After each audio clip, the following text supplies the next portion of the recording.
the Raman Research Institute as it steps into its 75th year today. Just a year ago, RRI also completed 50 years as the first autonomous institution of the Department of Science and Technology. So I deem it an honor and privilege to welcome, on behalf of the RRI family, this distinguished gathering of invitees. The RRI family, present and past members of this venerable institution, have been the able torchbearers of an immense national scientific heritage and legacy. It's been their collective effort over this period in pursuit of frontier and path-breaking scientific research that has placed the institute at par with the best in the world.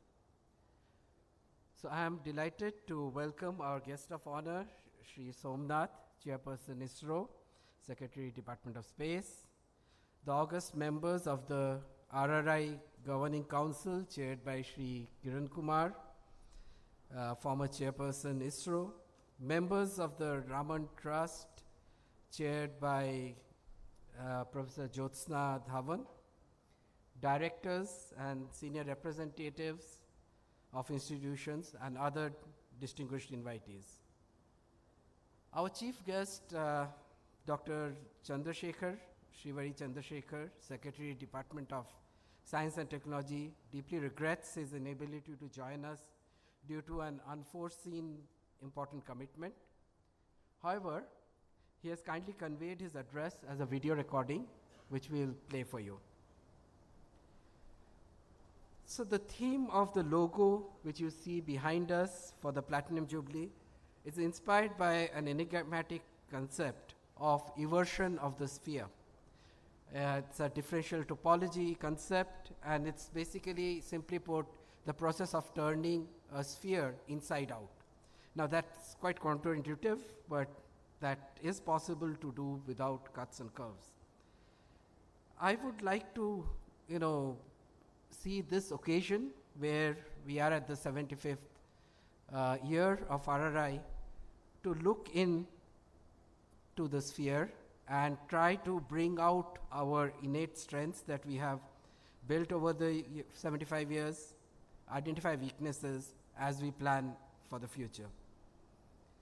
Indeed, quoting Sir C.V. Raman, nature is the supreme inspirer not only of scientific endeavor, but of all human activities. At the same time, inspiration must also come from inside, through self-criticism, self-discipline, and readiness to give merit its due. And I feel that this is an exercise we should take on in this 75th year, so that going forward, we have a healthy balance of strengths from the past and the current strengths that we have. In another quote, he said, "The face of nature as presented to us is infinitely varied, but to those who love her, it is ever beautiful and interesting." So it's very apt when you think of this analogy with a sphere and its two surfaces.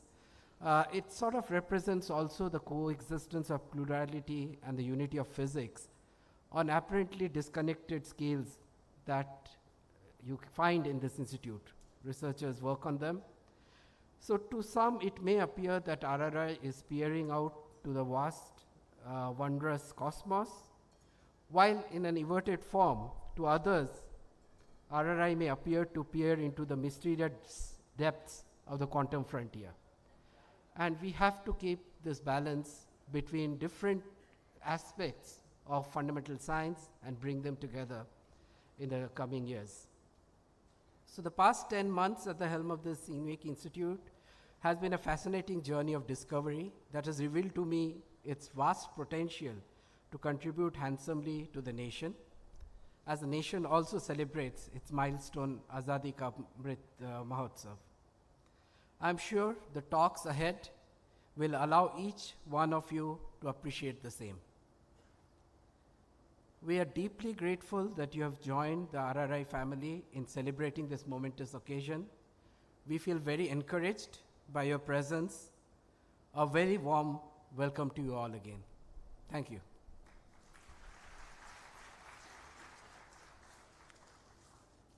Okay. So we will begin the program with an interesting journey to the 75 years of the Raman Research Institute.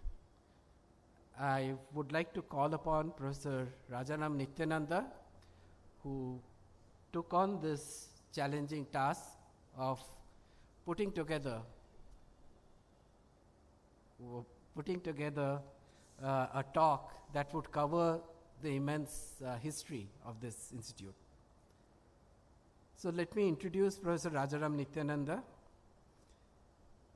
Rajaram studied physics at the Vivekananda College and the Indian Institute of Technology in Chennai, and later worked for a PhD degree in Bangalore, of the Bangalore University, in areas of optics and crystallography at the National Aerospace Laboratory.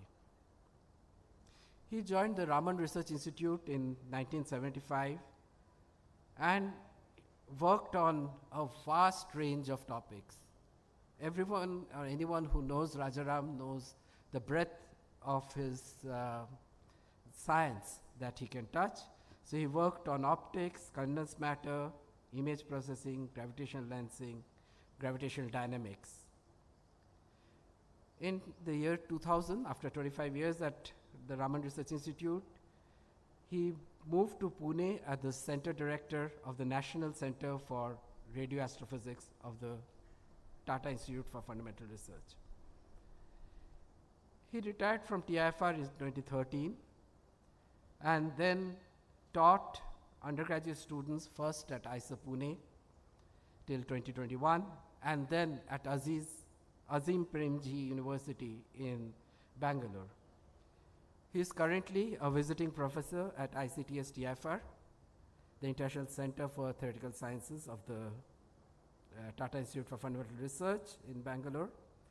During his career, he has made extended academic visits to IUCAA, CETA, ITP, Institute of Astronomy, and the Department of Astrophysical Sciences at Princeton University. He has served on governing and advisory bodies for the Inter-University Center for Astronomy and Astrophysics and the Indian Academy of Sciences, the Australia Telescope National Facility, among others. He is a fellow of 3 science academies and has served as editor on the physics and astronomy journals of the Indian Academy of Sciences. From 2015 to 2017, he was the chief editor of Resonance, the Journal of Science Education, and has written many articles on topics in physics and astronomy for that journal. So let me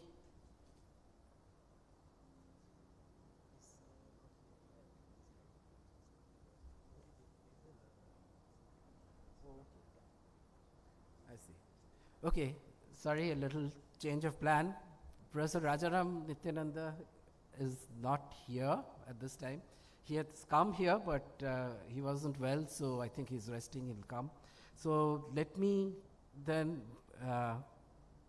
come back to this next and request the team here to play the message from Dr. Shrivari Chandrasekhar. Please.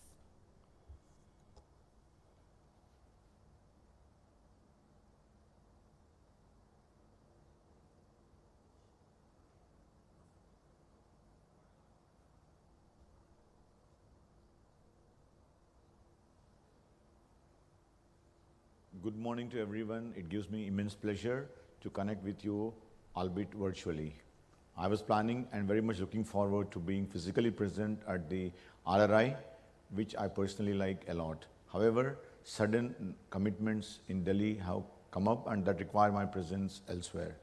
I consider this both as an honor and a privilege to address this gathering on this momentous occasion as the Raman Research Institute, an institute with a rich history and legacy founded by the Indian Nobel laureate Sir C.V. Raman, enters into the 75th year of its existence. I extend my warm greetings to the distinguished luminaries gathered here for this special occasion. I extend my greetings to the directors of other institutes who have graced this occasion both virtually and physically. All the friends and special invitees, the wonderful faculty of RRI who made this event a proud institute for all of us, young research scholars, the PhD students, and all other members of the institute. I also thank Professor Tarun Sauradip for his kind invitation extended to me to be the chief guest of this event. DST and Raman Institute have had a long relationship, in fact, the longest. RRI is the first autonomous institute to be funded by the then newly formed Department of Science and Technology.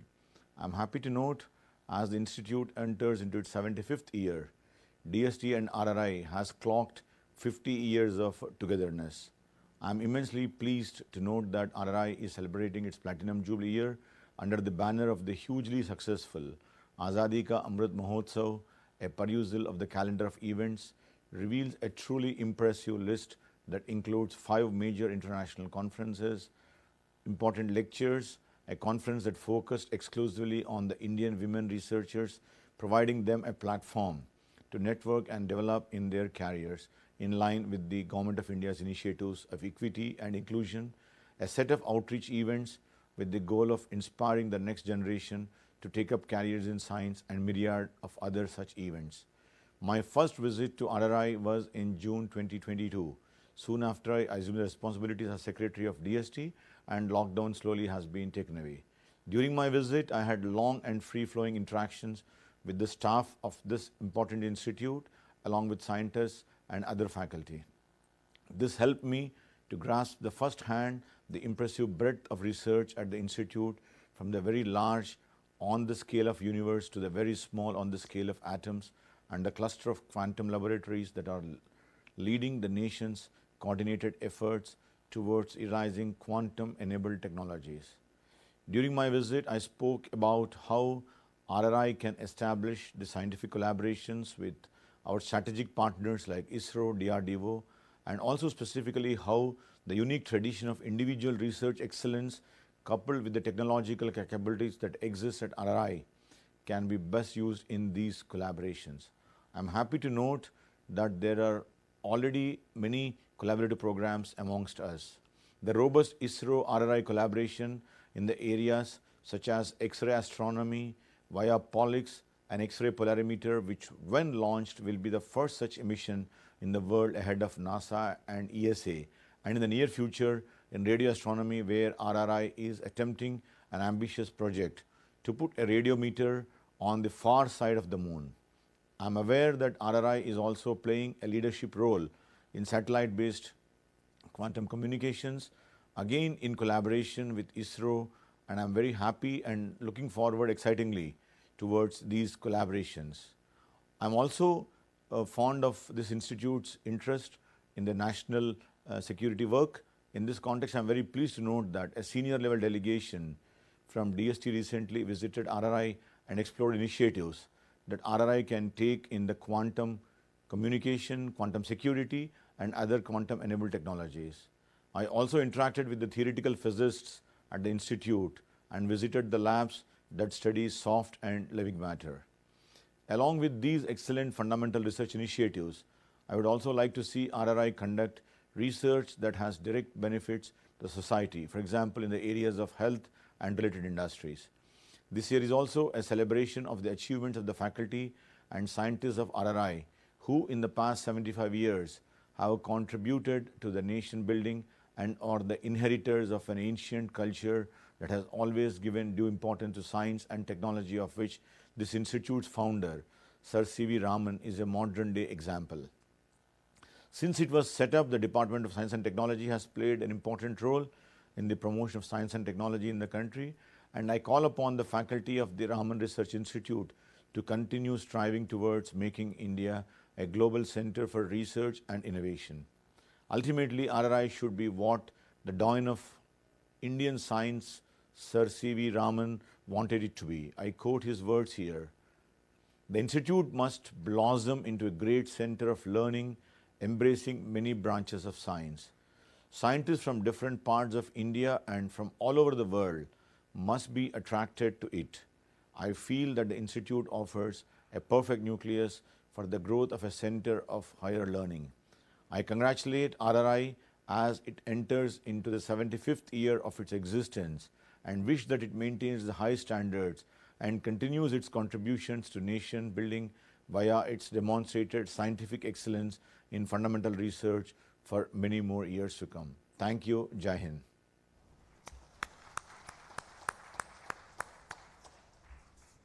Thank you for your patience.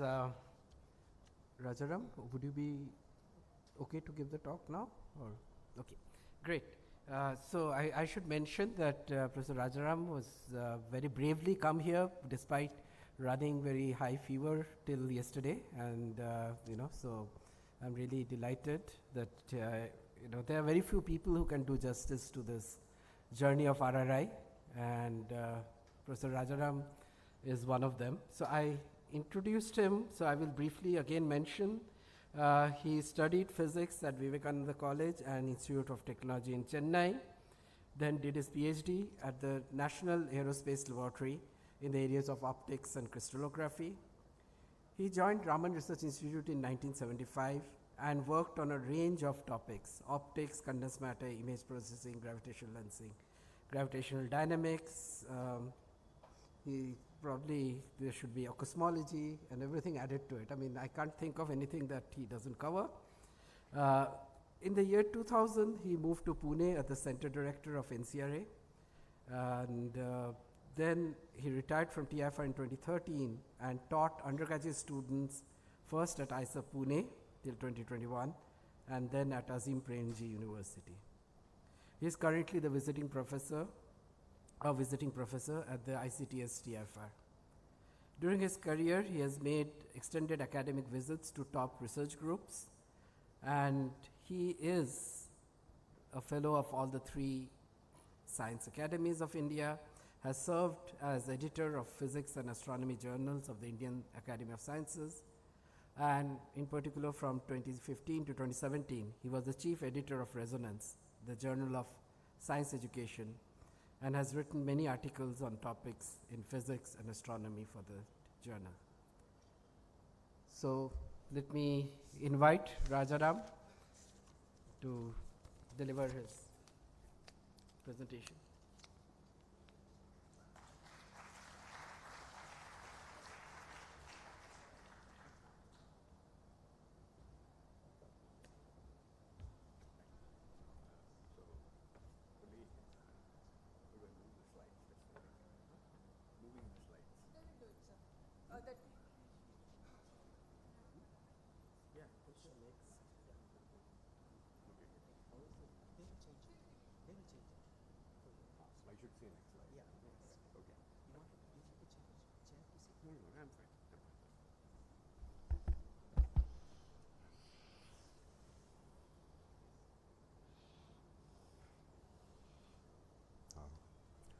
Thank you, Tarun.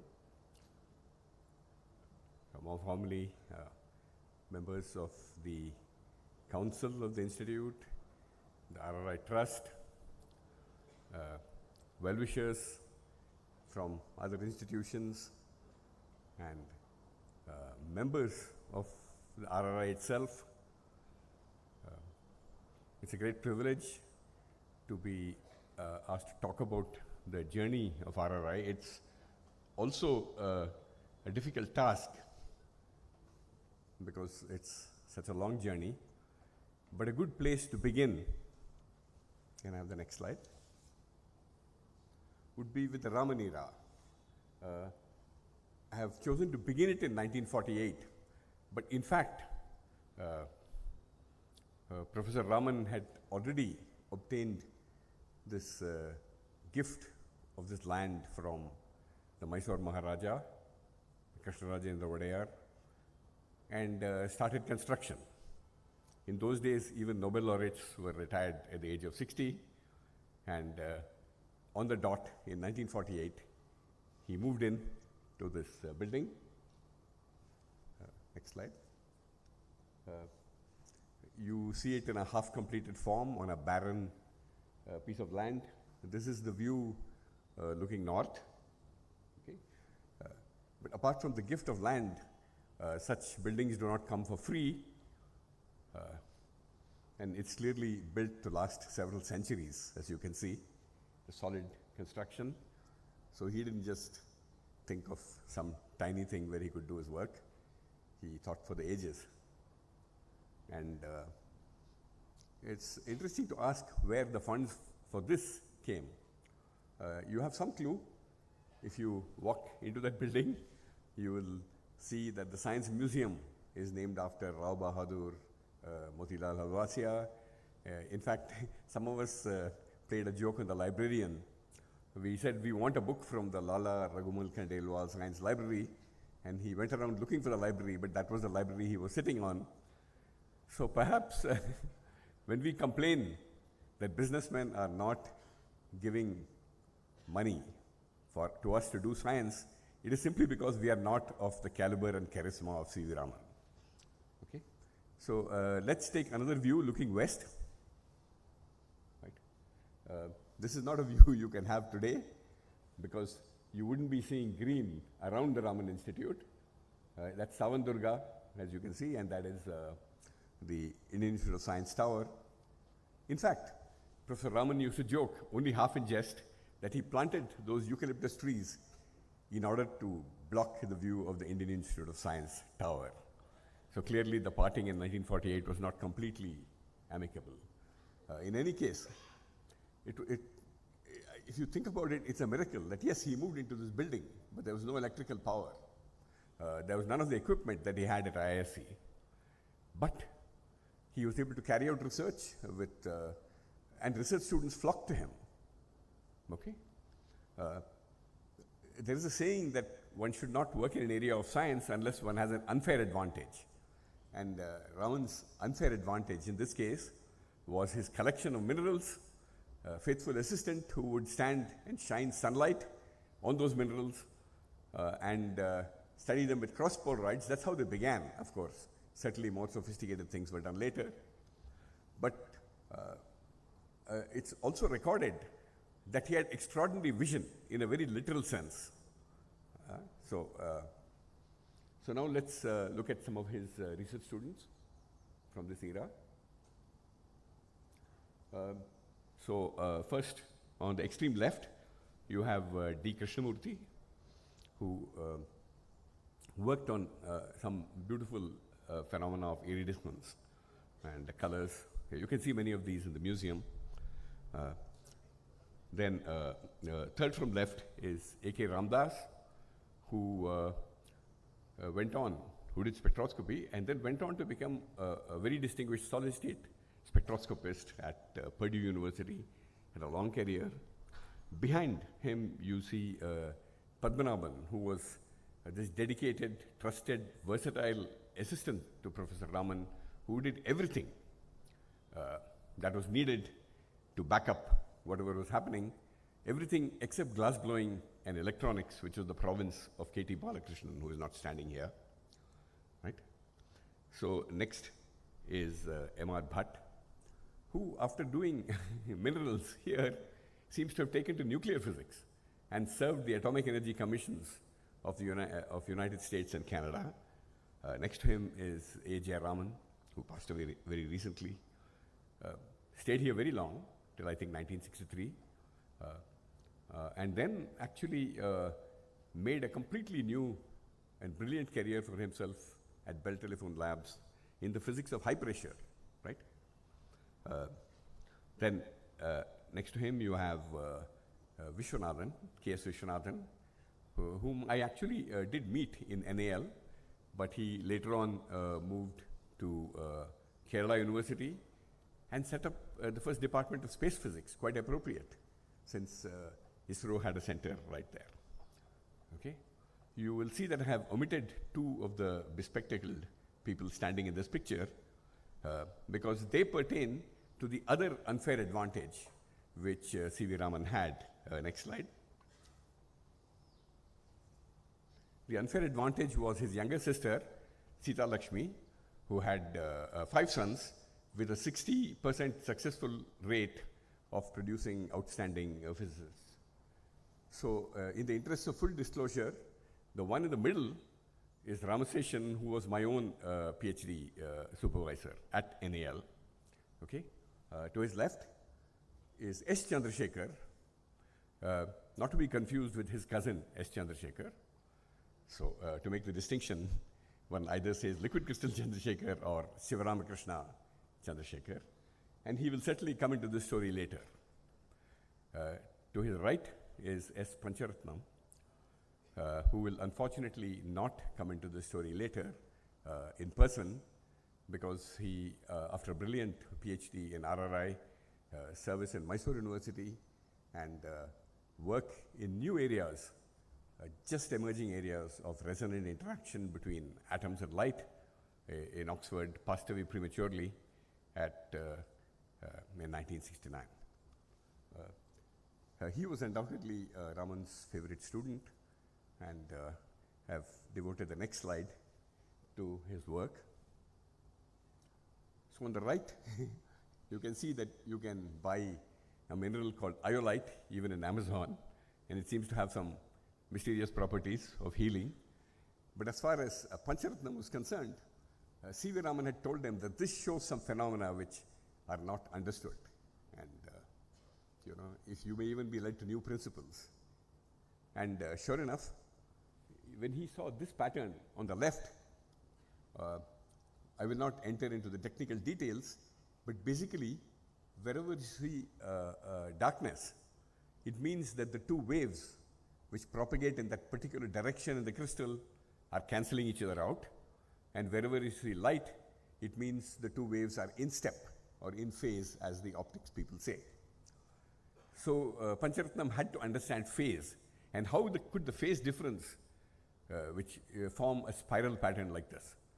And in this investigation, he was led to a new concept which is now part of the vocabulary of optics, Pancharatnam phase. But I have to confess that it did not immediately enter the vocabulary of optics. It lay dormant for 30 years, and I will say a little more about that later. Once all the birds had flown from the nest in the early 60s, next slide. Professor Raman was really left on this campus with his devoted assistants.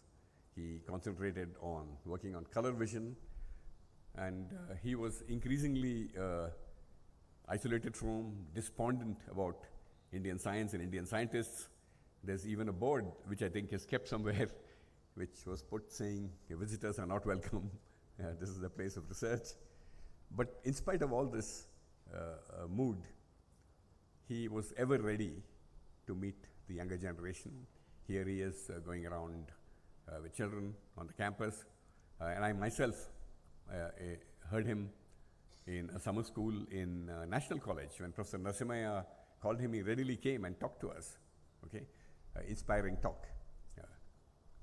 And on the campus of the, on the convocation address of the Indian Institute of Technology, okay? In any case, the Raman era came to an end on November 21st, 1970. Next slide. Right. And the other era began. In fact, on that particular day, I happened to be in NAL as a research student of Professor Ramsejan. The news came that he had passed away, and all of us didn't wait for an invitation. We streamed into this campus, and there, in that location, there was the funeral pyre, and the mood in the entire city, every walk of life was here, was that a giant had passed away. Okay. Soon after that, efforts started. You just heard the Secretary of the Department of Science and Technology. So it was a young department at that time, and many of the eminent figures in Indian science went to him, went to the Prime Minister, went to the DST, and went to the Prime Minister to say, this institute can now have a rebirth by inviting outstanding scientists to head it and to work in it. Okay. So the next picture shows you the person who lit the funeral pyre. This is a little earlier, in 1960s, when he was at the Owens Valley Radio Observatory of the California Institute of Technology. And this is a somewhat rare picture, but it brings out his main characteristic, which continued till his last days. He loved to build things, he loved to fix things, and that never changed. Okay? So this is V. Radhakrishnan. You notice he used the full expanded form of his father's name. Again, the legend has it that when he went to Loyola College, it's true he was a relative of Raman, like the three people you saw who worked with him, but they, of course, were clearly associated with Raman. In his case, it was the opposite. He was asked, what's your father's name? He said, Venkataraman. What's his profession? Teacher. So he tried to remain anonymous and, distant from this legacy, but the legacy caught up with him, and he was invited to come here as the director. He took up. The other person who was invited here was Shivaram Krishna Chandrasekhar, who had, after his work on optical rotation here with Raman, had continued that with Bragg in Cambridge, had also got into crystallography, and then he decided to strike out in a totally new field at the University of Mysore. It made the perfect choice because it was new, it required certainly some equipment, it required very good students. This was the field of liquid crystals just emerging at the shadowy borderline between the solid and the liquid. He had already established a good name for himself in Mysore. In fact, I remember this because I was in NAL. I heard a talk by Chandrasekhar on the optics of liquid crystals. And again, Ramaseshan was not the kind of person who told his PhD student, go and work on this problem. He said, go and find a problem. So I was fascinated by this. I saw some analogies with neutron diffraction, and I took up this field, and I have Chandrasekhar to thank for introducing me to this topic. In fact, he sent an advance guard to this building. I remember walking in and seeing Shashidhar and Vadsudana sitting there, right, to start off the activity. He himself came later. Radhakrishnan came in 1972. So let me go over some highlights. Next slide. You notice that I date my acquaintance with the Raman Institute from 1970, even though I joined in 1975. And the reason is that since I was working in the area of the optics of liquid crystals, I was welcomed into the liquid crystal lab. They were just gearing up for an international meeting at which all the giants of the subject were going to come here. It's one of my remarkable memories of that period. One of the giants, Pierre Dejean, later on won the Nobel Prize, and he was literally a giant because he could stand in the board of that auditorium and start writing on the top left-hand corner and finish his lecture. Okay? And that meeting was memorable for me personally. The lab was humming with activity. So many of these new results were presented there. And for me personally, something I had just worked out as a piece of theory in my chapter was taken up by K. Suresh. And it's a remarkable phenomenon in which the liquid crystal would absorb light at any wavelength, but at a particular wavelength, the light would manage to slip through something called the Borman effect. So he would take these spectra, I would come and collect them, go to NAL, measure them on some machine, which RRI did not have, come back and given to Suresh. Meanwhile, his colleague U.D. Kinney would give me some computer outputs.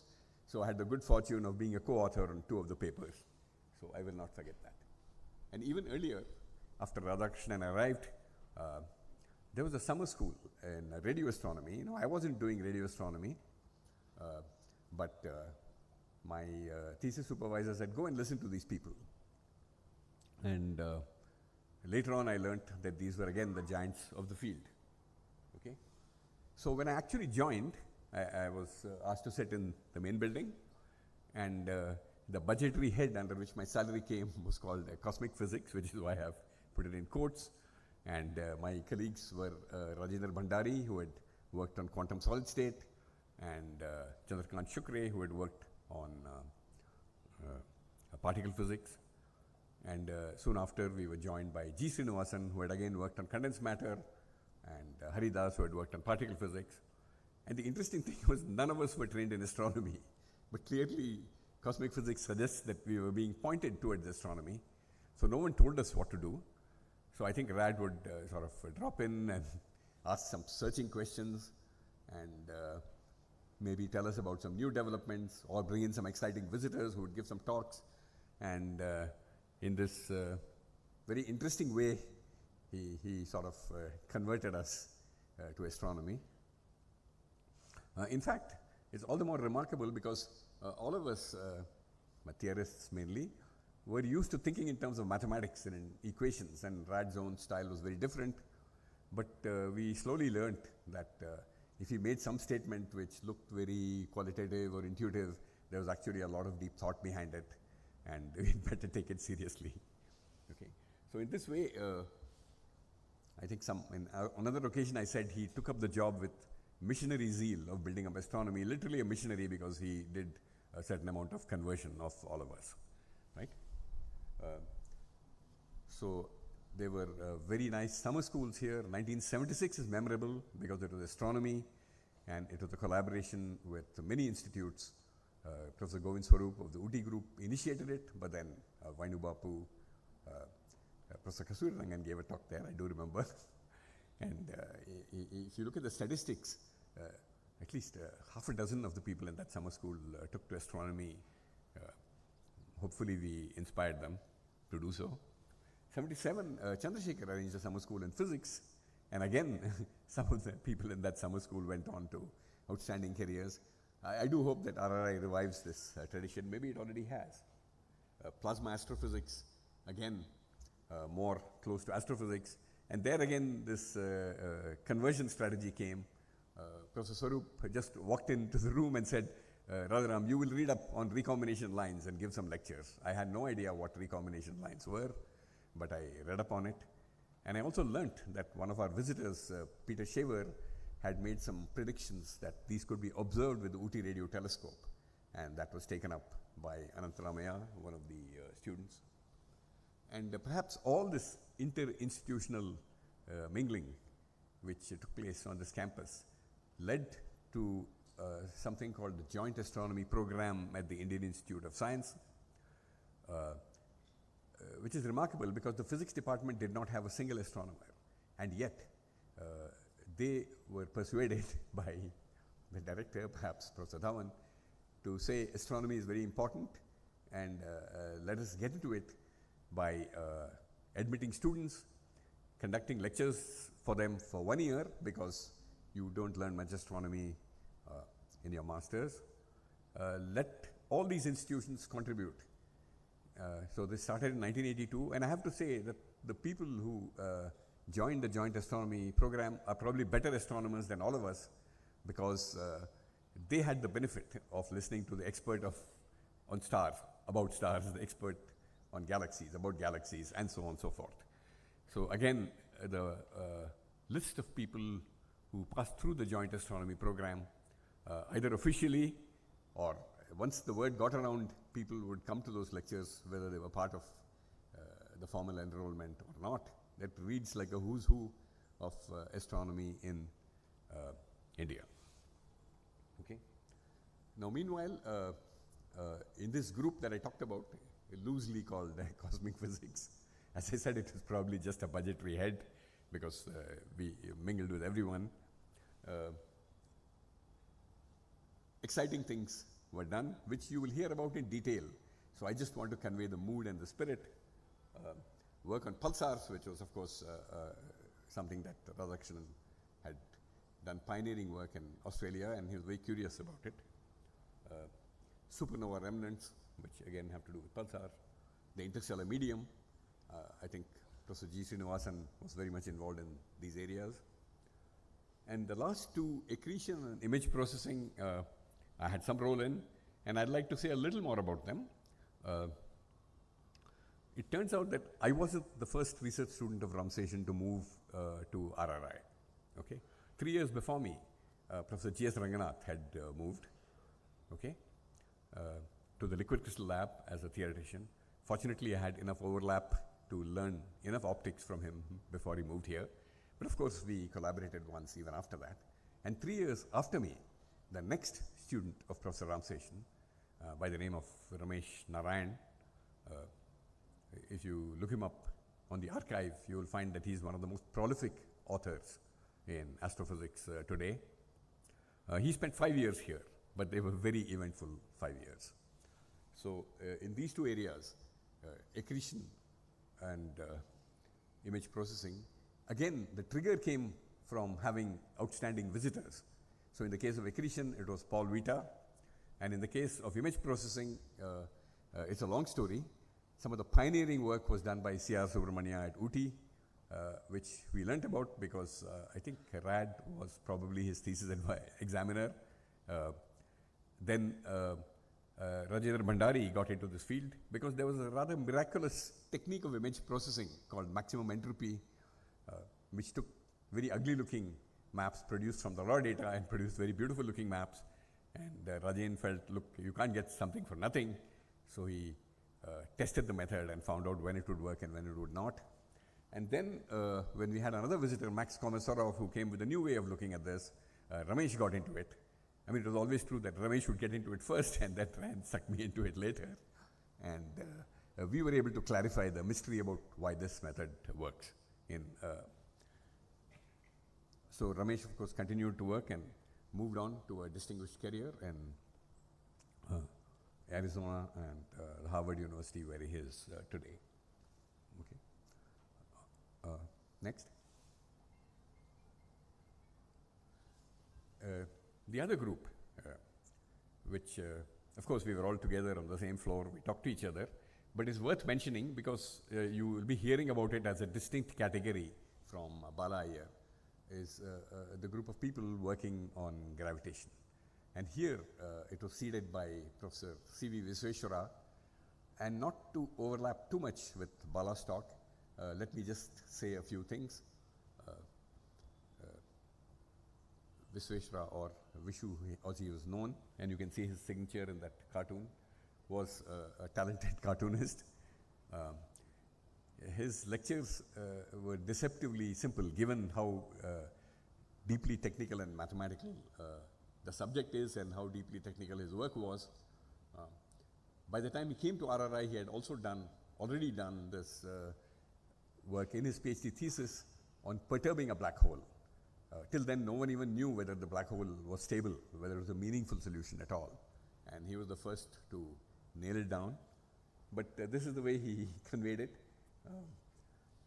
And then 45 years after his thesis, he was invited to IUCAA, and then there was a presentation of the first detection of gravitational waves, in which many of the people in IUCAA and RRI also were collaborators. So this is the signal, and the last part of the signal happens to be something which is there in Vishu's thesis, quasi-normal modes. So this is just to convey to you both what an eminent figure he was in general relativity. Of course, he worked on many other things. He attracted outstanding visitors, and he also attracted young people. So although I have also knocked on his door to clarify some of the subtle aspects of general relativity, I also learned a lot from people like Samuel, Dhurandhar, Bala Iyer, and you will hear more about gravitational physics later.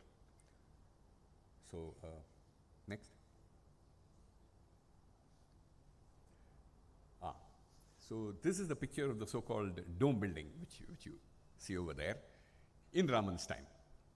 Okay, you can see it's like a fortress, and it really was a fortress to prevent light from entering, and also to prevent temperature fluctuations from entering, because some of the most delicate experiments involving very long exposures were conducted there. It was a spectroscopy lab. Okay, it became the electronics lab, and surely one needed an electronics lab because, you know, I've shown you a picture of RAD, but so far I have not said anything about the radio astronomy activities which started here after that. So one of the first activities which started was that Professor Shastri of the Indian Institute of Astrophysics had already done some work on solar radio astronomy, and he had a long-standing ambition to build a radio telescope at a very long wavelength. There were not many such in the world at that time, around 10 meters, and RAD opened up the facilities in the laboratory of RRI to him. The atmosphere was such that we didn't even know whether people in that group belonged to RRI or. So those activities started in this lab. And then, next picture. You see here NVG Sharma. I should mention that even before he came here, Rad knew Govind Swarup very well. In fact, Govind relates that on a visit, Rad asked him, look, if I come here, I need a radio telescope, at least to start with. I will build my own later. And Govind said, well, here is this area of spectroscopy with the UTU telescope, which we have not ensured. And if you like, I can reserve it for you. And apparently that's what happened. So the recombination lines, which I mentioned earlier, receivers were built in Sharma's lab, right? But Sharma also had this ambition. Unlike Shastri, he wanted to move to very short wavelengths, okay, millimeter wavelengths, okay? That took a long time. Came here in 1976, and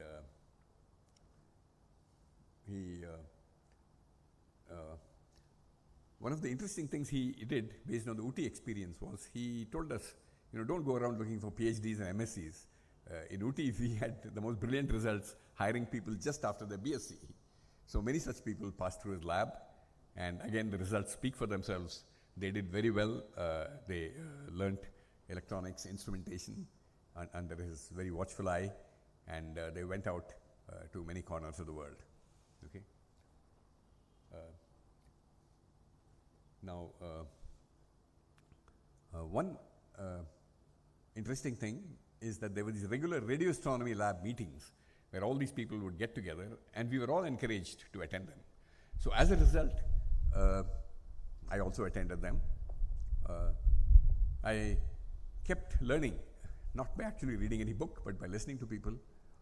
And the deal was that, I could visit any of these telescopes, Gauri Bidanur, Uti, or even Mauritius, provided it did not touch any of the hardware, okay, purely as a theorist. And I picked up a lot about radio astronomy just out of curiosity, little knowing that in the year 2000, I would shift to a full-time radio astronomy institution. So let me show you a picture of the millimeter wave telescope. It's no longer there. Its lifetime is over. But you can see that it's quite beautiful. But let me tell you a few more things about it. At a wavelength of 2.6 millimeters, you need a very, very accurate surface. The fluctuations from the parabolic shape cannot be more than a small fraction of a millimeter. I think it finally turned out to be about a quarter of a millimeter.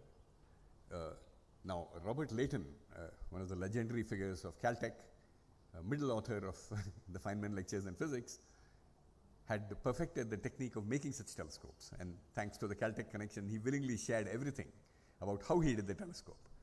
But it's one thing for Layton to make the telescope, but it is not trivial to do it here. So this was taken up. Again, one more NAL connection, the mechanical engineering team. And one vital part was that all the cutting of the surface was done on a parabolic rail. And to make sure it was parabolic, you had to use a laser interferometry. And interestingly, the person who was interested in quantum measurement theory, Rajendra Bhandari, whom I mentioned, actually took up this task, and it was successful. Okay. Now, in retrospect, this is not the ideal site for millimeter waves. Only a few months in a year where there is less water vapor, and you can do this. And it's also true that the technology of these receivers advanced quite a bit. So the telescope could not be competitive after a while, but there were still 3 or 4 PhD theses. But as we have seen many times in the story of RRI, the people who were trained here went on to do very well. In Australia, in Japan, in millimeter waves. And 2 of them joined the Smithsonian Astrophysical Observatory, millimeter waves.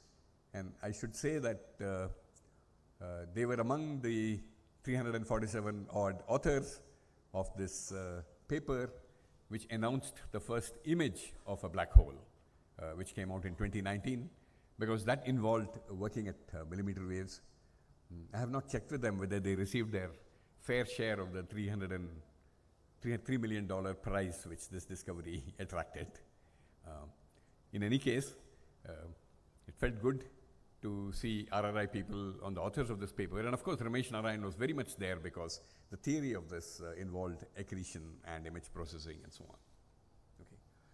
But one interesting spin-off was that this laser interferometer, which Bhandari had now become very familiar with, was used to reinvestigate this phase which Pancharatnam had discovered and which we had all forgotten about. Okay? And again, I think you will hear more about this story, but this unexpected connection between completely different kinds of activities, making a millimeter telescope and investigating quantum phases or something like that, is one of the marvelous things which could happen and still can happen in a place like RRI if people talk to each other. I think this has brought us up to the 1990s.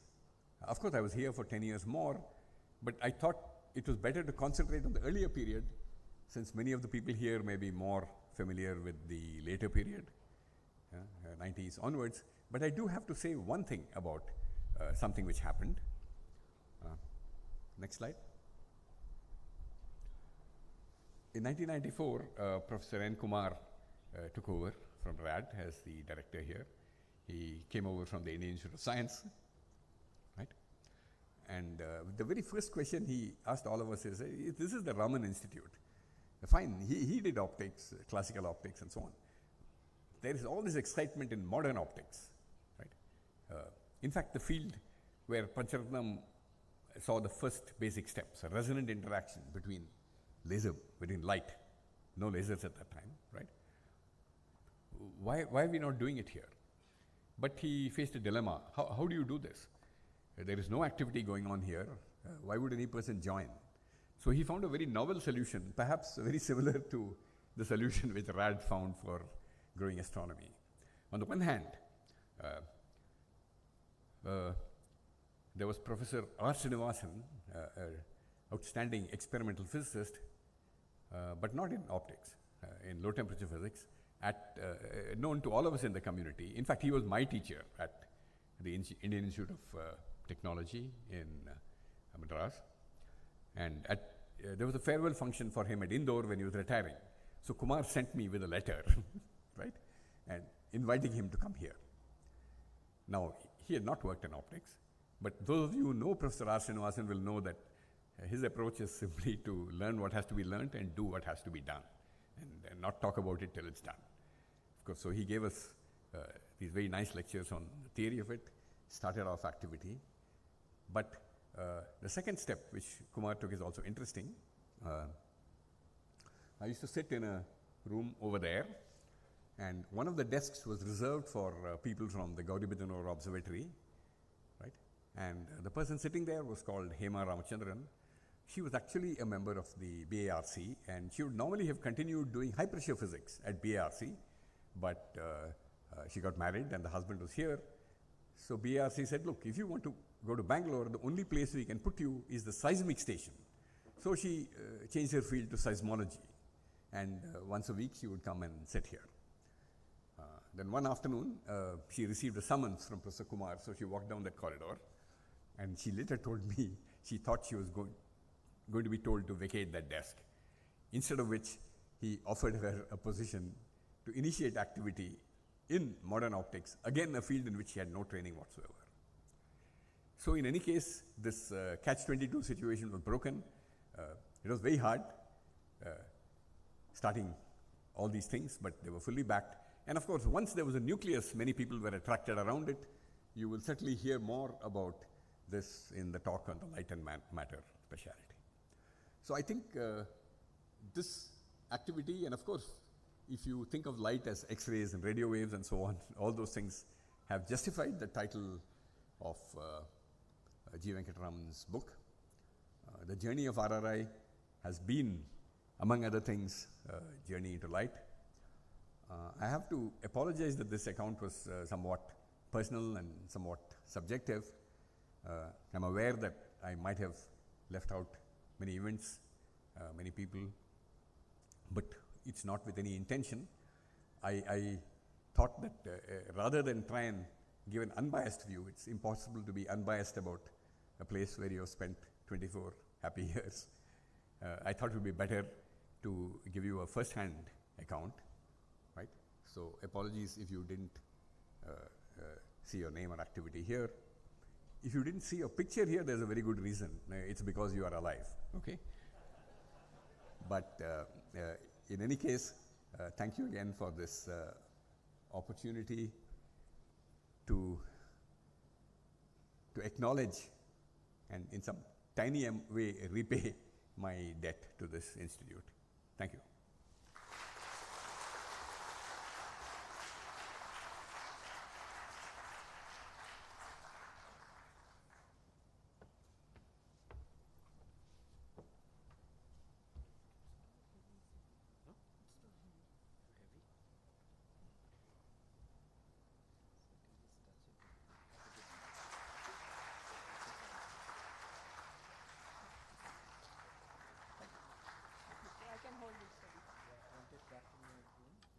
I can hold it for you. It's too heavy. Thank you so much.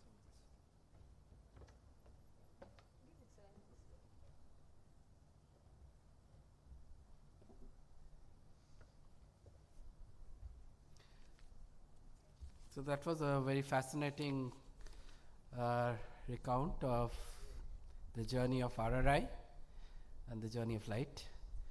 Let me now request Sri Somnath, Chairman ISRO and Secretary of Department of Space, to deliver his address at this occasion. Thank you.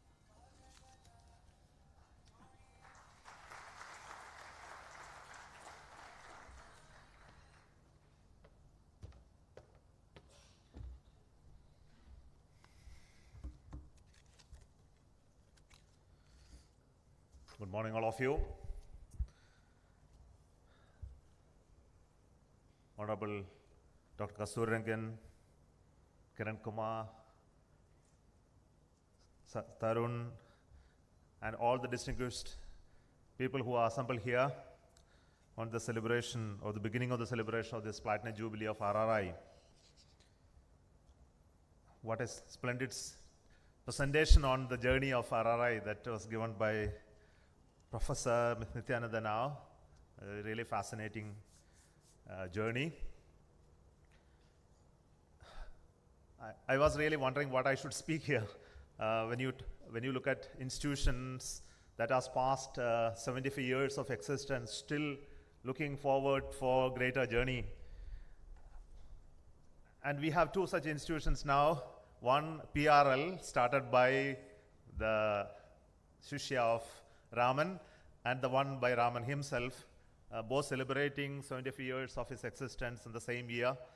And currently the 75th year of celebrations of PRL is going on. So it's really wonderful to see the connection between an eminent scientist of our era, Dr. Aman, as well as Vikram Sarabhai, who made a mark for himself in the domain of space technology and science, of which that I have the fortune to come here and continue to be connected to Raman Research Institute, even after generations are passed through this institution.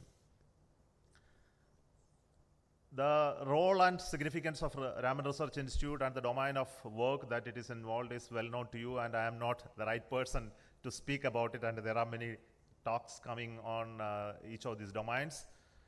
What I would like to speak about is the role that space technology and space research activity that are contributing to the research, scientific research, and how we can connect the work that you do here in RRI to the work we do in Department of Space and in a Space Research Organization is something that is more fascinating and interesting to me. Of course, there is Dr. Sita. I believe she will be talking about that connection in deeper way. When we look at the space program, it all started with the scientific quest only, and later it converted itself into the application domain and delivery of services through space-based technology to the common people. And for that, we built those instruments, those observation platforms, the communication capabilities, the equipments that are required for it, the satellites, the launch vehicles. And we reached a state where we are capable of moving our objects to Moon and Mars, place them there, and then do very useful exercise in bringing good science out of it. And the connection that the Indian Space Research Organization established with the research institutions of this country and enthuse them to do some useful instrument building, carry out some front-end research is really remarkable. And it's continuing. I think that is the result of this great collaboration. The work we did in earlier scientific missions and Aryabhatta and Bhaskara are well known to you. Maybe Professor Kasturirangan is the right person to speak about it. He had a great association with that. But then later years, when which my generation is familiar with, are the Chandrayaan, the Mangalyaan, the Astrosat, and all that are also going to be discussed, I believe. The forthcoming missions, the Chandrayaan 2, the Aditya L1, and the missions that we are conceiving now for going to Venus, maybe looking at the aeronomy of through the Disha satellites, and also some of the future exploration of exosolar planets through our missions that are currently in conceptualization. I believe there could be greater engagement of scientists working in RRI in connecting with the building instruments, hosting them, and do some useful science in the later years.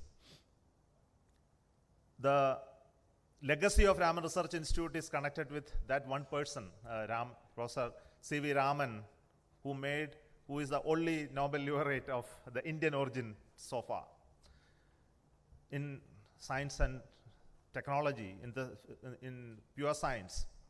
Of course, we have other Nobel laureates. But what I look forward is to create the front-end research, maybe from this institute itself, and produce Nobel laureates class people from here. And I think that definitely they are there. But of course, the Nobel Prize is maybe all eluding you, all of you maybe. Looking at the space technology again, let me come back on the recent changes that has come to our organization. It's really something that really going to change the way we work with the research and collaboration with other institutions. Over the years, Indian Space Research Organization has been focusing more on delivery of applications for the governance, for the public, etc. And we have created systems like building satellites, launching them, operating them over many long years, providing communication services, Earth observation services. Now we have the NAVIC, the location services, timing services, and we are going into an operational activity in Indian Space Research Organization. And the government is now telling us to move all those operational activities to a different domain. And we have created the public sector undertaking called New Space India Limited, and all these activities will now move to the operational sector, and Indian Space Research Organization will be more and more focusing on research and development for advanced technologies in this domain. And this change is going to happen in the coming years, and this means that the connection that we need to have between ISRO and scientific organization of this country, the academic institutions of this country, is to be strengthened to create greater research and development activities in space technology. And this is going to be a big change that we are going to see in the coming days, and it also requires support of you, all of you, to come and connect with ISRO in creating more and more front-end research through the laboratories and establishments that we have created in ISRO. And they are all available to you as well for carrying out the type of work that you are doing. And you don't have to be constrained within the physical boundaries of the institution that you have here in RRI. I offer you at this time to come and connect with Indian Space Research Organization and the laboratories that are existing across the country to find ways to connect with the scientists and engineers working there to build systems or to do support you in carrying out your research in all the domains that you have looked at today, and also future domains that will come out maybe in RRI when new faculty and people join here. So this is the only thing that I can offer when you look at 75 years and then look for maybe another 25 years of when you celebrate that 100 year of existence. I believe the RRI will definitely grow from of its current stature to be connected more with the larger scale of institutions that are existing in this country for front-end research. I wish all of you a great journey of celebration of this starting today. I think the whole celebration will last for 1 year, the whole year, I believe. And we'll have all those interaction that will happen between the faculty and students here with the global scientific community through this year-long celebration, and will also produce eminent luminaries that will be hailed. Maybe when you sit back and listen to one lecture like us just now we heard, to talk about the accomplishment of all those great people who passed through this institution. Thank you so much for this opportunity, and wish you all for the year-long celebration of its Platinum Jubilee of RRI. I look forward for greater connection between you and ISRO. Thank you so much.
Okay.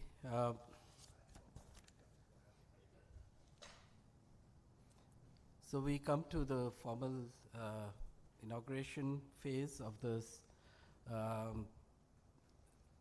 launch event.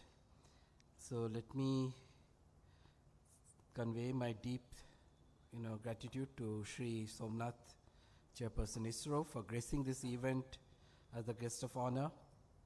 RRI and ISRO, as he mentioned, shares close relations over decades, and we envisage establishing Raman Research Institute as an academic partner to ISRO in its grand science efforts from space. Our thanks to Dr. Shrivari Chandrasekhar, Secretary, Department of Science and Technology, to have agreed promptly to be the chief guest for this function. While he was unable to attend in person, he arranged to deliver a very encouraging video address at a very short notice.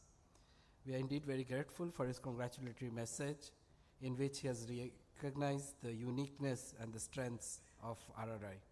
the first of the family of autonomous institutions of DST. Professor Rajaram Nityananda is a very highly respected and rather adored member of the Raman Research Institute family. And while he's part of the hosts, I must deeply appreciate the enthusiasm with which he accepted to take on the challenge of describing the 75-year-long journey of RRI. And he did that so spectacularly well. Thank you. So we are indeed very thankful to the distinguished invitees, members of the Governing Council, the RRI Trust, heads of institutions for joining us on this momentous event. Finally, I am also delighted that so many members of the RRI family have come together to celebrate this event. It is this strong, proud spirit of being part of the institution in each of you that has positioned RRI as a premier national institution. And I believe it is the same spirit that will shape its future in the coming decades. Thank you. So we will take a short break for tea and then reconvene here at 11? 11:20. Okay, it's a longer break. Okay, thank you.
which is of course the extension of the morning session. It gives me great pleasure to introduce our speaker, Dr. Sita. Dr. Sita is an emeritus scientist at RRI Bangalore. She superannuated as outstanding scientist from the U.R. Rao Satellite Center in January 2019 after serving in ISRO for nearly 39 years. She doesn't look a year older than 39 to me herself. She was earlier director at the Space Science Program Office at ISRO headquarters and was therefore responsible to ensure coordination of all space science activities of ISRO. She is also the principal investigator of the AstroSat, the first dedicated space astronomy mission. Her areas of research is in the field of astronomy, particularly the study of variable stars in X-ray and optical bands. She has contributed extensively to the development of space science instrumentation for Indian science payloads. She has over 80 publications in refereed journals and has guided 5 students for PhD. It has been wonderful having her at RRI and seeing her at lunch a lot. I mean, we have met at lunchtime. She does not have lunch. She has brunch and comes to RRI, spends the whole day with the same energy as when you see her walk into RRI. And it's wonderful that, she has agreed to speak to us on space science activities at RRI on this momentous occasion. Dr. Sita.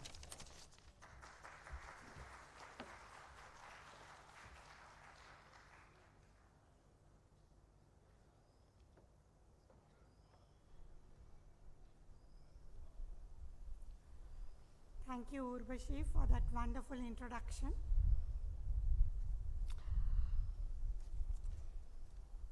Distinguished dignitaries and professors, guests and friends, good morning to all. The astronomy group of ISRO has had a long association with RRI, starting at least with the 1980s, if not earlier. We had the connection with the Joint Astronomy Program initiated at IASC. We also had the connection with the neighborhood astronomy meetings, which was a wonderful occasion to meet students from various institutions at Bangalore. And then, of course, the X-ray astronomy experiments, which were flown on the satellites, the Indian X-ray astronomy experiment on IRS-P3, and the data analysis of the same, and finally, of course, AstroSat. And I believe that GANT simulations, which we use for high-energy X-ray payloads to simulate the background in these payloads, was also initiated at RRI. So it's a great honor for me to be talking on this momentous occasion to this august audience, and I thank the organizers for giving me this opportunity. Today, I will be talking about the current space science activities at RRI. I will give you an overview of what is happening, and it will cover mainly these 3 experiments and a few other proposals in which RRI is interested.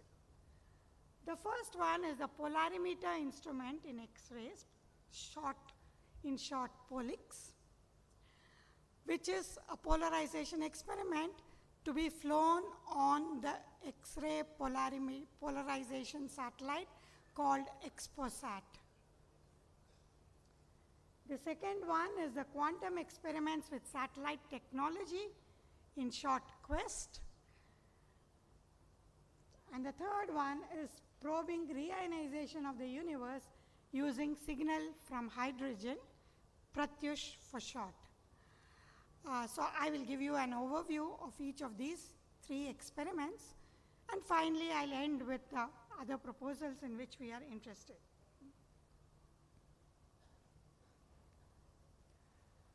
The polarimeter instrument in X-rays, POLIX, is led by Professor Biswajit Paul, and his team of scientists and engineers.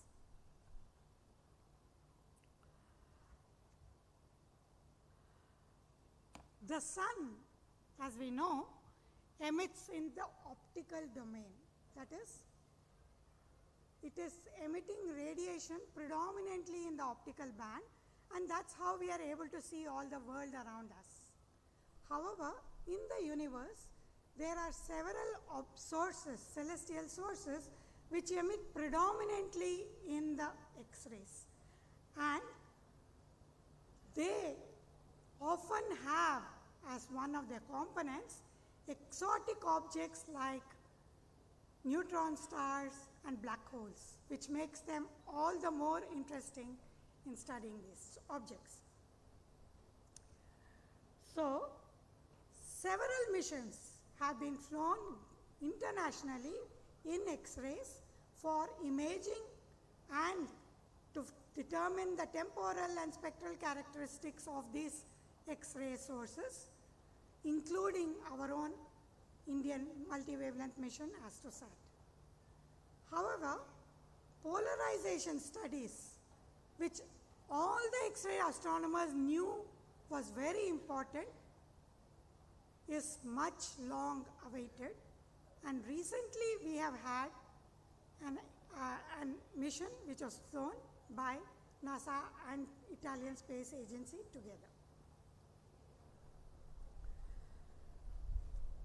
So, when the XPOSat was conceived, the goal was to detect and measure degree and angle of polarization in bright celestial X-ray sources. This operates in the energy range of 8 to 30 kilo-electron volts, and the sources which we will see will be X-ray binaries with one of the components as black holes or neutron stars. It's an artistic depiction is shown here. The compact object is at the center of what is called an accretion disk, and the accretion disk itself is formed by the matter accreted from the companion star, which flows around this compact object, and that leads to the emission of X-rays from these sources. When the compact object is a neutron star, some of these neutron stars may have magnetic fields as high as 10 to the power 12 Gauss. Compare this with the Earth's magnetic field, which is important for many of the atmospheric phenomena on our own Earth. The Earth's magnetic field is less than 1 Gauss. So we are talking about very, very high magnetic fields around the neutron stars, and when the accretion disk flows around these kind of objects, the accretion disk is often disrupted and directed to flow along the magnetic poles. And this leads to several new phenomena around neutron star binaries of this kind. So we can study polarization from X-ray binaries, pulsars, whether they are rotation powered, whether they are accretion powered like this, and supernova remnants, and bright active galactic nuclei. So we will come to how this experiment will operate and how we plan to measure this polarization. The POLIX itself is based on the principle of Thomson scattering. Incoming X-ray photons are scattered by a scatterer, which is here in the form of a disk in our experiment. And if the incoming photon is polarized, then the scatterer will scatter these X-rays predominantly in a particular direction in the azimuthal directions. So if you surround this scatterer with detectors, X-ray detectors, then one observes a modulation in particular angles in the azimuthal direction. So, we have a beryllium scatterer surrounded by 4 xenon proportional counters, which will then observe the intensity of the X-ray scattered by the scatterer, and based on the modulation we study, we will be able to study the degree and the angle of polarization of the incoming X-rays from the source. This is the experiment as it looks. This is the beryllium scatterer, and these are the 2 detectors. This is a cutout, 2 detectors which are surrounding the scatterer. Finally, it will be surrounded by 4 detectors as is shown in this figure. And on top of this, on top of these detectors is what is called a collimator. It is a physical collimator to restrict the field of view to 3 degrees by 3 degrees, just so that this instrument sees only one X-ray source at a time. Because in the sky there can be several X-ray sources, especially in the galactic plane, they can be closely spaced. The 4 boxes you see surrounding this detector are the electronics boxes which will process the signals from this proportional counter.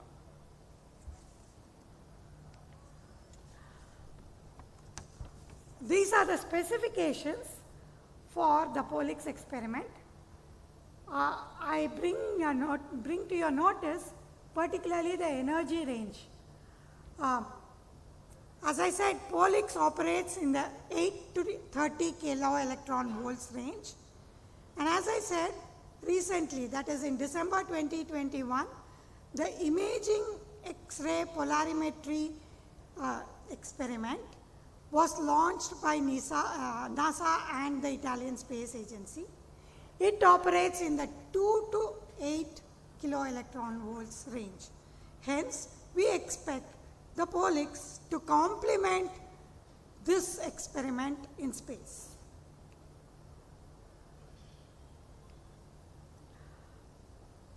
The Polix itself will be flown on the X-ray polarization satellite XPOSat in a low Earth orbit with an altitude of around 600 kilometers to give it a life of around 2 to 5 years, and with an inclination of less than 30 degrees, just so that we can avoid much of the charge particle contribution coming at higher inclination orbits, because the charge particles will also be detected by the X-ray counters, and they will form part of the background radiation which is detected in these detectors. The absolute pointing accuracy is very modest, around 0.1 degree. In addition to surrounding the scatterer by 4 detectors, we also are requested for a slow rotation of the satellite itself to take care of any inequalities between the detectors themselves, and also so that we can provide also redundancy of some of the detectors in case needed. We will be observing these individual sources for several weeks, maybe few weeks, and occasionally if it's a faint source, we will also be observing it for about 2 months' time. This is to build on the signal of polarization signal. We will try to operate it in the maximum possible duty cycle. The status of this experiment is that the qualification model is completed and tested, and the results are already discussed. The flight model is under assembly and testing, and we are looking forward to see this experiment operational in 2023. This is the configuration of the satellite. The experiment itself sits on the top deck, surrounded by this electronics. And in addition to this experiment, we also have an X-ray spectrometer experiment, which will study the spectra of these sources for the same time duration when the Polix is studying the polarization. The solar panels after deployment will actually look in this direction, because we plan to see most of the sources in the anti-sun direction, because this experiment can't look at the sun, which is also a source of X-rays, and the sun will be in the other direction or slightly away from the anti-sun direction. With this, I come to the next experiment called the QUEST, the Quantum Experiments with Satellite Technology. This is led by Urvashi Sinha and her team.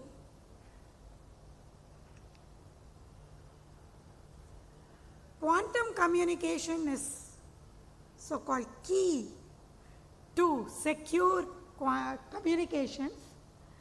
The present communications are subject to eavesdropping, and the algorithms by which these communications are done can be cracked, especially with upcoming sophisticated computer technologies and skills. You might have heard of many people's bank accounts being accessed and so on, and this is all due to, and some the passwords being broken into, etc. This is due to the cracking of the algorithms. And so the best thing in quantum communications is to actually use entangled photons for quantum communication, and we use entangled photons as a means to provide quantum key distribution, QKD for short.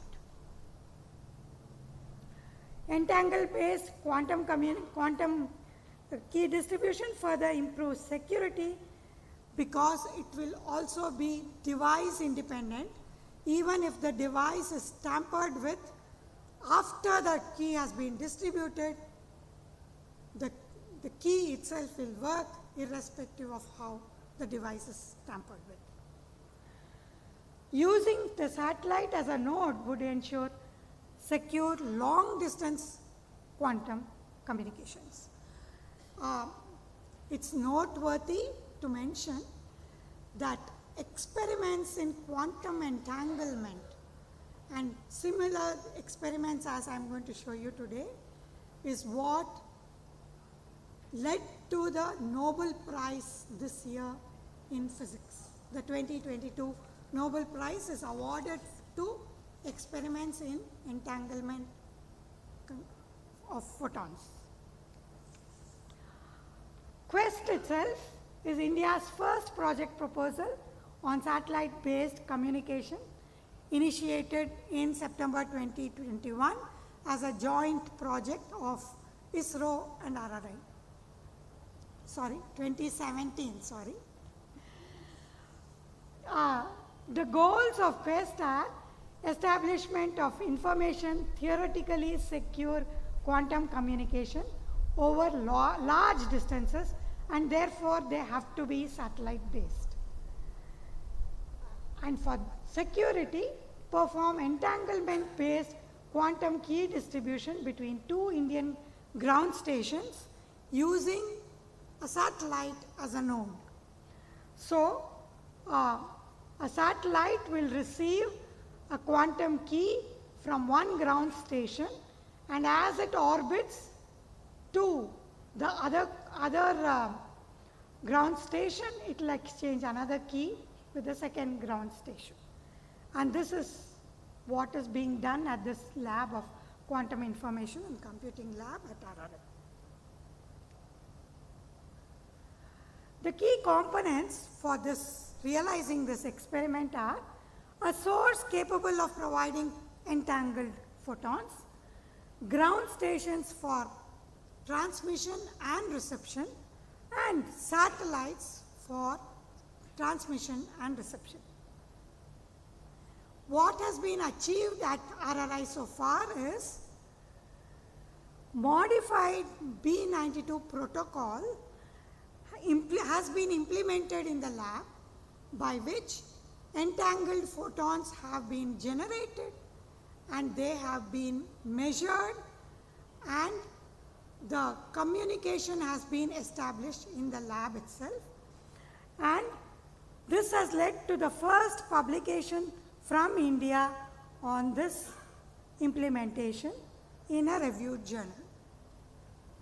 The protocol established globally competitive key rate of 50 kilohertz with a quantum bit error of 4.79%, which is globally very competitive.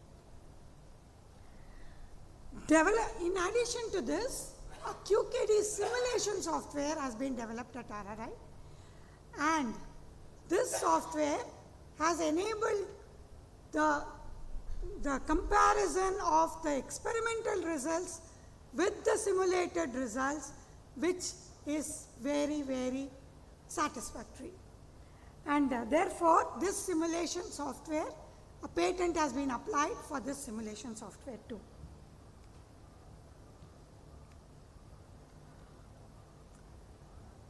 In the lab, an entangled based QKD has been distributed, and this again has led to a publication which is in process of being accepted.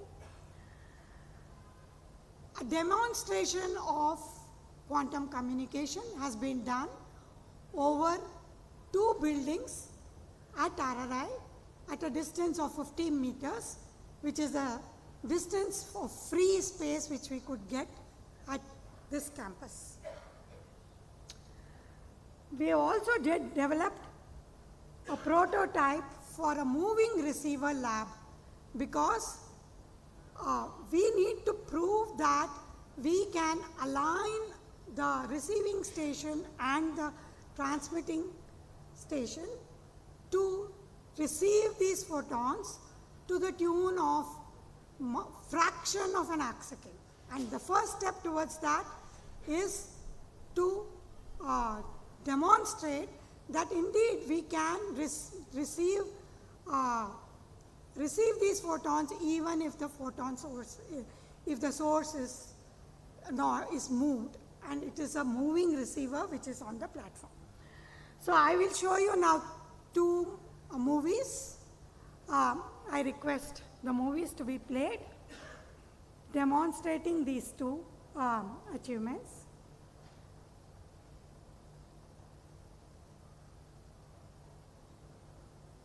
Can you play the movies, please?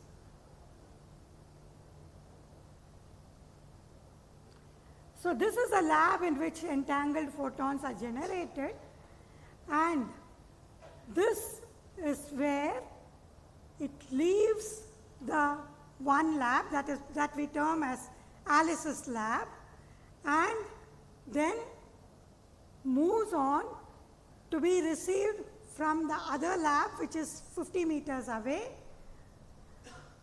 which we call as Bob's lab, and it is received here and then decoded here, and we find that the quantum key decoded here can indeed demonstrate the quantum key distribution over 50 meters of length. The second movie here is where we move the receiver based on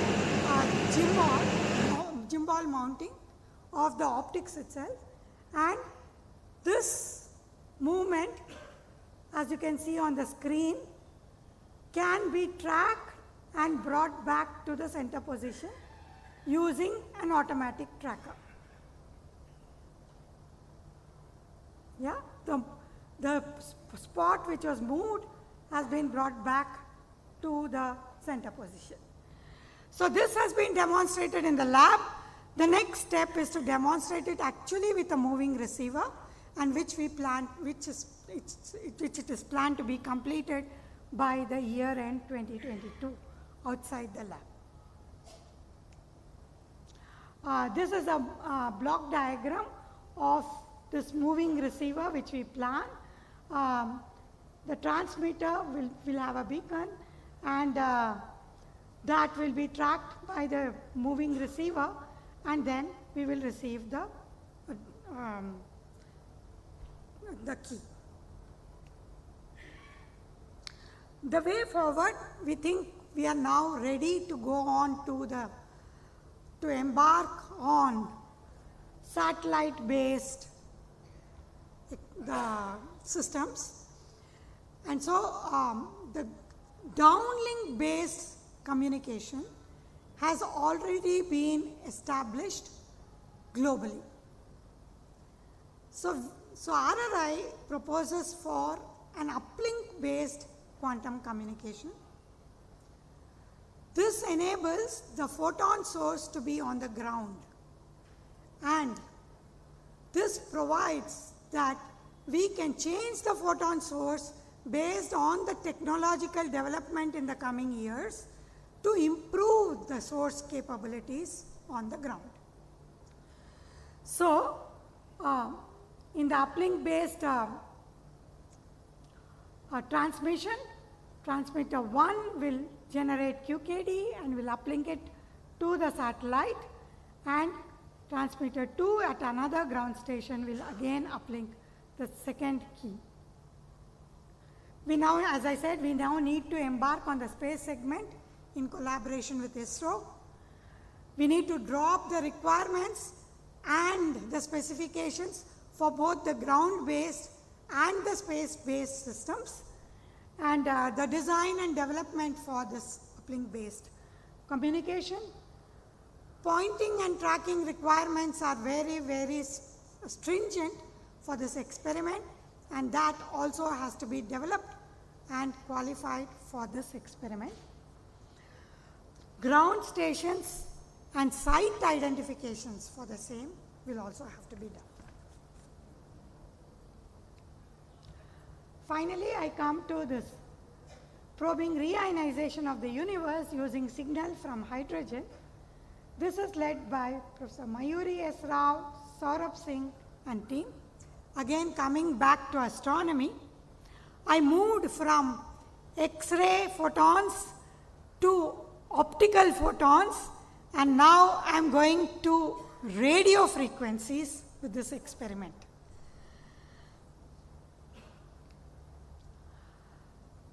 The concept of Pratyush itself is to detect a spectral signal from hydrogen. As all of you know, hydrogen is the most abundant element in the universe. Hydrogen has one proton and one electron, and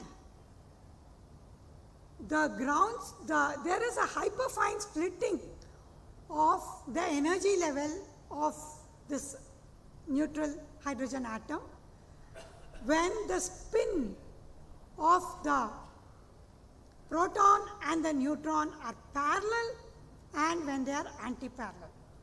And transition from one of these levels to the other level leads to what is called the H1 line, which is at 1420 megahertz, or it is often referred to as the 21 centimeter line. The 21 centimeter line has been known for several decades, and it has been used to study our own galaxy, its properties, its dynamics, its morphology, and it has also been used to study further from our galaxies, to study outside the Milky Way galaxy itself. We propose to use this hydrogen 1 line to probe into the early universe. We know that the cosmic microwave background has been detected, and that is 400,000 years after the Big Bang. After that, there is a period of dark age when we do not have any emission other than probably the hydrogen 1 emission, which is not yet detected so far. And then when the first stars and galaxies start to form, which is termed as the start of the epoch of reionization, again we start to see this 21 centimeter line, this time in absorption, both in the dark ages and in the EOR starting, it is in absorption. But after the start of the epoch of reionization, it is deeper than it is in the dark ages. So we plan to probe somewhere just before this epoch of reionization and till the end of the epoch of reionization. Because this line is coming from an early universe, it will probe high redshifts of the order of 30 to 8 over the frequency range of 40 to 200 megahertz. The several models, theoretically, several models have been proposed to study this line, and depending on what are all the other phenomena which affects this line, like the Lyman alpha contribution due to the first stars and galaxies, the X-ray emission itself coming from the galaxies, etc., and the variation in this emissions and the parameters connected with these emissions, there are several models proposed for how this line would look at these megahertz range. And this line in black is the standard vanilla model, and there are various other models, as you can see from this graphs. Please note that what we are seeing against the cosmic microwave background is a brightness temperature of only 0.2 Kelvin, or so to say, typically 100 millikelvin or maximum of 200 millikelvin. So it's a weak signal compared to the foreground galactic signal, which is very, very bright. In addition, we need to observe it in this frequency range of 80 to 140 megahertz and extending it all the way to 200 megahertz till the end of epoch of reionization. So the sky signal has to be retrieved after removing the bright foreground galactic emission. So the goal of Pratyush itself is to detect the cosmic hydrogen 1 signal, and we would like to be the first team to detect this signal. It's very, very challenging, and it's also globally very, very competitive, because there are several teams addressing to detect this signal. We ourselves,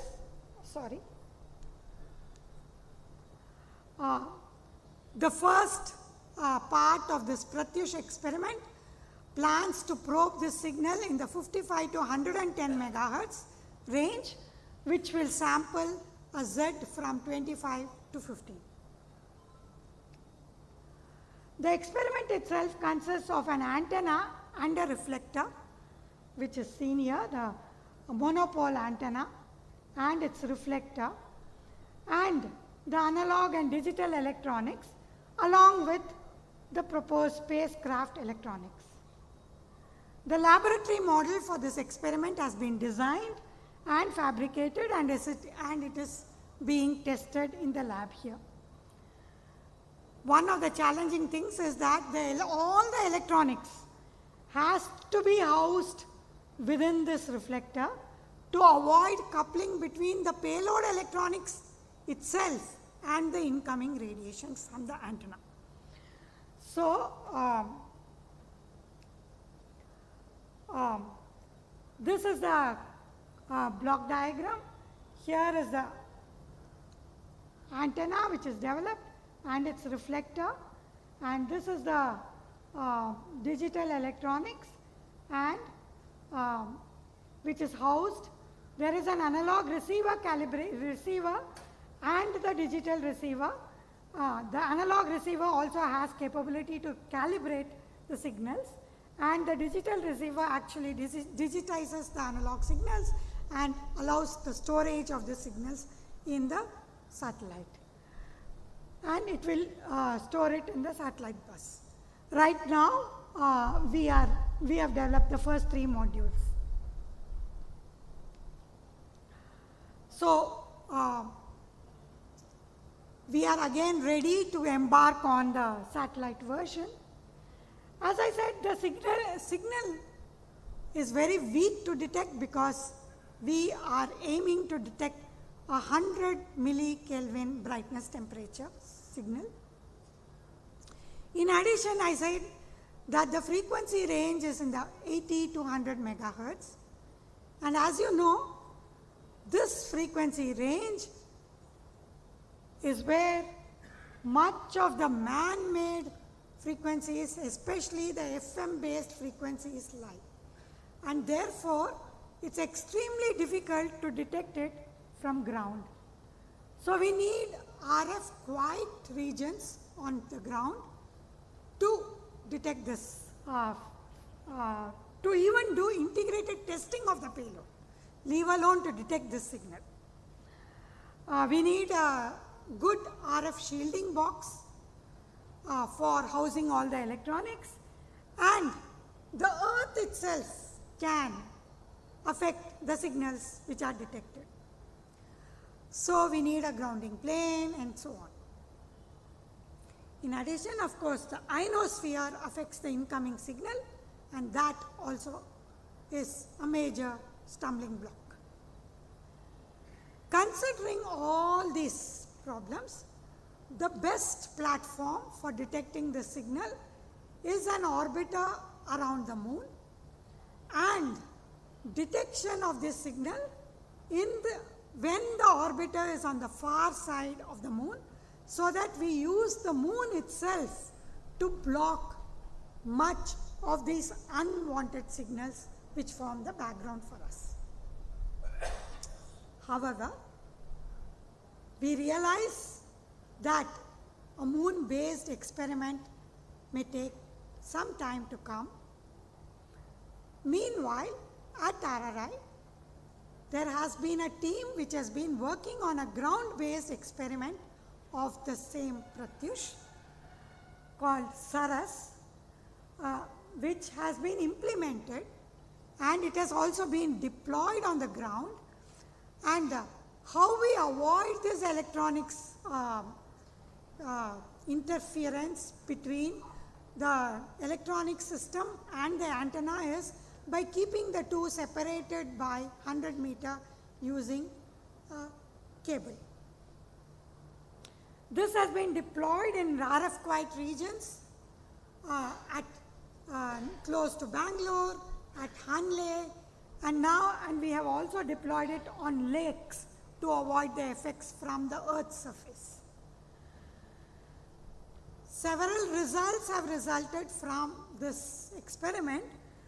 One of the major recent results has been that we have been able to refute a few of these models shown in brown, and also this major detection which was reported by the EDGES USA experiment, which was deeper than what was proposed by the theoreticians, almost twice as deep, but we did not detect it, and we have refuted that this signal may indeed not be the true signal from the early universe.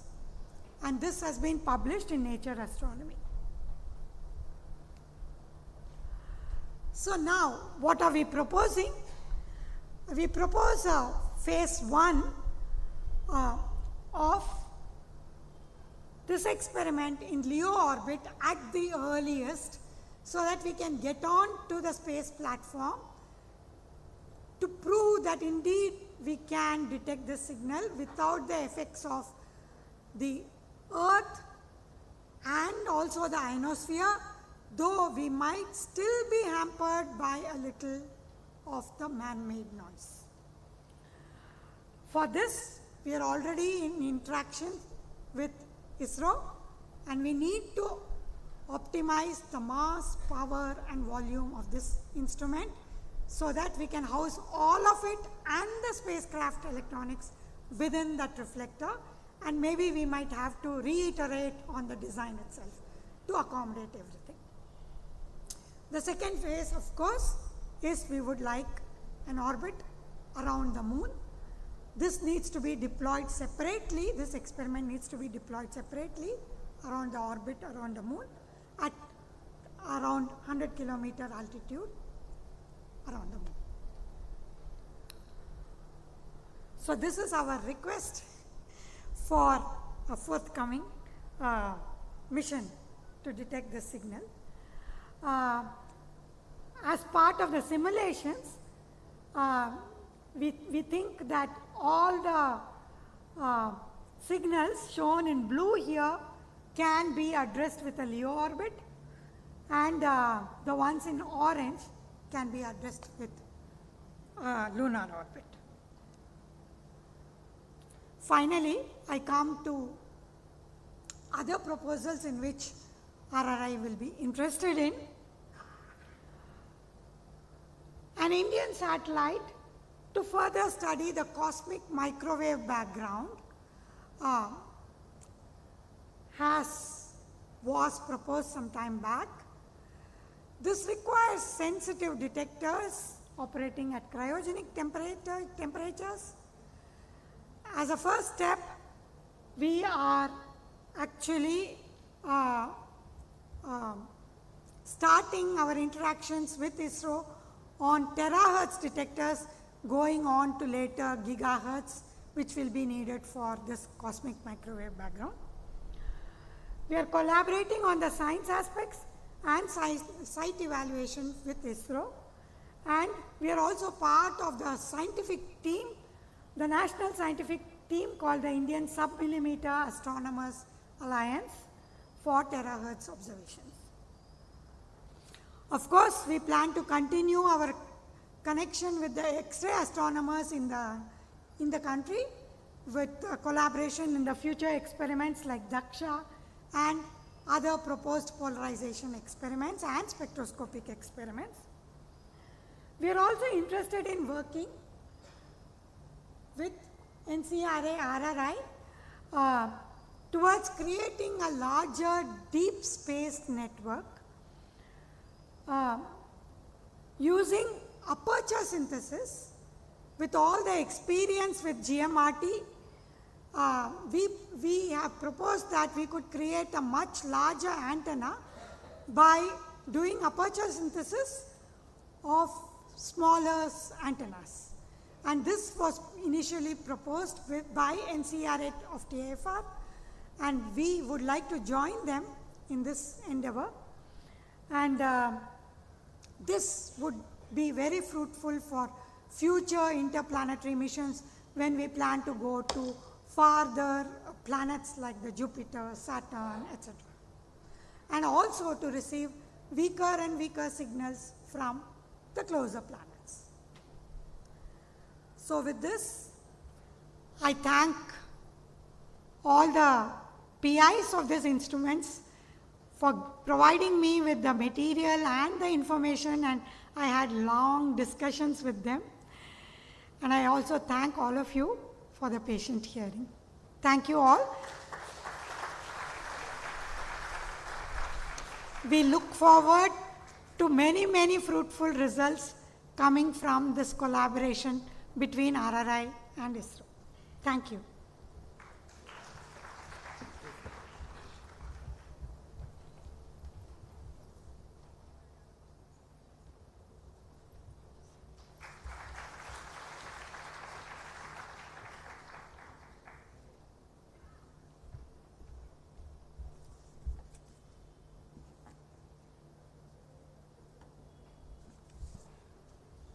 So, we break for lunch now, and people will guide you to the place for lunch. Yeah, thank you.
eminent retired faculty from RRI who are going to tell us about their journey as well as the science that was done in their time and past in their subfield.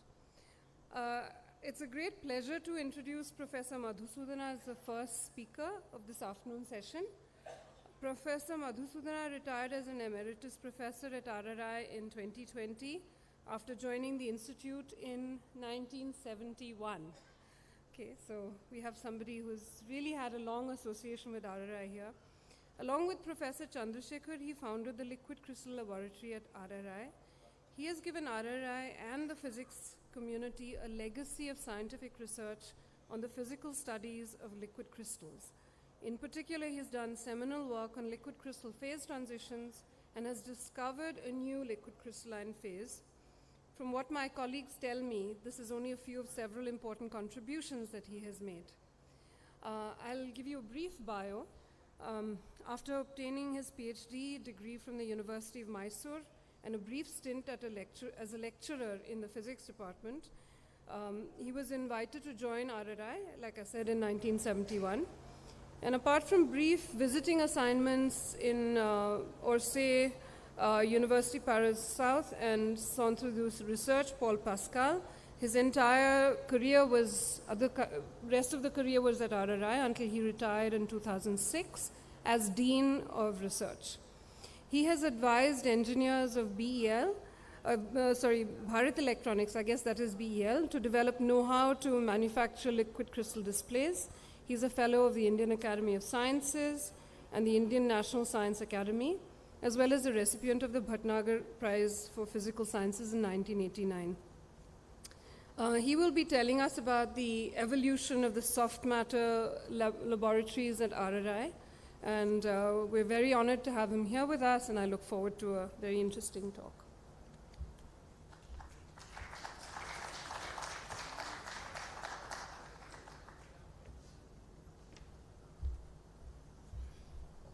Well, thanks a lot for that introduction, and I should thank the director for asking me to, maybe they know there is no collar mic, so I have to stand here, for asking me to give this talk. See, evolution always has a beginning, and as far as this campus is concerned, is that okay?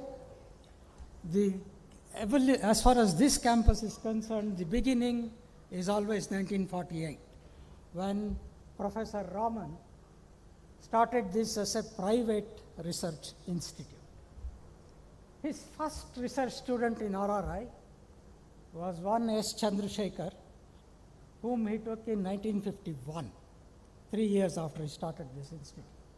Chandrasekhar measured optical rotator dispersion of several crystals, improved a formula to analyze for his PhD. And then after spending a few years in a couple of research centers in UK, I won't go through all that, he became the first head of the newly started Department of Physics in Mysore in 1961. And at that time, S. Chandrasekhar and D. Krishnamurthy, who had also been students of Raman at RRI, joined Mysore University as readers. All the three were my teachers in my MS. Chandrasekhar initiated research activity in liquid crystals, and I joined him towards the end of 1965 as the first PhD student on that topic. Liquid crystals, of course, were discovered in 1888, but the research work in that area had been on a low key, started to have a resurgence only in late 1950s. The simplest liquid crystal is called the nematic, which has a pure orientational order of molecules with shape anisotropy. Why I am telling the next thing is I am coming back to this point at the end of the talk. The first molecular theory of the orientational order was proposed by Max Born. Most of you are familiar with his name. In 1916, suggesting that the nematic was a ferroelectric liquid with a polar order of molecular dipoles as shown there. But then Ansager, another Nobel laureate, showed in 1949 that long hard rods undergo a first order transition from isotropic to the nematic phase as the density is increased. The increased translational entropy is more than the loss of the orientational entropy. It is a truly seminal paper because this is the first time anybody has shown that a phase transition could occur due to a competition between two entropies without any interactions. Of course, Mayer and Saupe showed in 1959 that anisotropic dispersion interactions give rise to the first order isotropic to nematic transition at some temperature. Now, of course, you can think of temperatures because there are interactions. Both the above results imply that the orientational order of the nematic phase is apolar and the order parameter is really a second rank tensor. And in fact, later the discovery of what is called phenyl, a lining up of 5 phenyl molecules without any net dipole moment, clearly showed that bond was wrong. Of course, in Mysore there were no experimental facilities, so we mainly did some theoretical work. For example, my thesis was on extending the Mayer-Saupe theory by including higher order terms to account for temperature dependence or order parameters of several compounds. In the 1960s, when we started work in Mysore, only 4 types of liquid crystals were known. I have already talked about the nematic, which is this. If the molecules are chiral, that is lack a mirror symmetry, then the average orientation direction twists around an orthogonal axis. Oh, sorry, did I press the... And you get what is called a cholestric phase with a pitch which is of the order of the wavelength of light. In fact, the first liquid crystal was discovered in cholesterol benzoate back in 1888. I think I keep going back to, sorry. I don't know why this doesn't, where should I point? Here? It's not going back. Now it has gone back, sorry. If the phenyl had 2 long chains attached at both ends, then it becomes biphilic in nature. There is an aromatic core and aliphatic chains. That will produce what is called a spectic liquid crystal. And if the long molecules are roughly along the layer normal, it's called a smectic A. And if they are tilted, it's called a smectic C. Incidentally, smectic C liquid crystal was discovered only in 1965, as we were just starting our research activity in Mysore. And Professor Chandrasekhar also initiated investigations on optical properties of cholestric liquid crystals. I think Rajaram already mentioned this in the morning. Now, 1958, we come from, I'm going to say why the research work in liquid crystals picked up around the end of 1950s. Charles Frank reformulated a description of what is called curvature elasticity of nematics. See, any vector field can have only 3 types of spatial variations: play, twist, and bend. And the relevant elastic constants are extremely weak. And this is very important for the operation of liquid crystal display, as I will mention later. Next, in the late 1960s, Leslie finalized the hydrodynamic theory of nematics. You need 5 viscosity coefficients to describe the hydrodynamics of nematics because flow and orientation of the molecules get coupled. So it becomes a very complex description. And more than anything else, in the late 90s, 60s, Digens came into the field. He formulated the Landau theory to describe several phase transitions: nematic isotropic, smectic A to nematic, smectic C to smectic A, and so on.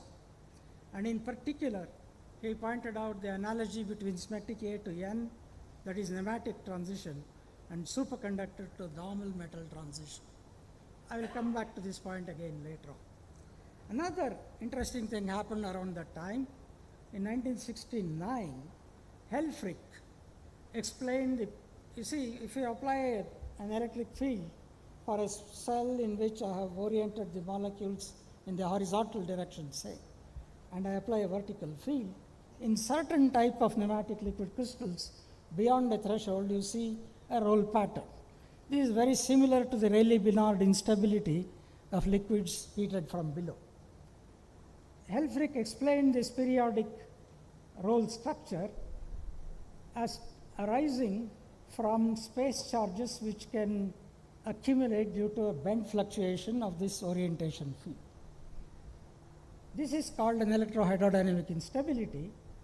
The interesting point is if you increase this, you see this threshold is around 10 volts. If I increase the voltage to say 15 or 20 volts, then it leads to a chaotic motion in the medium. And now the medium looks like a ground glass plate. So this has a clear-cut contrast from a region in which you have not applied any electric field. So that led to the first liquid crystal display using this so-called dynamic scattering mode.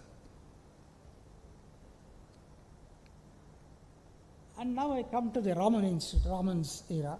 1968 was the 80th birthday of Professor Raman. So a very special Indian Academy of Sciences meeting was held in Ahmedabad to celebrate that birthday. And you see three people here. This is Professor Chandrasekhar, that one, who becomes very important for our coming story. Of course, Raman is there in the center. Again I pressed the wrong button always. You see Professor Ramseshan there, and you see Professor M.G.K. Menon there.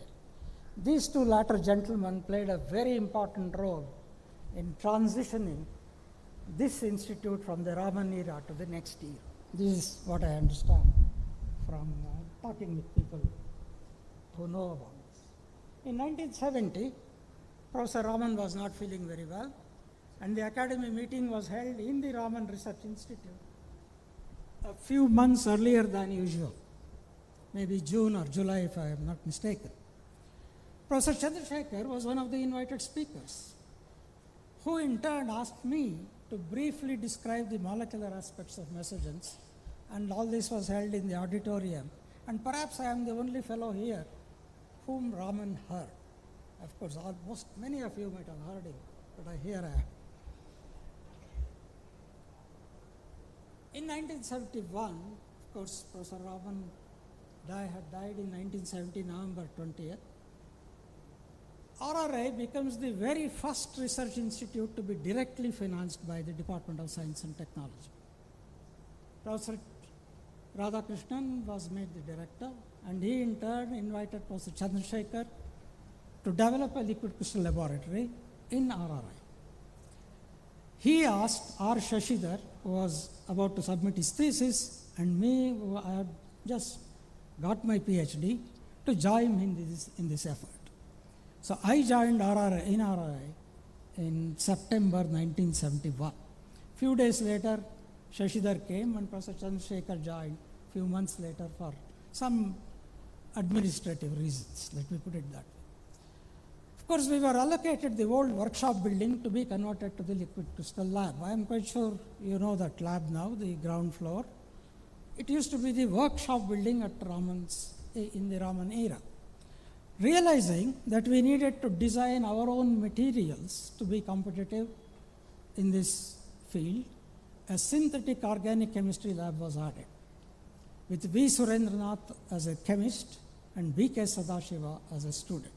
That is also a very important thing in this story. G. S. Ranganath, I think Rajaram has already mentioned, he joined later as a theorist. C. L. Ketrapal and Ajit Kova, who specialized in determining structures of small molecules which were dissolved in pneumatic crystals, liquid crystals, using the NMR technique. They were in TFR, they came and joined us, I think by the middle of 1972, if I'm not mistaken. And in fact, this technique was itself invented by Saupe, whom I mentioned earlier, of the Mayer-Saupe theory. The first batch of physics research students were P.P. Karath, K.A. Suresh, and U.D. Kinney. We could start a few experimental studies using some equipment from the Raman era. A couple of microscopes, an electromagnet which was built locally with the help of apparently Hindustan machine tools, a rotating anode X-ray generator, an infrared spectrometer, and so on. These were the equipment available to us. Twisted pneumatic liquid crystal display, which finally became an extremely important display technology, was invented in 1971 as we were moving into this institute. And to reduce the operating voltage, many new compounds with large longitudinal dipoles were synthesized. So the question then was, since now there are very large dipoles, the intermolecular dipolar interaction compares to the thermal energy. So can you get ferroelectric pneumatic back to bond?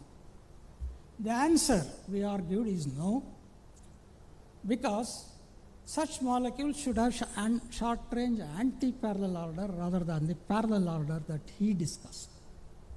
But of course, the director remains apolar because of this, but there is no long-range anti-parallel or anti-ferroelectric order because we have a liquid.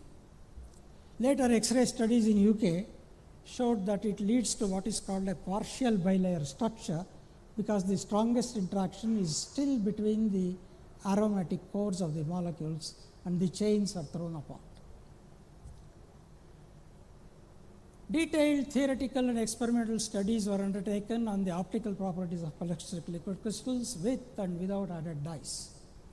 A notable result is the analog of Bourbon effect that Rajaram mentioned in the morning, and I show a figure of that original Bourbon effect, where there is an additional transmission when the absorption and reflection bands match. Absorption band of the dye and the reflection band of the cholesterol. Of course, the people involved in the study were Chandrasekhar, Rajaram, Ranganath, Suresh, and U.D. Kinney. The twist elastic constant, I showed you that there are 3 elastic constants, is a difficult thing to measure using optical transmission because of what is called adiabatic theorem. I won't go into that. We used a new geometry of observation to detect this deformation and found a few results on dependence on all 3 elastic constants on the short range order in the medium, and these have been very much used by various people working in this field. Karath and I were involved in this study. S. Venugopalan had joined us as another faculty at that time. Venugopalan took his PhD with Professor Ramdas. Ramdas was a student of Raman here in this institute. And he was a spectroscopist. So he studied the far-infrared spectra of several compounds, mainly rotational degrees of freedom of the molecules. High-pressure studies were started in collaboration with the National Aeronautical Laboratories those days to discover pressure-induced mesomorphism. Here the people involved are, of course, Shashidhar, Chandrasekhar, Ram Seshan, and the chemicals were synthesized by Sadashiva and Surendranath. Another activity which was started was surface tension measurements across the nematic to isotropic transition in several compounds by Shashidhar and his students S. Krishnaswamy, and a theory of this was developed by Croxton, who was visiting us from some university in the UK, and Professor Chandrasekhar. So the main point there is the surface tension is supposed to go to decrease with increase of temperature, but when you come close to the nematic isotropic point, it has a dip, increases, has a maximum, and then continues to decrease. These people could account for it. I won't go through how it happens and so on. It's too long a story. Another measurement which was started was the dielectric measurements, and of compounds known as cyanobiphenyls showed a positive jump of the average dielectric constant at the nematic isotropic transition. You know, the average dielectric constant is proportional to the density, and if the density decreases, you expect the epsilon to go down, but instead it went up, and that was of course in accord with our theory that it's an anti-parallel orientation between adjacent molecules. Now, 1973 was the silver jubilee year of RRI, just as next year is going to be the platinum jubilee year. So a week-long school followed by an international conference on liquid crystals were arranged in December of that year to mark that occasion. Saupe, I mentioned his name, and Dijanes took part in both of them, gave lectures in the school as well, and many other very well-known scientists like Leslie and Gray, who is the chemist who synthesized these cyanobiphenyls, they were in the conference.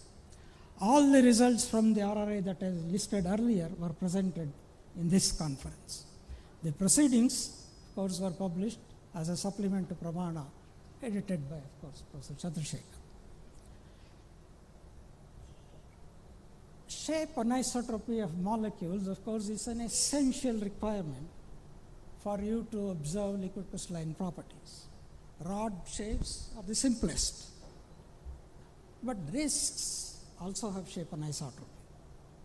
And it was thought worthwhile looking at compounds of such molecules. And indeed, these compounds were synthesized in our chemistry laboratory. This is the simplest disc-like molecule that you can think of, just one phenyl ring surrounded by 6 long chains of various types. And indeed, it exhibited a new type of liquid crystal altogether. This, using optical and X-ray studies, it was shown that these compounds exhibited what are called columnar liquid crystals. These are liquid columns, and the columns themselves in turn have a two-dimensional arrangement. So these are one-dimensional liquids and two-dimensional crystals, unlike the spectic phase, which are one-dimensional crystals and two-dimensional liquids. So this is an altogether new type of liquid crystal, and this is the most important discovery of the liquid crystal lab. And the results were published in Pramana. Chandrasekhar, Sadashiva, and Suresh were the authors back in 1977. Perhaps from Pramana at least, it is the most highly cited paper, about 1,300 or so and counting. A few thousand disc-like mesogenic compounds have now been synthesized all over the world. Both nematic and different types of 2D lattices of liquid columns are now known, rectangular, oblique, etc. Films made of vitrified nematic phase made of disc-like molecules have been used to improve the uniformity of contrast of twisted nematic displays. I told you twisted nematic has a 90-degree twist. So you apply an electric field, the molecules lift up in one quadrant. So if you look down this direction, there is a certain type of optical anisotropy. But if you look from an orthogonal direction, the optical anisotropy is very different. So the contrast will be very non-uniform. And since the disc-like molecules have the opposite anisotropy compared to the rod-like molecules, they have been used to compensate for this. The columnar structures with suitable molecules also exhibit high anisotropy of electrical conductivity, and they have been studied for that application. The other most important thing that happened in 1977 was the publication of Professor Chandrasekhar's book. It's extremely well received by the community, and it was published, of course, by the Cambridge University Press. And a second paperback edition has since been published. Russian and Japanese translations have also been published.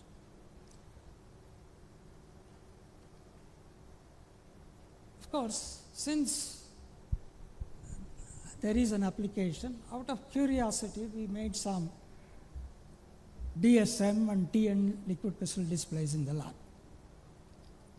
Some engineers from BEL visited us. Somehow they got the scent and proposed that we collaborate with them for developing an indigenous know-how for producing liquid crystal displays. We got into, that was anyway a public sector organization, so we got into an informal understanding with them to do that.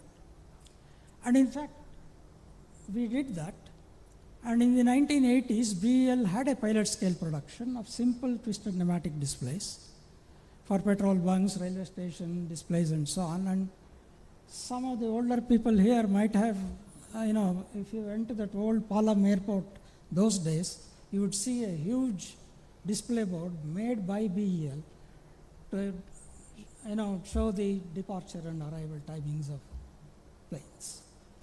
But then, what has happened since then? Of course, this was back in 1980 or so.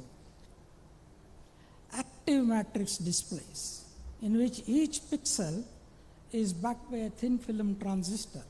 Oh, sorry, I make the same mistake every time. You see, TFT is a thin film transistor which backs each pixel.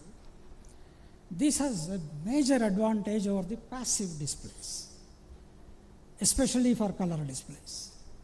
So the required R&D was extremely expensive, and BEL said, we can't do it. So that's all.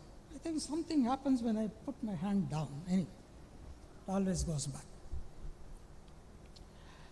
And then what happens about 30 years ago, I am jumping to 1990s because I want to finish our association with displays. I think after 1990, Aeronautical Development Agency, which was the nodal agency for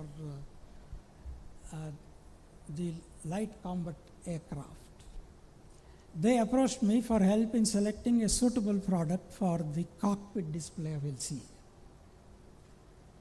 And then, they had brought several quotations from various companies abroad. I suggested to them that they should explore with BEL instead to develop it locally. Of course, this was done, and I think they are the nodal agency still giving the cockpit displays, but with imported active matrix LCD. So LCD era in BEL came to an end around that time. They are no longer producing. And still, in the application side, T.N. Rukmangathan had joined us as an engineer. I think he is here. And we started exploring the possibility of selecting all rows of a passive matrix LCD simultaneously, instead of the prevalent line-by-line addressing scheme at that time.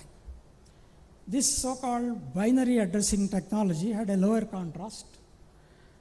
And later, he developed what is called IHAT, improved hybrid addressing technology, to overcome this problem where a few lines are addressed at a time, not all the lines. Multi-line addressing schemes were used in cell phone displays. Of course, these are variants of this scheme of Rukmangathan, till the active matrix displays became affordable, and now probably everything is active matrix. Of course, Rukmangathan has authored a book on addressing techniques of LCDs recently. F.C. Frank of Frank Elasticity visited us for a few months in 1979 to 80. And an international conference was organized in December of 1979. Around that time, the type of problems we were doing were the following. Ranganath, for example, explored the interactions between line defects in pneumatics and showed that anisotropy of elasticity leads to angular forces between them. And this is a photograph not taken by us, I think, of a holistic liquid crystal where the disclinations twist around each other due to this effect. Kinney undertook a very systematic effort to explore flow patterns in pneumatics in various cell geometries, 5 viscosities, 3 elastic constants, and only a person like Kinney, I think, can do it. It's a very tough problem, generally. Many new compounds with cyanoid grooves were synthesized, and their physical properties were investigated. Some of these compounds are found to exhibit, I'll come to what are these a little later, but let me say it anyway, re-entrant pneumatic, pneumatic to pneumatic transition, smectic A to smectic A transition, and so on.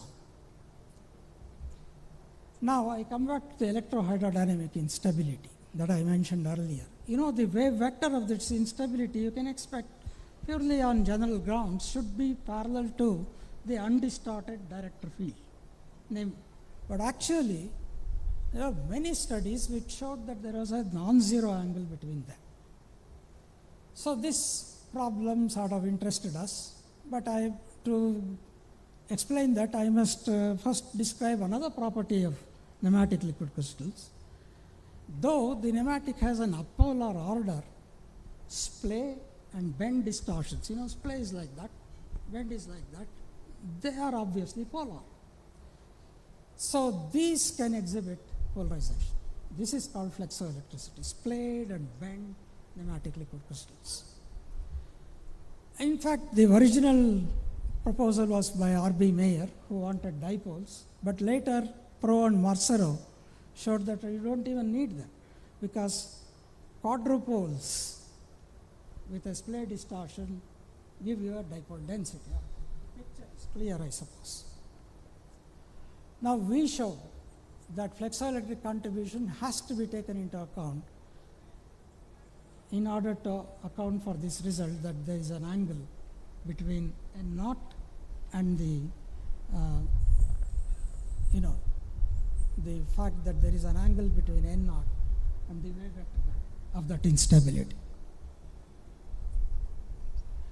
I think Raghunath and I were involved in this work. Of course, we realized that not many flexoelectric measurements are available, because if you apply a DC field, it is usually screened by ionic impurities. So we developed then an AC technique, electro-optic technique, which required a very detailed numerical analysis. Shobha Warrior and I were involved in this work, and this technique was later used by the Japanese and others to measure flexoelectric coefficients. Some compounds with the cyano-end groups exhibit the following phase sequence as you cool it: isotropic phase, pneumatic phase, a smectic AD phase with a partial bilayer structure that I mentioned. Cool it further, it goes back into a pneumatic. This is called a reentrant pneumatic. You cool it further, it goes to another smectic phase, smectic A1, with a layer spacing which is equal to the molecular length. So how does this arise? So I was obviously interested in the molecular origin of this. We pointed out that as the polar molecules approach each other, see, this is the anti-parallel arrangement that I talked about earlier, but I think probably this has run out of battery, most probably. And on the, sorry. Yeah.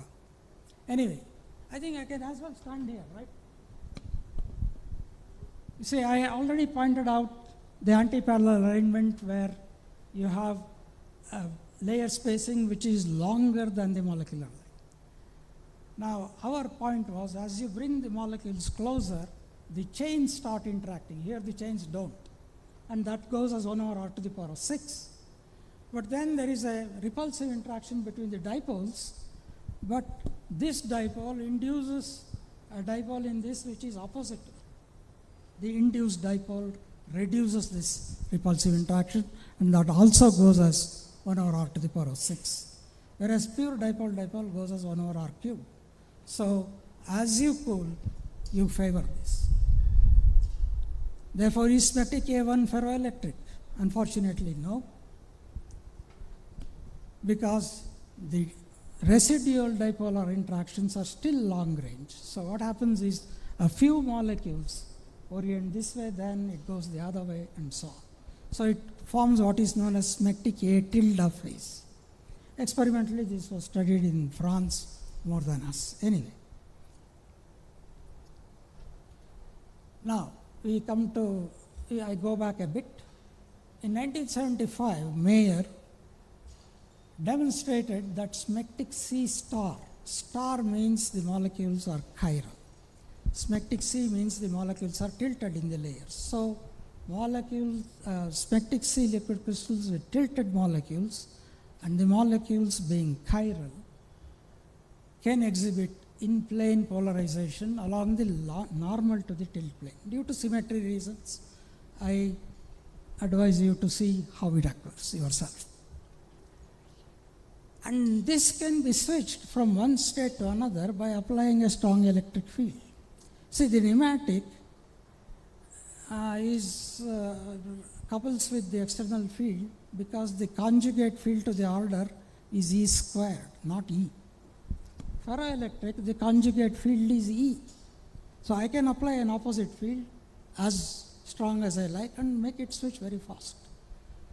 This created a big fuss in the field of liquid crystals. In fact, so much so that they had to start an altogether new series of international conferences every alternate year just to handle the number of publications, papers, and people working in the area. Sadashiva, of course, and his students synthesized many compounds and their properties are studied in the lab. Ratna, Kenneth, Krishna Prasad, and many others were involved in these studies. Smectic C star also exhibits a helical structure because the molecules are chiral. And therefore, the pitch of the helix can become of the order of the wavelength of light and exhibit some unusual optical properties as well. So the optical properties both for light propagation along the helical axis and in the phase grating or the Raman-Nath mode were also investigated, both theoretically and experimentally, and this included some dynamic light scattering studies by Suresh, Ranganath, and Yuvraj Shah, if I am not mistaken. The 9th International Liquid Crystal Conference was supposed to be held in Poland in July 1982. Of course, Russians, who were happy to invade other countries, had invaded Poland at that time. And therefore, ILCC had to be shifted out of Poland. Professor Chandrasekhar agreed to organize it, but not in July. Obviously, it was not possible, but only in December of that year in Bangalore. And of course, it was held in Hotel Ashok because we had several hundred participants, 3 parallel sessions, and so on. In 1983, Professor Chandrasekhar was elected to the Fellowship of the Royal Society. And when the International Liquid Crystal Society was formed later, he was chosen to be its inaugural president. Of course, he has received a number of awards. I won't list them here.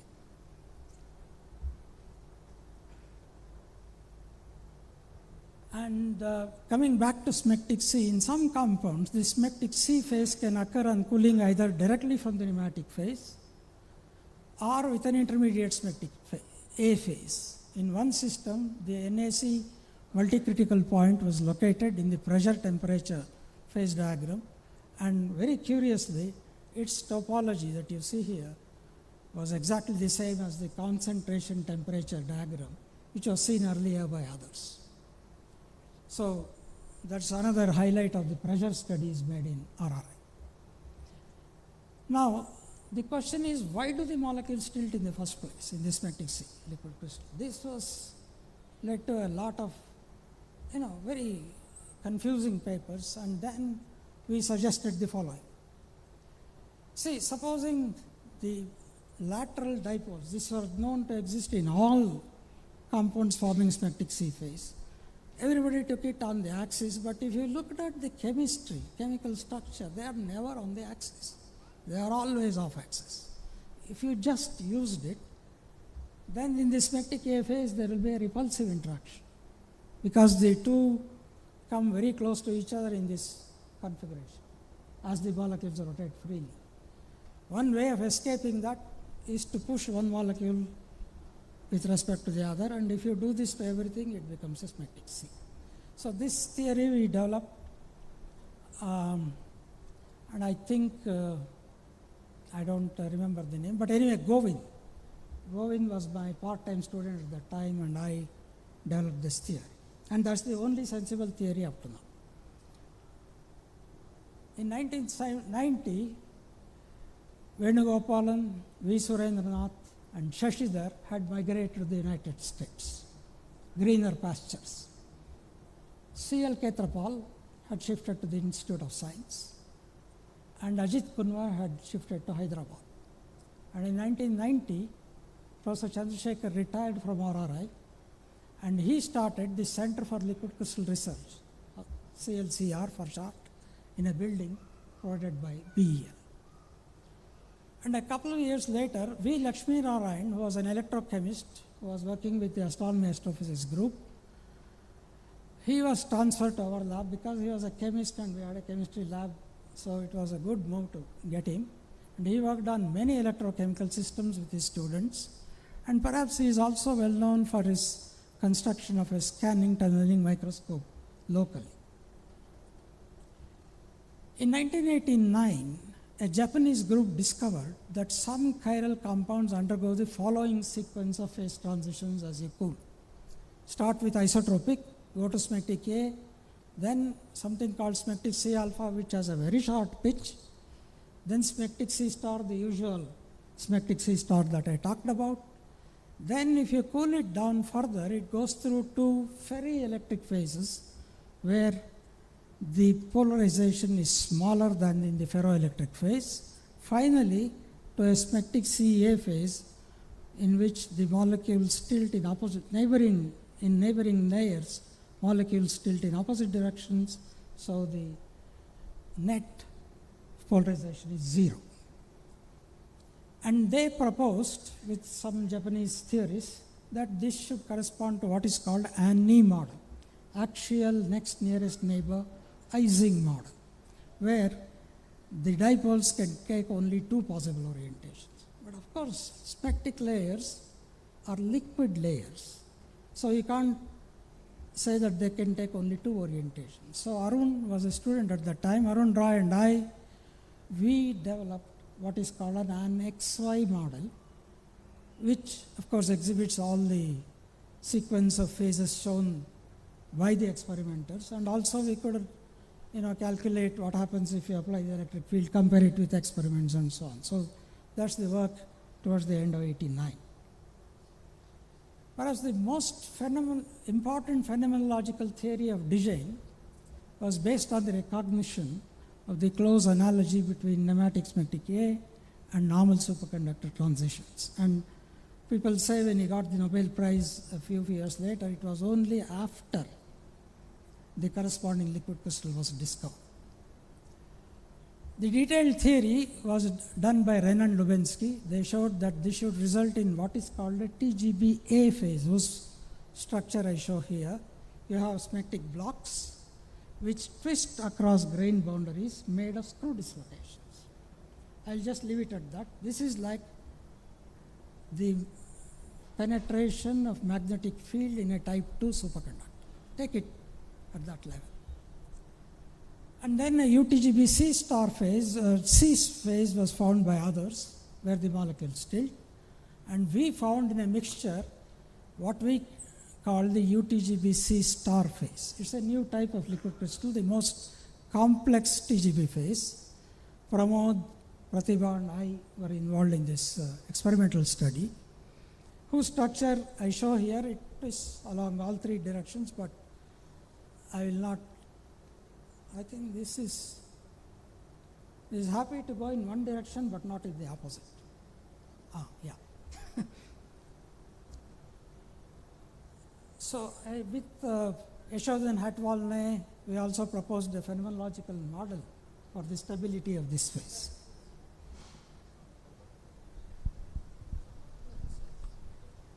So what do I do? Press this for the next, and for the this is anyway, it doesn't matter. So am I running out of time? Yes. Have I run out of time? Yes. So maybe another 5 minutes. 5 minutes? Okay. Would that be okay? Okay, I think I'll stop whenever you say stop. I don't have cards, so. Okay, you are not going to be hot. That's the other activity that was taken up was the investigation of 2D phase diagrams using Langmuir films. It was initiated by Suresh. I will cut short my description. I am running out of time. While most of this work was on thermotropic liquid crystals, after Raghunathan joined, he started work on lyotropic liquid crystals. In particular, I can point out the ripple phase, about which they not only did the experiments and found something new, but also developed a theoretical model. 1998 was the golden jubilee year of the Raman Research Institute. And we organized a school followed by an international discussion meeting in the December of that time, and the proceedings were published in Pramana as usual. In 1996, a Japanese group discovered that compounds with bent core molecules can also exhibit liquid crystalline phases.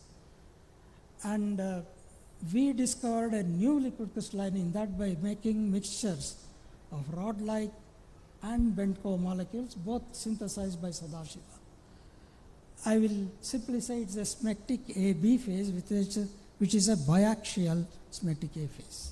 I'll skip other details. And 25th anniversary of the discovery of the columnar liquid crystal was in 2002. Sadashiva organized a 3-day international meeting, again published in Pramana. Sandeep Kumar joined us in 2002. His main interest was in disk-like molecules. He has written a book, several articles on this subject. Again, I will skip.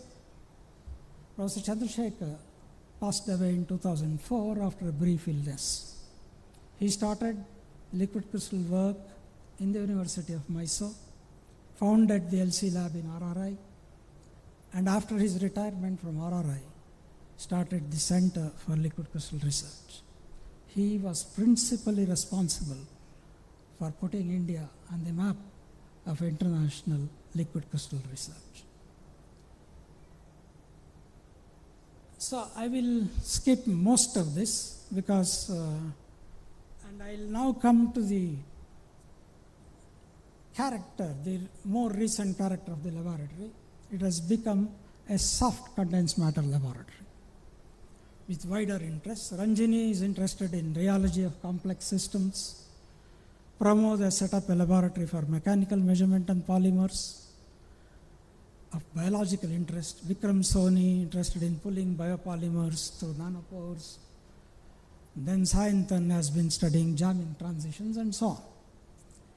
I understand all this work is going to be presented in detail in the next few days, so I'll not make any comments on those.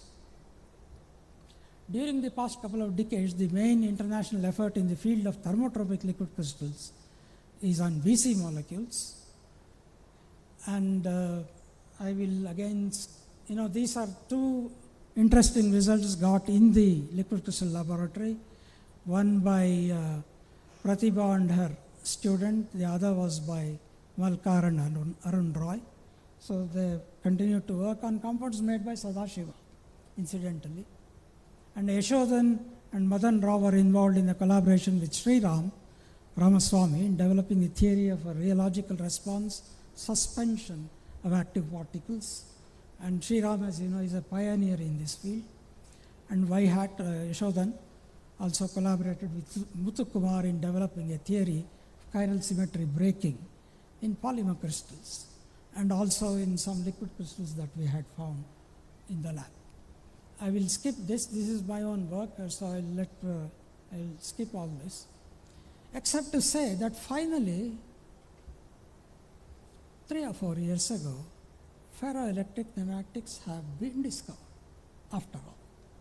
You remember 1916, Born had predicted this. So these people said, okay, Born predicted, now finally we have the ferroelectric pneumatic.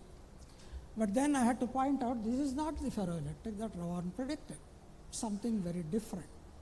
I will not go through this because this was published last year in PRE, those who are interested may. So this arises because of a very specific charge density distribution along the length of the molecule. Only very special distribution can give rise to this. I have argued the reason for that.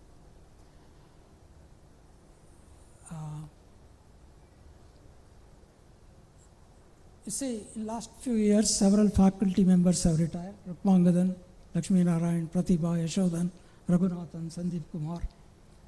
Most of them were working on liquid crystals, and the implications are clear. 2 years ago, my colleague and a very good friend, Sadashiva, passed away. And very fittingly, Liquid Crystals Journal has brought out a special issue in his memory. And I will not go through some missteps that we made. I thought any evolution's missteps must also be related, but the chairman is very unhappy with me, so I will simply say the laboratory continues to evolve, and my own suggestion as a white-haired person is that in a small research institute like RRI, it is better not to diversify too much. Concentrate on a few main topics and push hard on those. Then you make a mark. Thank you.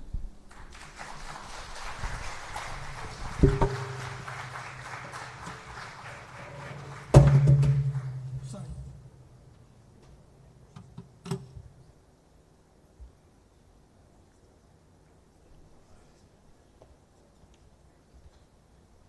Thank you. We need to pause.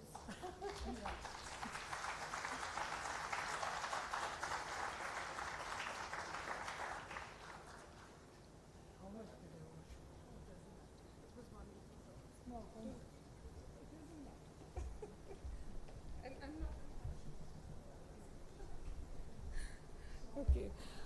Thank you very much for a very interesting, very extensive talk, Professor Madhusudana. Let's move on to the next talk today by Professor Joseph Samuel. It's called Theory, Light and Matter at RRI, A Personal Perspective. Just briefly, Professor Joseph Samuel really needs no introduction to many of us, and I have to say it's a delight to have him here with us today. I can only describe him as a polymath. He has worked on a range of research topics from optics to geometric phase, classical mechanics, classical and quantum gravity, and mathematical physics. His 1988 work on the Berry phase with Professor Bhandari is a very important legacy for RRI. It's one of these very highly cited papers. He's also contributed seminal research to loop quantum gravity approach in its early days, which is the avatar of Sam that I first knew. Since then, I've noticed that he has many different avatars. He's incredibly broad and he has a very open attitude. And I think he's given RRI a legacy of truly interdisciplinary science with the idea that knowledge knows no boundaries. A brief bio, he did his integrated master's in physics from IIT Kanpur and his PhD in physics from IISc, during which he joined RRI from 1982 till 2020. Since then, he's been a Simons visiting professor at the ICTS. He also visited Syracuse University in the middle of all of when he was at RRI and worked with Professor Ashtikar, Smolin, and Rovelli, who are, the big names in loop quantum gravity. He works most generally on classical mechanics, optics, general relativity, geometric phase and quantum mechanics, and soft condensed matter, as well as the popularization of science. So without further ado, Sam, please, thank you.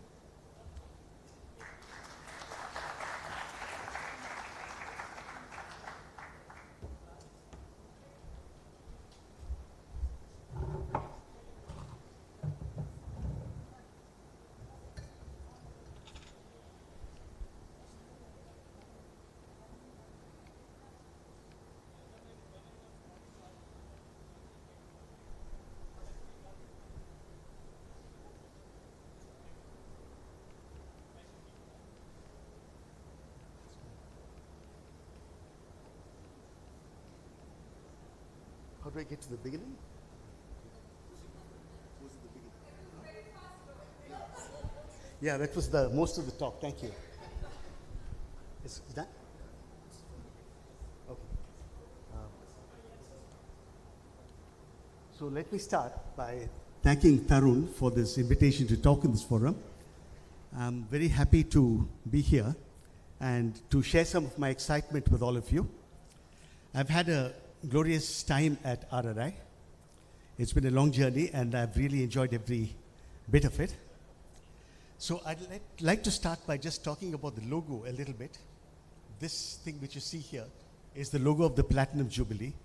Probably not all of you have grasped the meaning of the logo. So I'll give you a brief explanation. This is supposed to represent a topological idea called the inversion of the sphere.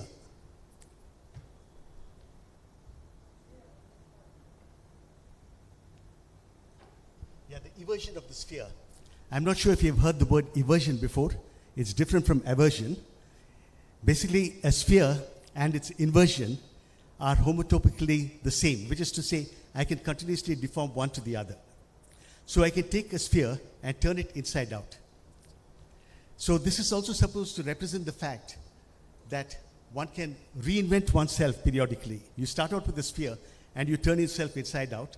So this institute is now 75 years old. And if it can maintain the same intellectual curiosity in the 75th year as it did on the 16th, then, well, inversion is the key. Keep reinventing yourself. Now let me get on with the talk. I'll start with the plan of the talk, which has the prehistory first, and then the phase which Rajaram talked about. I will just talk about it very briefly, and then go over the work in light and matter physics and theoretical physics, and finally I'll express some opinions on theory and experiments and conclude. It's not going to be as scientific as the last talk. There's less scientific substance, but I thought this was a popular talk, and probably it's better to give a few general ideas rather than,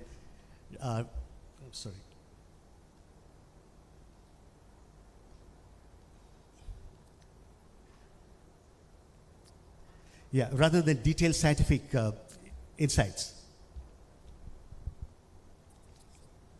So the prehistory of this institute goes back to the founder, C.V. Raman.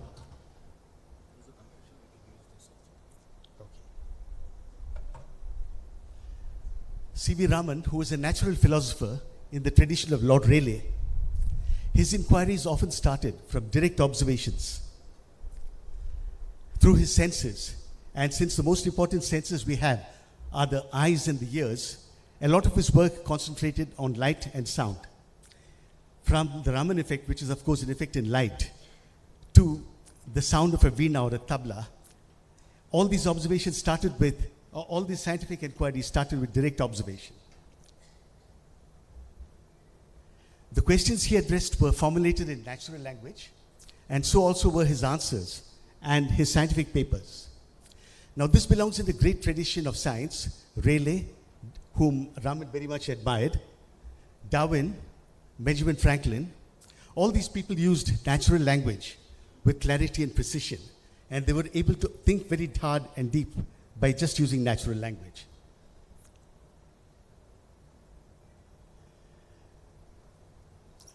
I'd like to now make a detour, and some of this overlaps with Rajaram's talk. At some point, Raman handed Pancharatnam a crystal, which is iolite, which is supposed to have some mystical properties, as I learned today, and asked him to understand its optical properties. Now, iolite is an absorbing crystal and sensitive to the polarization of light. While thinking about this problem, Pancharatnam started thinking about the interference of polarized light. So the questions he asked were the following. When are two beams of polarized light in phase with each other? In phase translates to being in step with each other, like an army marching, all the soldiers are in step. And the answer he came up with is when the resultant intensity is the maximum. Pursuing this idea, he insisted on checking the following idea. One, that the beam A is in phase with itself. So I denote that by a symbol A twiddle A, which is to say A is in phase with itself. The next question is, if A is in phase with B, then B is in phase with A, or rather that's a statement, is it true or not? So does A twiddle B imply B twiddle A. And pursuing this further, if A is in phase with B and B is in phase with C, is A in phase with C? And the answer, to his surprise, was no. The phase difference between A and C, given these conditions, is that it is given by half the solid angle subtended on the Poincaré sphere. The Poincaré sphere being a very geometric way of representing the polarization states of light. Now, Pancharatnam's inquiry was firmly rooted in experiment and at the same time deeply rooted in mathematics. Each of the statements above, which I have talked about, can be translated into a real experiment. And it can also be considered pure mathematics. Mathematically, what he was checking was the notion of an equivalence relation. In mathematics, given a set and a relation between its elements, written A twiddle B, we ask, is it reflexive, is it symmetric, and is it transitive? What he found was that the first two were true, and the third was false. And the third one being false suddenly puts us in a different category entirely. It's not, whenever you have an equivalence relation, the state split up, the set splits up into equivalence classes. And in this case, it does not. What it does is to bring us into the realm of curvature, and this is exactly the curvature of the Poincaré sphere. You can see now that by asking questions in natural language, and then asking them precisely and experimentally, he was naturally led to some very mathematical consequences. The change from natural language to mathematical language had great consequences. The ideas were applicable far beyond the original context. They anticipated Berry's phase in quantum mechanics, which is now being used all over the place to understand topological condensed matter. And this is an example of how theoretical and mathematical thinking emerges naturally from experimental physics. Now, I'm saying all this with a purpose. I'd like to, put across the idea that theoretical physics properly belongs in this institute, although it's primarily an experimental institute.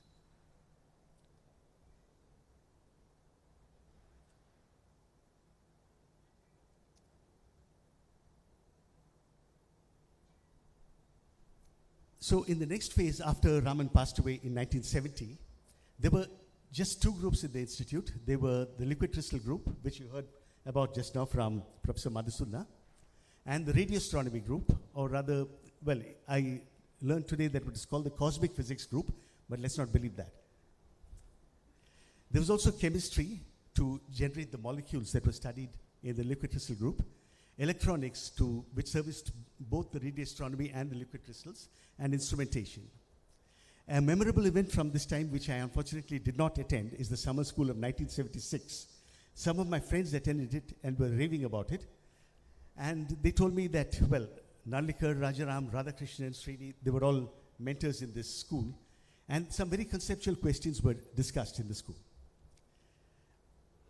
The relation between Einstein's elevator, accelerated charges, and radiation is actually a very interesting question, having conceptual and deep foundations. It's at the foundations of physics, and if you pursue it enough, I think you'll find something really, related to many other branches of physics. It inspired many young people to take to astronomy and physics. Rajaram told me today, mentioned today that there was also a school in 1977, but this is the 76 school is the one I'm talking about. So then, in the next phase, the liquid crystals were headed by Professor Chandrasekhar, as you heard. And they studied the anisotropic optical properties of liquid crystals. Polarization was a big deal in the whole venture. They used to use cross Polaroids to observe the optical properties. And on the radio astronomy side, which was led by V. Radhakrishnan, the design of telescopes involves electronics, electromagnetic waves, polarization, and also pulsar radiation, which they study in astrophysics, is polarized. And pulsar radiation, the polarization of pulsar radiation is the area in which Rad made his bones as a young man in Australia. Optics interest was firmly entrenched in both the liquid crystal lab and the astrophysics group. And this is a tradition going back to Raman, Pancharatnam. And we heard from Madhusudana also, there were many people interested in optics in the liquid crystal group. And most of these people live and breathe the Poincaré sphere. That's their natural habitat. So Ranganath, and incidentally I should also mention that Ranganath had a bit of the natural philosopher in him. He was interested in many different things. One day I learned from him that there's a sea creature, a very primitive sea creature, which uses the pinhole camera for an eye instead of using a lens like most of the evolved creatures. All these are interesting optical facts. And this interest of his goes back to perhaps his advisor and beyond. And these are all people in the liquid crystal lab. Suresh, who's here, Madhusudana, who just spoke to you, and two RNs that is, all these people were opticians. Rajaram Nityananda, Ramesh Narayan, and Avinash Deshpande. I mean, by being a radio astronomer, you learn a lot of electromagnetic theory. And Ramaseshan and Rajendra Bandari in Astro. So you can see that there was a lot of optics around.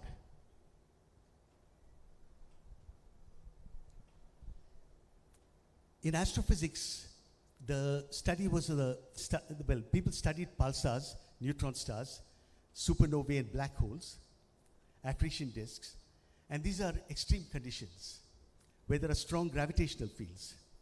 This led naturally to the field of relativistic astrophysics.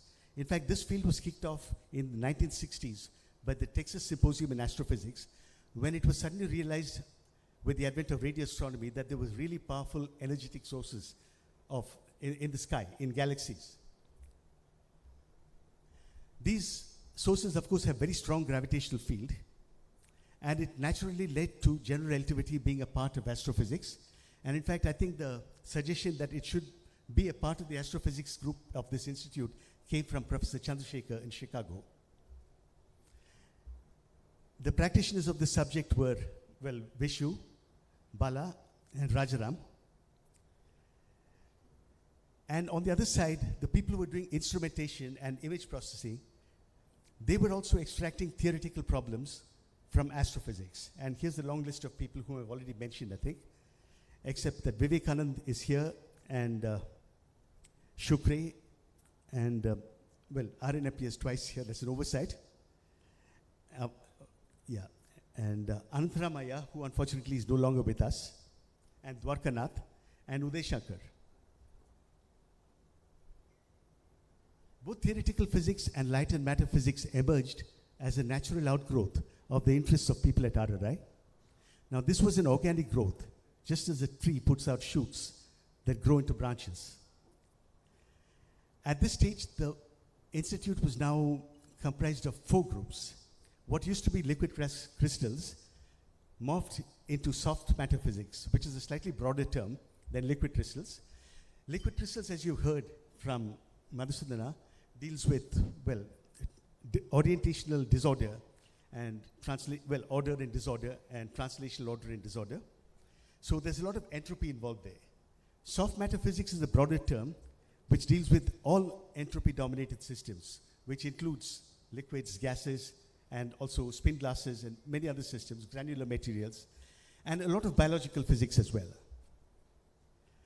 Of course, astrophysics continued in its old form, but the 2 new groups that were formed were the light and matter physics group and theoretical physics.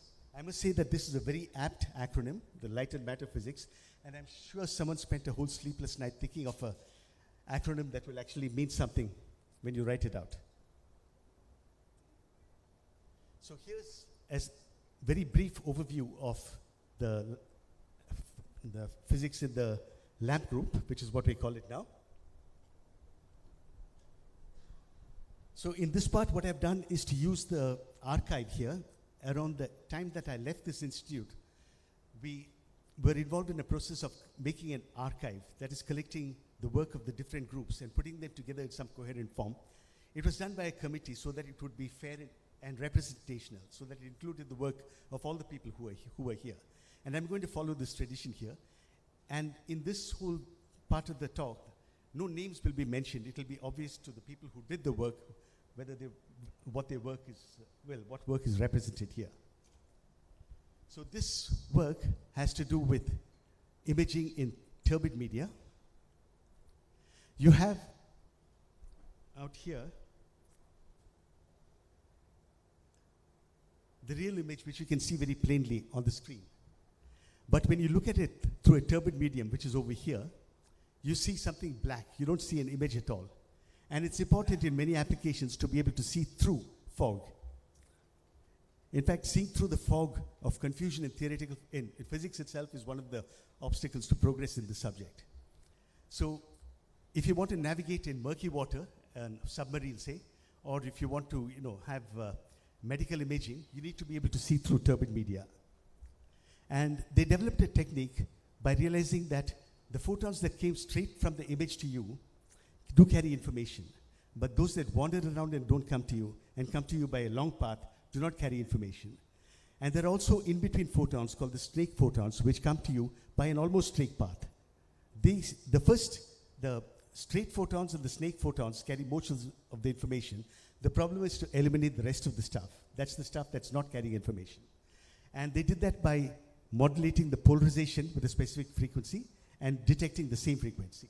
And you can see here that what was a mess in B and C is clearly visible as moving images from D to H. Now this has to do with laser cooling of atoms. The LAMP group also morphed from being mainly an optics group to be a group which studies matter as well as light. And here you see the cooling of atoms using a laser. What you do is you address a particular line in an atom spectrum and you slightly detune it so that when a photon is absorbed, the atom loses momentum and cools thereby.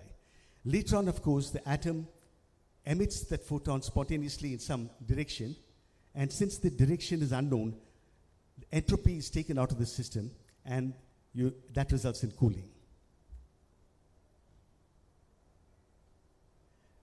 This is from the quantum interactions lab, and here one is dealing with ions trapped in an ion trap, and you can all this is very relevant for state-of-the-art with studies on ions trapped in atoms. For example, if you have collisions with atoms, you can cool atoms. You can cool the ions using the cooling of atoms, which I talked about earlier.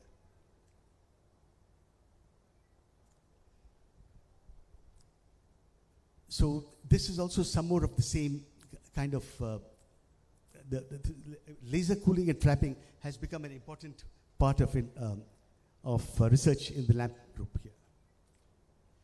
Now this is an experiment called the triple slit experiment, and this was actually motivated by some work due to Raphael Sorkin, who's a visiting professor, adjunct professor at this institute.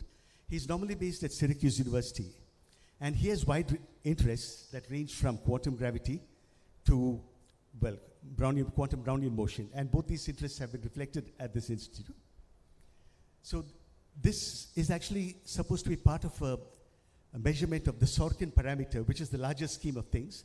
He was suggesting that there could be interferences in quantum mechanics which go beyond the two-slit experiment and which are revealed only by a three-slit experiment.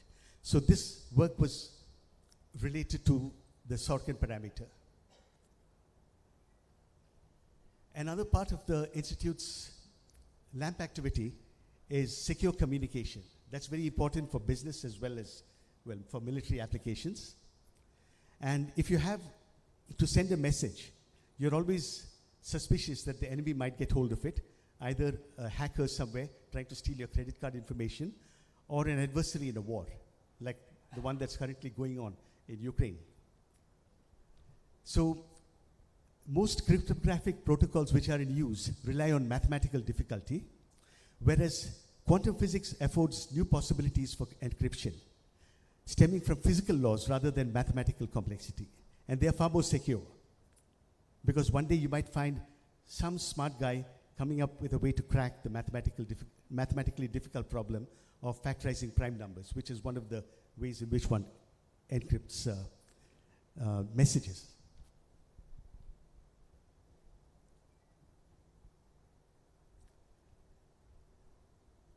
Now, some of the work there deals with nonlinear optics, which is what happens when you have intense beams of light. When you have powerful beams, just like as you might have seen in James Bond movies, it can actually vaporize the material. And the study of intense beams of light is one of the things that's going on here. And you can use it in two modes. You can have what they call soft ablation, where you just mark the surface and tailor the surface to your needs. Or you actually set up plasma waves in the you set up surface plasma waves, as you can see in this slide.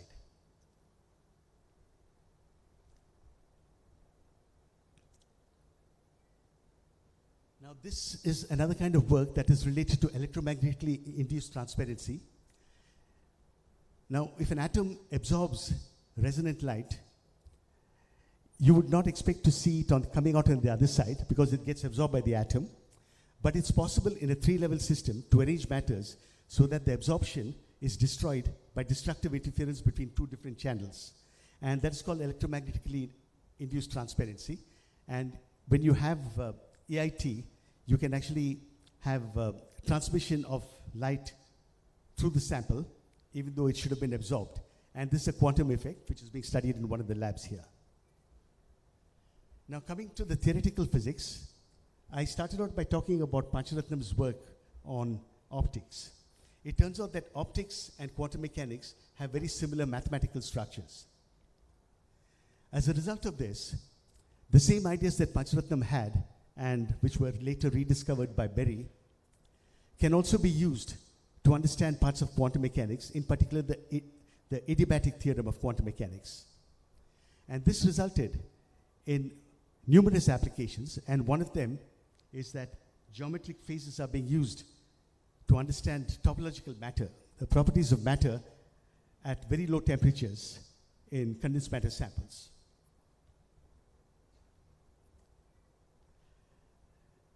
Some of the methods that were used in image reconstruction here and maximum entropy were used in the Event Horizon Telescope. It went into the processing of the data. This is a situation where there's hardly any data and you have to try to construct an image. That's exactly the problem that was tackled in RRI in the post-Raman early days phase. And some of the work, the papers that produced this image actually refer to the work from RRI. Now, this is a picture of an accretion disk surrounding a black hole and emitting a radio jet. I note with some pride that the figure was drawn by my daughter. So black holes accrete matter from neighboring stars. Since the infalling matter has angular momentum, it orbits around the black hole before falling in. The friction between neighboring orbits generates heat and huge amounts of gravitational energy to be emitted as X-rays and other forms of gravitational electromagnetic radiation. Work at RRI studied aspects of this and put limits on the energy output. These limits are similar to Eddington limits, which were proposed by Eddington, where the outgoing radiation keeps further matter from falling in. And I should also mention that the gravitational parts of this, of gravity will be covered in more detail in the next talk. And here's an artist's impression of a neutron star. It is one of the objects that was, it would never have been thought of, but apparently the story is that within a day or so after the neutron was discovered, Lev Davidovich Landau suggested that there could be neutron stars, and they were discovered only about 30 years later. So pulsars are supposed to be spinning neutron stars, and this is a picture of a pulsar. So classical GR was explored in RRI, existence of ultra-compact neutron stars, and higher dimensional black holes and quasi-normal modes of black holes in other theories of gravity have also been explored. And there is this very interesting effect called gravitational lensing. If a light ray passes by a black hole or a strong gravitational field, or even the sun, it is slightly deflected. And this was one of the early predictions of general relativity that was tested in 1919. So work here has to do with understanding gravitational lensing from various points of view. There was also a formulation of Fermat's principle in curved space-time, and wavefronts were applied to modeling gravitational lenses. There's also some study of caustics, which form when you look in a teacup, and you can see very sharp lines in a teacup. They're all visible in this system, just as they are in a teacup. So quantum gravity is one of the most fascinating and difficult problems in quantum gravity. Finding a consistent theory of quantum mechanics and gravity is, in fact, the holy grail of theoretical physics today. It's actually some kind of a union between the very small, which is quantum, and the very large, which is gravity. So this institute has research in two approaches to the problem of quantum gravity: loop quantum gravity and causal sets. And Professor Sorkin, whom I mentioned earlier, is a champion of the causal set approach. And Ashtekar has been the originator of the loop quantum gravity approach. There is also there is a much larger body of people who work in string theory, who believe that that is the right way. These are all alternate, different approaches to the same problem. And I think there's no real meeting of, right now we don't know which is the right way to go. No, I think no one does. But it is an important problem, and it's probably the most fundamental problem facing theoretical physics today. So this has to do with gravitational radiation, which was discovered in the colliding black holes and observed in the LIGO telescope. The gravitational wave passes the passes the interferometer, and it shrinks one dimension and expands the nest. And the result of which you get a fringe shift which can be measured is very small, and it has been measured by a superhuman effort, a very large global effort, and RNI has played a key role here. And one of those key roles was working out the predicted waveforms. And this is another example of soft matter, overlap between the theoretical physics and soft matter physics. And some of this was actually done as an experiment. Vibrated grains are telling you about granular matter. And this has to do with out of equilibrium systems, granular material, and scaled up versions of Brownian motion. Now, this is being studied both theoretically and experimentally at RNI. There's some more overlap with the soft condensed matter group. So surface tension plays an important part in small systems like dewdrops and determines their shapes. And I mentioned before that entropy-dominated systems are called soft matter systems. So in all these systems, you have lots of thermal vibrations, as opposed to hard matter systems where you have essentially quantum fluctuations.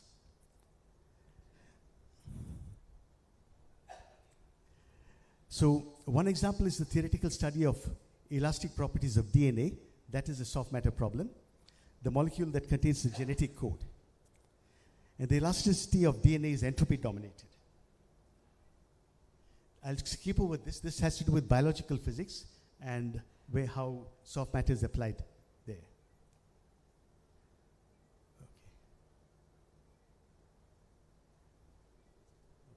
I'd like to now say a few words about theory and experiment, and this was my objective in starting out this talk. This was my objective in starting out this talk by saying that, actually theory has been firmly rooted in this institute for a long time, ever since Pancharatnam, in fact. So RRI is primarily an experimental institute, and what is the place of theory here? Let me start by just noticing that there's no such thing as pure experiment. You saw in the last talk that experimentalists are theorists as well. They try to understand what they do. You never have something which is purely experiment, unrelated to theory. Experimenters try to understand the results of their experiments. They formulate hypotheses and design experiments to test these. In this early part of the development of any subject, natural language is the most useful tool. You start asking questions in ordinary prose, and then you try to answer them by doing your experiments. As the subject develops and the qualitative physics is understood, one feels the need for a more precise language, and this is provided by mathematics. This is precisely what happened in Pancharatnam's work in optics.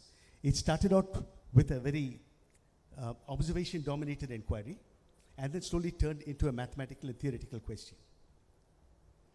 This work of Pancharatnam's is a very early example of emergent gauge fields, and now they're finding them all over the place, including in condensed matter theory, in hard condensed matter. When our understanding is formulated in mathematical language, one begins to see connections that we would otherwise miss between different fields of physics. For example, we heard in the last talk, there's a connection between superconductivity and liquid crystals. This was work by Dijen.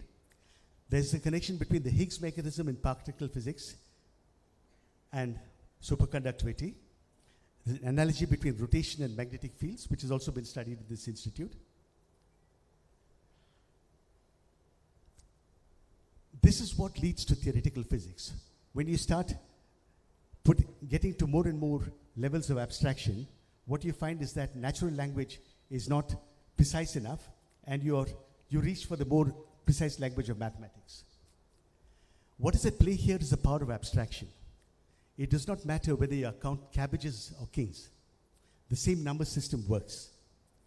Abstraction is the art of leaving things out. It lets you see the essence of a problem and see what is common between different problems. Of course, mathematics has its pitfalls too. Given some basic assumptions, it produces a rigorous and precise structure, but this structure may be quite irrelevant to the real world. The mathematical model is only as good as its basic assumptions. It is inappropriate to describe a nebulous and ill-formed physical idea in mathematical terms. It needed Faraday to get the right physical ideas before Maxwell could put them in a mathematical form. Now, I'd like to conclude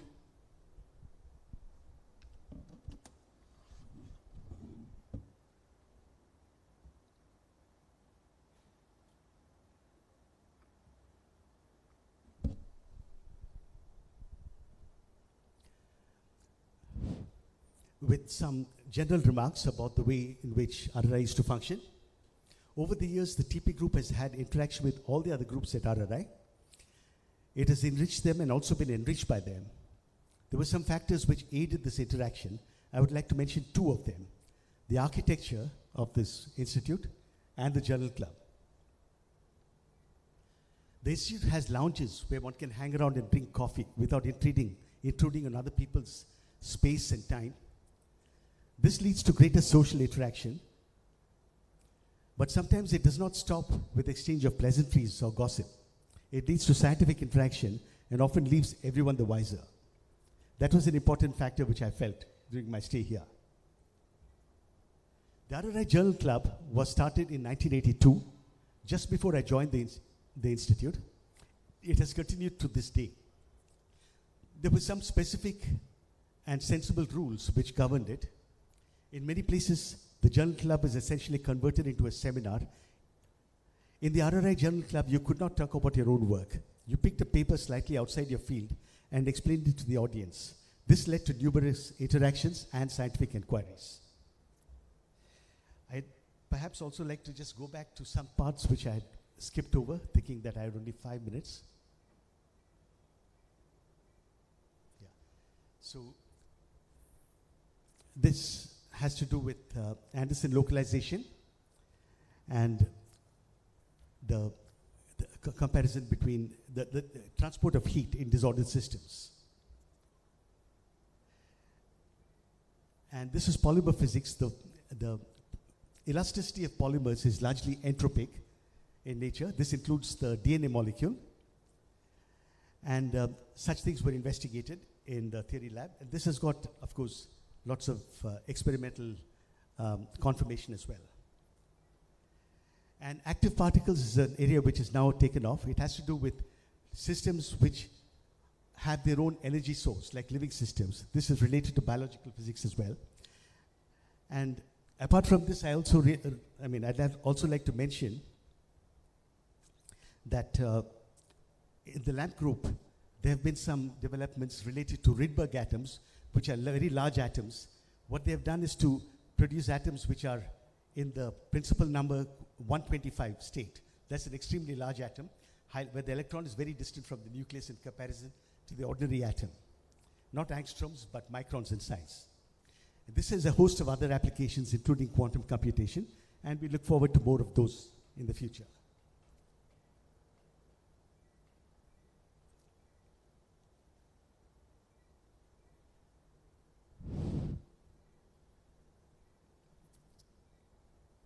So before closing, I'd like to mention the past directors who have all left their stamp on the place. Rad, Kumar, and Ravi. I don't use professor before their names because we are quite informal in RRI. There were also guiding lights like Dhawan, Ram Seshan, and MGK Menon, whose support saw us through many difficult times. Finally, I wish Tarun all the best for the future. Thank you for your attention.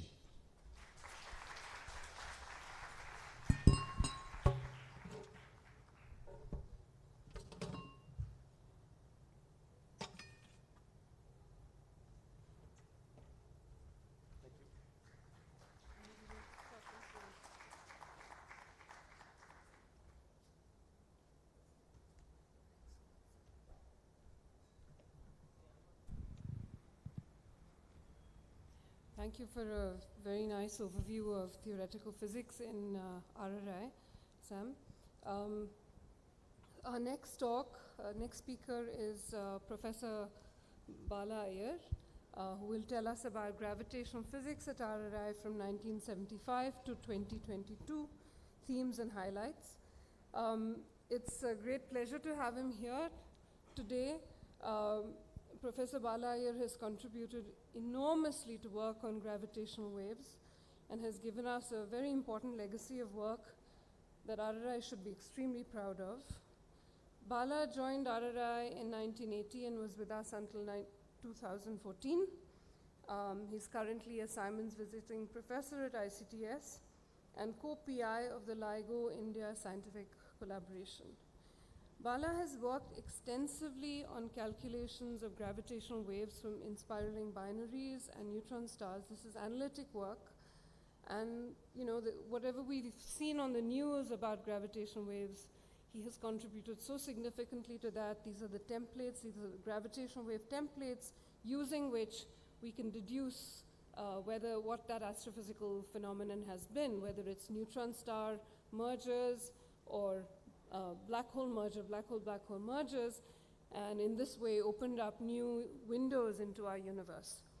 So let me give you a brief bio about Bala. He completed his BSc, MSc, and PhD PhD was 1980 from Bombay University, and joined the Raman Research Institute and was here from 1980 onwards to 2014.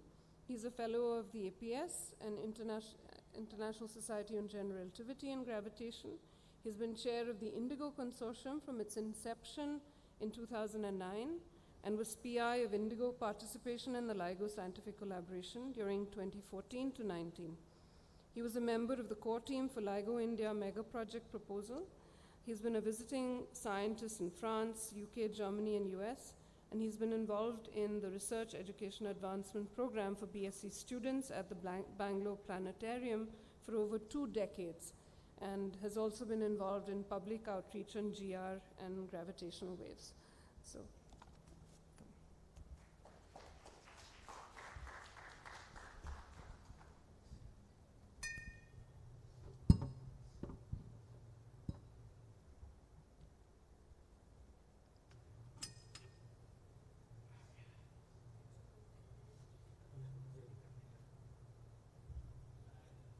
So let me begin by thanking Tarun for this invitation to share with you the evolution of gravitational physics at RRI, but I changed the title to indicate this one.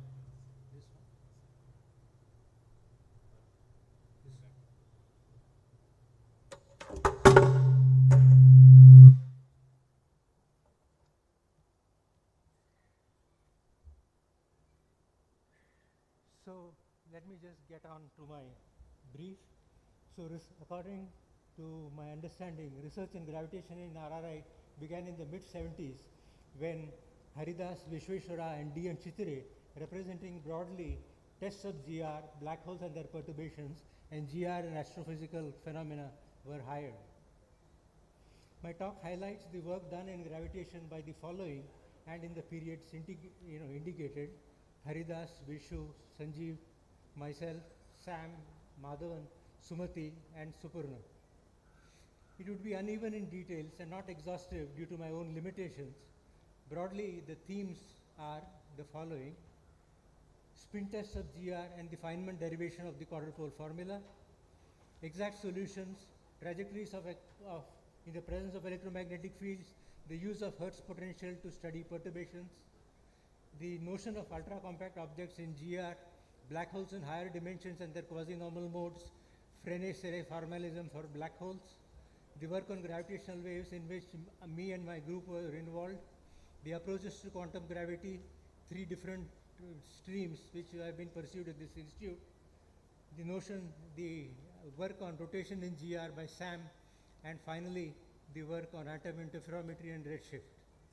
In the rest of my talk, I will basically attempt to briefly elaborate on each of these themes. So let's begin at the beginning. So in this paper, which was the New Binary Pulsar and Observation of Gravitational Spin Precession, the authors gave a detailed model of the pulse width and the polarization sweep as a means of observing the geodetic precession in general relativity. It was followed by another paper by Haridas, where he tried to ask the question, if you look at intrinsic quantum spins, will they behave differently from the orbital angular momentum when you have gravitational fields? And no, from here, can't you hear me? Let's get closer, is it better? Yeah. And the next one is a paper which was far ahead of its times, where the authors tried to derive the classical energy loss formula for gravitational radiation by the Feynman graph method. This has become a very big industry currently, and therefore you can see that this was far ahead of these authors were far ahead of their times. The next theme relates to problems in classical GR with possible astrophysical implications.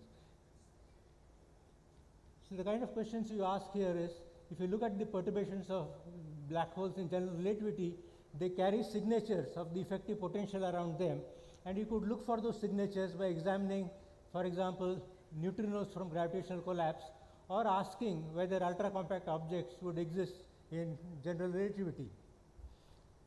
The next question you can ask, for example, is, can you characterize black holes in higher dimensions in a covariant and geometric manner using the Frenet-Serre formalism? Can one discern differences between black hole solutions in general relativity and other theories of gravity by looking at their quasi-normal mode emissions or the properties of their horizons? Can you use the Frenet-Serre formalism to study gyroscopic precession? How does magnetic field affect accretion?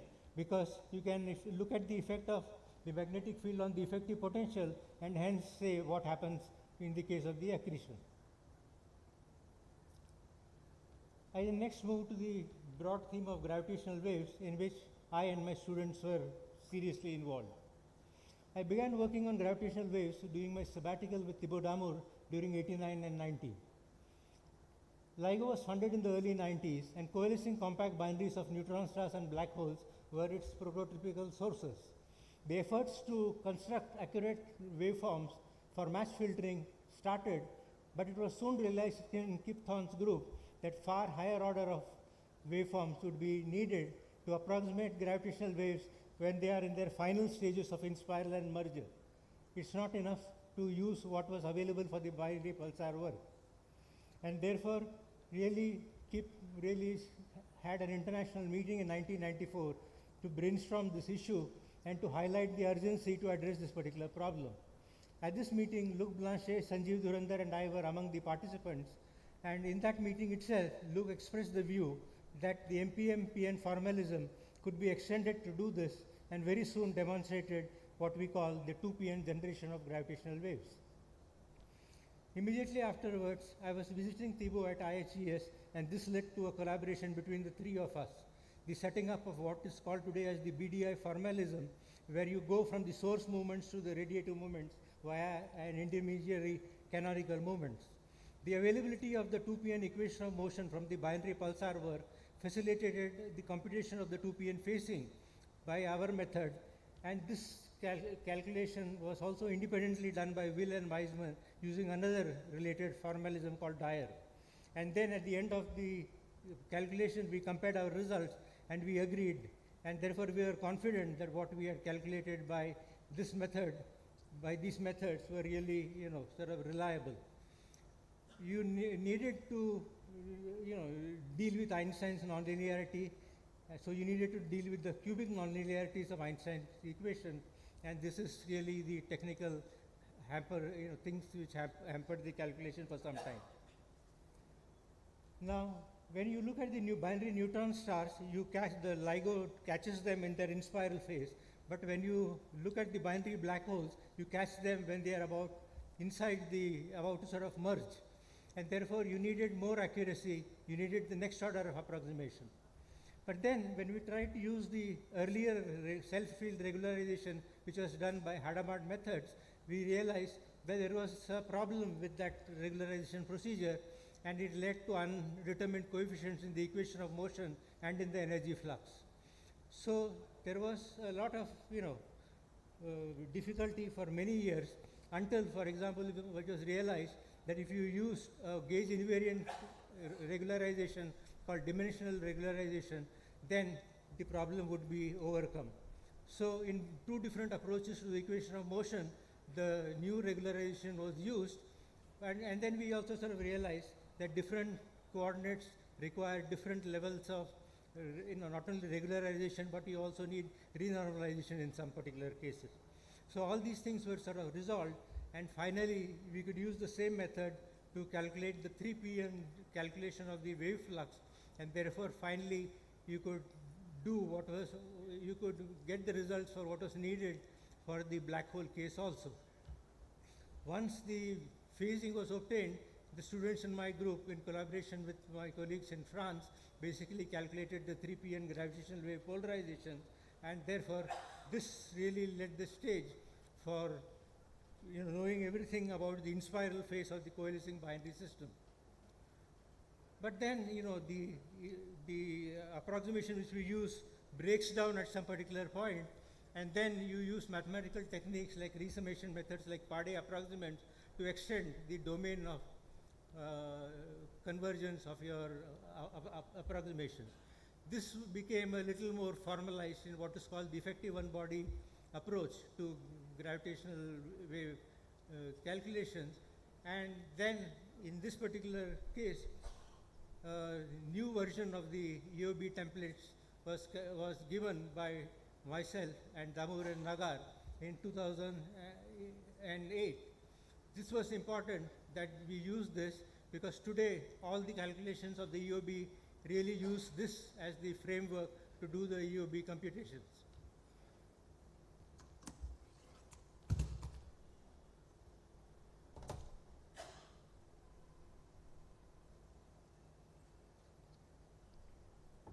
Even though there are theoretical calculations of the results, they are fairly sort of involved.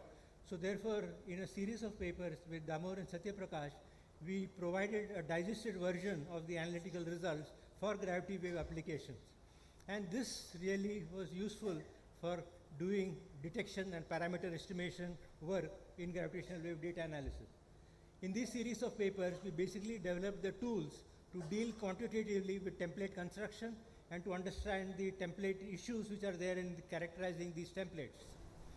This immediately led us to using these analytical results to do parameter estimation and then use it to test the Einstein's theory, and then to use the advantages of using the full waveform rather than what is called as the restricted waveform.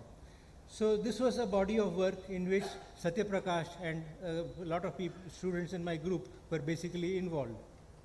So in a sense, I would summarize by sort of saying that all this particular work really was the foundation of the Indian presence in the test of gravity activity, which happens today in the LIGO-Virgo collaboration.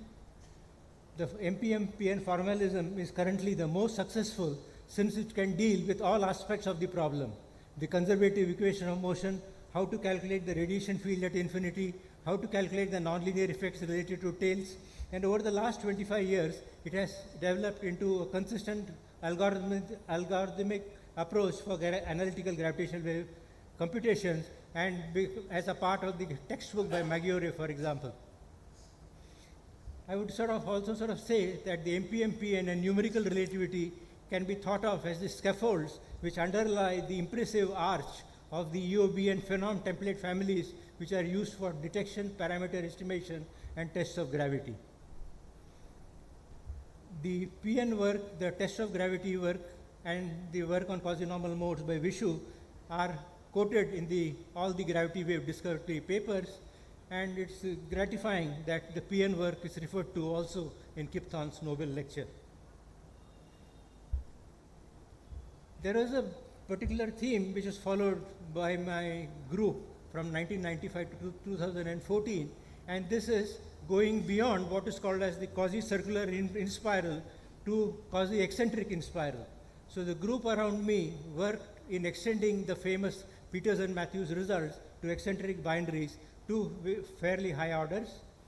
And if you really want to deal with eccentric binaries, in addition to the energy, you really have to worry about the angular momentum which is emitted by the system, the conserved angular momentum of the particular system, and this really is part of the thesis of the students who work basically with me.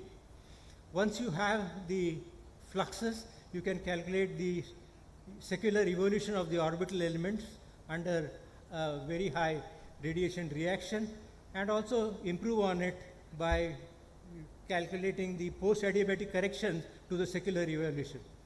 So this particular body of work essentially forms the thesis of the students who began with me, Gopakumar, to the last one, which is Chandrakant Mishra.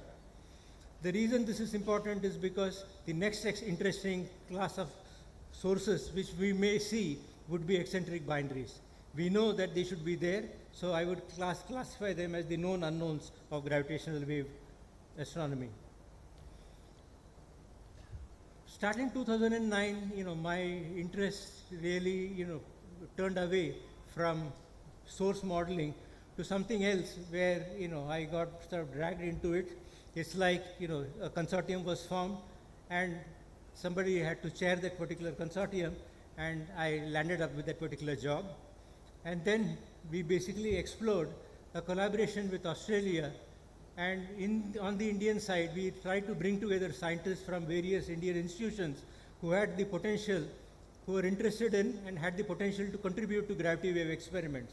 These were scientists at RRCAT, TIFR, IPR, and IUCAA.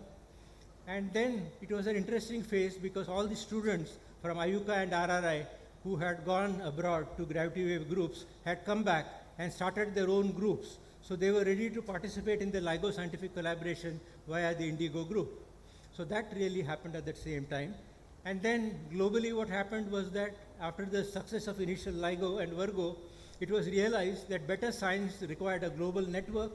This led to the idea of the LIGO Australia kind of proposal, and when that didn't turn up, it ended up with the LIGO India proposal in 2011. As you know, the in-principle approval of the LIGO India mega project happened 1 week after the announcement of the gravity wave discovery in February 2016. And currently, the LIGO India scientific collaboration has about 100 members from about 15 institutions in India. So you can see that in the area of gravitational waves, it began with a very simple theoretical thing which began with my sabbatical with Thibaut Damour, but essentially took away the next 20 years of my life.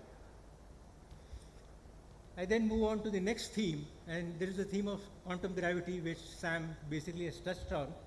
Just to say what is the problem of quantum gravity, the construction of a full quantum mechanical description of gravitational radiation remains an outstanding open problem in fundamental theoretical physics, and the quantum gravity effects are expected to be dominant in extreme situations like the Big Bang and deep inside the black holes. If you look at Einstein's GR, it identifies gravitation with the geometry of space-time, and we can expect that quantum gravity will revolutionize the notion of space-time, and the paradigm shift which will happen could probably exceed whatever has happened because of quantum mechanics. So now let's go to the approaches to quantum gravity which have been sort of pursued. The first one I'll talk about is loop quantum gravity, which goes back to Ashtekar. So this generalizes the familiar techniques which we have in quantum mechanics and quantum field theory and applies them to gravitation. But technically and conceptually, this is very intricate, basically because quantum field theory, in quantum field theory, you have quantum fields which evolve in a fixed space-time. The background is fixed. Here, the geometry of space-time itself is dynamical, and therefore you need a generalization which does not rely on the notion of a fixed background space-time. So this is a technical complication which Sam basically has said nobody has an idea of what the final solution is, so we can only keep trying different approaches, and that is what really happens. So I begin with the first body of work which happened starting in 1987 by Sam, which used the Ashtaker's variable. So Sam basically worked on Ashtaker formalism on topics like the covariant Lagrangian approach to Ashtaker variables. So Sam produced the Lagrangian which completely reproduced Ashtaker's theory, and the remarkable feature was that this Lagrangian was sort of polynomial in its variables. He then used this particular gauge theory gravity analogy to calculate gravitational instants using the Ashtaker's variables.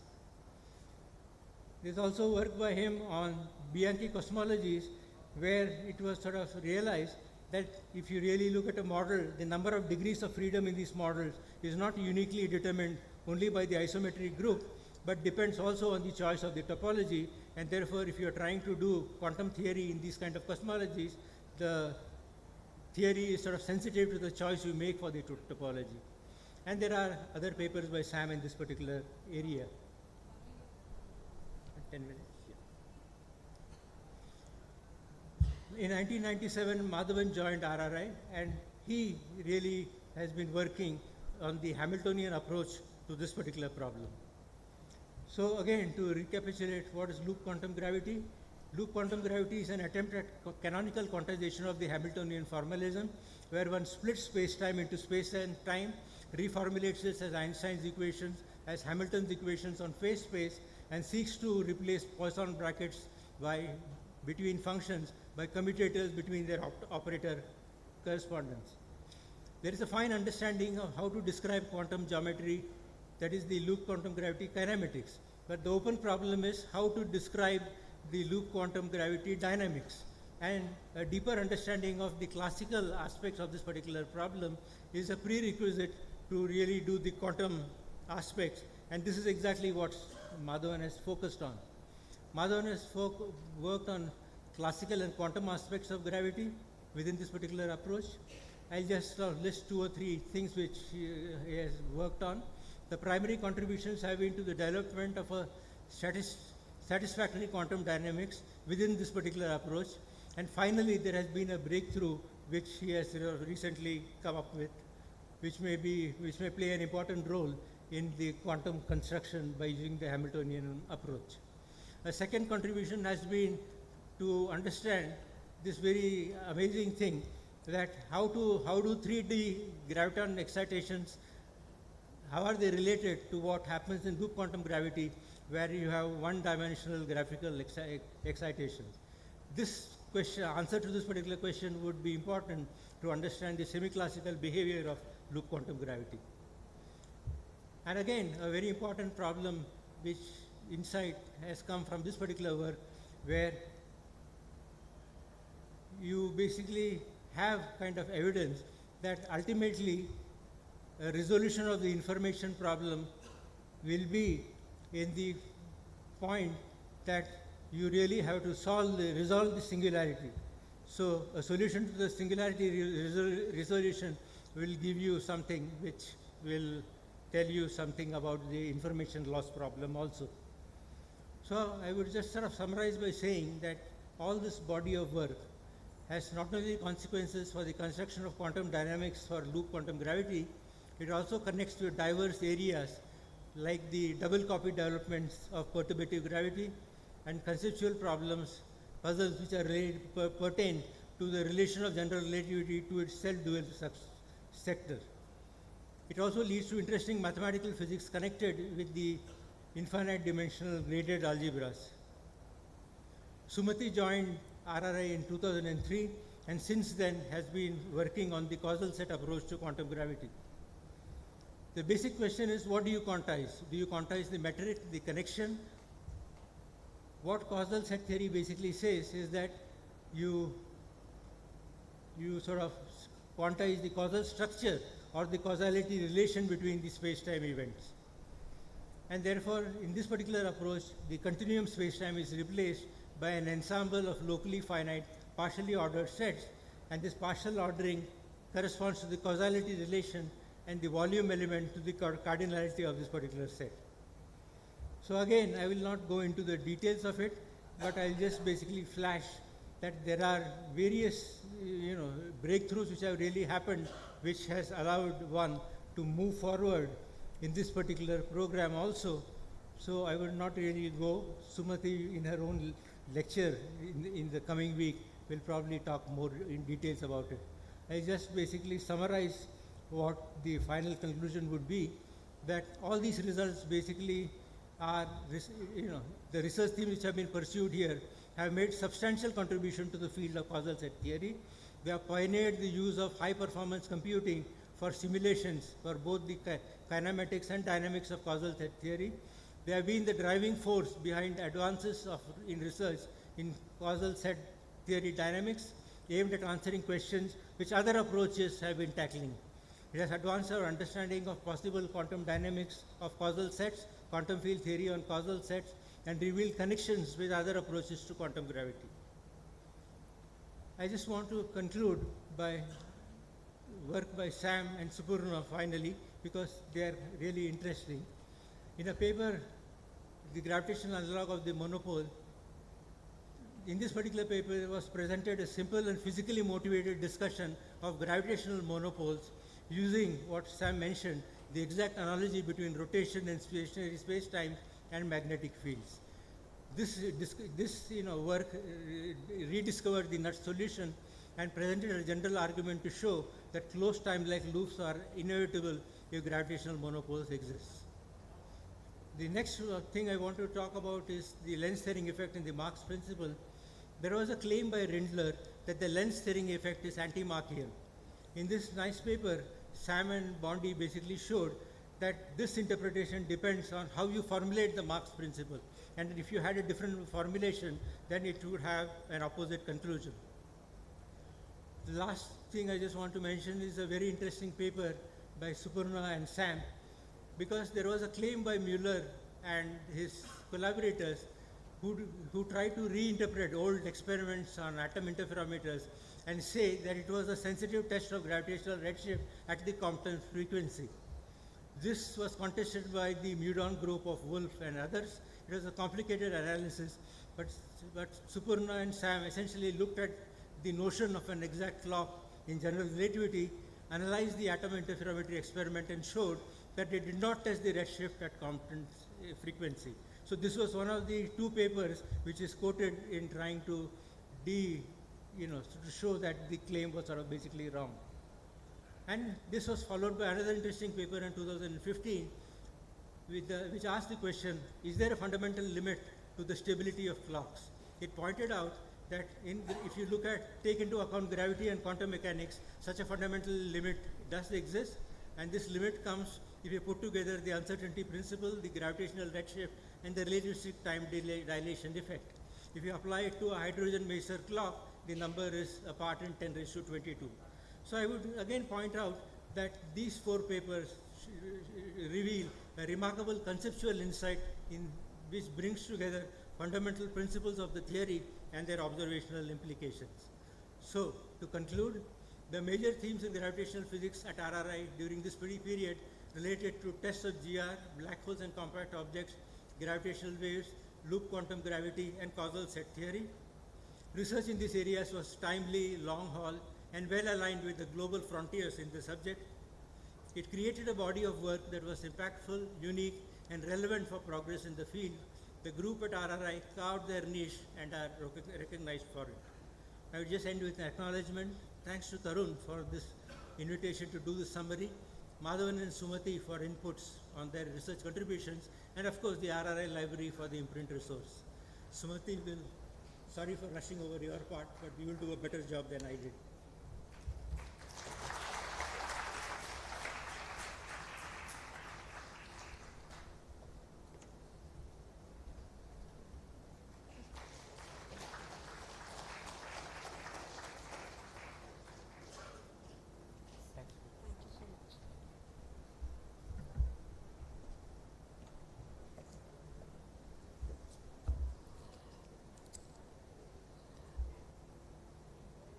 Thank you so much, Bala, for a very nice summary. I think we've learned a lot with all of these talks, sort of from the historical perspective as well as sort of kind of learning what our colleagues are doing around us. So it's been very useful. And finally, our last speaker for today is Professor Avinash Deshpande. And I want to say something personal and informal. I think I really miss Desh at RRI. I miss him for that last minute sprint to the canteen every day, which was always shocking every time it happened. Like, what happened, Desh?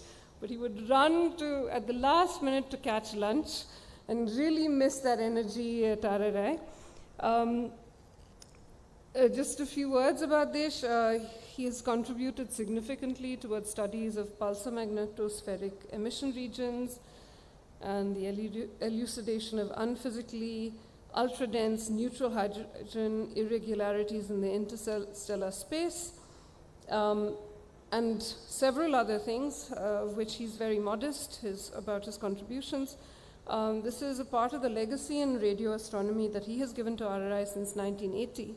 And we're really glad that he has come here from Kanpur today, where he's now a visiting professor and has set up the new astronomy and astrophysics lab. He's also a visiting professor at IUCA. He's primarily engaged in radio astronomy activities, signal and image processing, instrumentation, and understanding noise and uncertainties. As he modestly puts it, he's been trying to learn about these and other issues in the context of pulsars, interstellar medium, and radio interferometry. So again, a brief bio. Desh graduated in electrical engineering from the Indian Institute of Technology, Kanpur in 1980. So he's gone back there to IIT now to set up this ANA department. And he started his career by joining RRI in 1980. He did his doctoral research at RRI, which earned him his PhD from the Indian Institute of Technology, Mumbai in 1988, and subsequently did his postdoctoral work at the University of Tasmania from 1990 to 92. He was also at the Arecibo Observatory from 2002 to 5. He received the Shanti Swarup Bhatnagar Prize in 2002. So without further ado, Desh, I'm sorry for embarrassing you, but he's going to tell us about evolution of astronomy and astrophysics.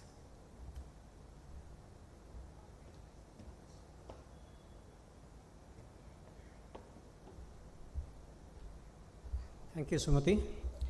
Thank you for describing somebody else than me. All right.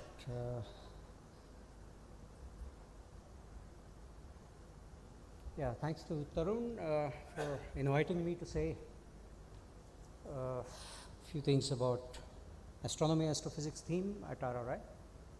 As you will notice, the astronomy astrophysics in the way that we have seen evolving in this institute really started in 1972, and so we are indeed celebrating the golden jubilee of course, my rendering is going to be of the evolution as it appeared from within, and of course it will have its own biases and shortcomings. I apologize in advance for any misses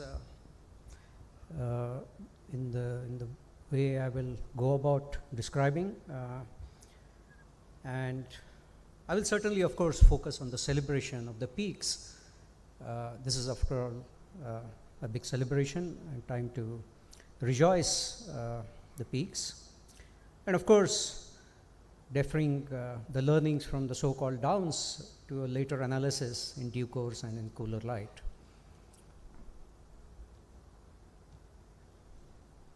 The Big Bang happened at RRI in 1972 when, sorry, the next slide please.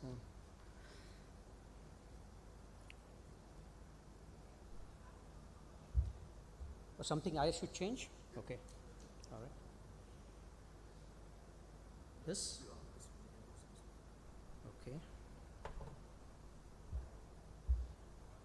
Okay, and I think it was being debated whether it was really called Cosmic Physics Group.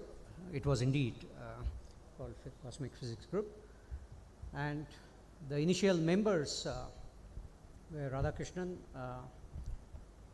S. Krishnan, Peter Shaver, even in those early days, Anand Kumar,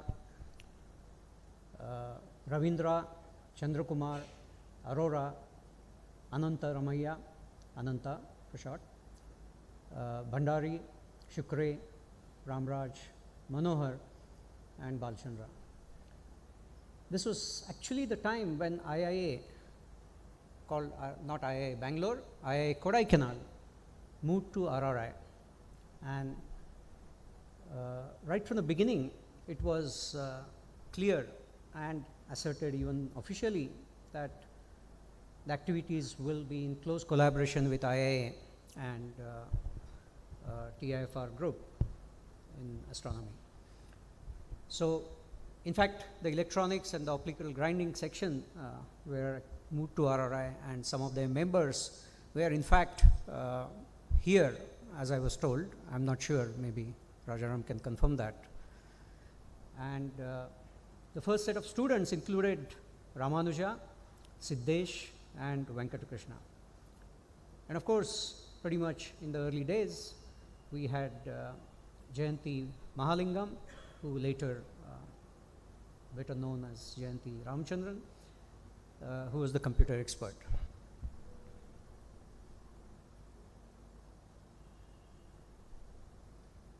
So I'll be talking of these different elements throughout my recollections, and thanks to Dominique for bringing to my attention the power of this word different. It says lots of things without really saying it, and you can read between the lines as we go along. The 29 sessions which were held in 72-73 must have been really special set of discussions, and it says that all aspects of radio astronomy were discussed, including basically it describes this as intense discussions, clarifications, and illustrative experiments. And this was taken up pending repairs of the Uti telescope, which the group was eager to begin to use. And all of you who know the way things have been done or had been done, one can imagine how enlightening experience this must have been. There was a rapid expansion in the next 5 years where NVG Sharma, G. Srinivasan, Rajaram, Haridas, Vishu, Prasanna, C.H.V. Shastri, who was formerly a part of IIA, Nandakumar, Smiles, Dorai Swami, and T. Ramachandran appeared on the scene. This is also the time, and probably a little later, when the famous Astronomy Summer School was held. And as Rajaram described, there were several illustrious products of it which we hear of or heard of in the subsequent years. The early visitors included Peter Goldreich, John Abels, Christensen, Kaushik, Bill Coles, Ravi Prakash Rao, Osborne, Watkinson, and among those, Ed van den Heuvel and John Abels and Kaushik and Prakash Rao were to visit more regularly than others. And these visits worth mentioning because they stimulated discussions that sort of formed basis for many further discussions and activities that were taken on by people in the group. In 77, 78, there was a clear demarcation brought in. There were two groups now, theoretical physics and astrophysics, and radio astronomy, optical astronomy, and associated electronics.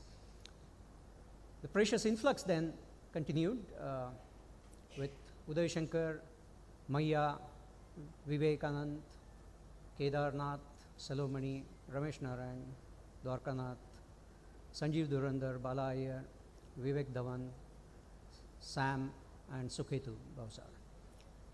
There was also an interesting set of youngsters who grew at RRI, and which I think Rajaram mentioned those as the formula that Sharmaji adopted,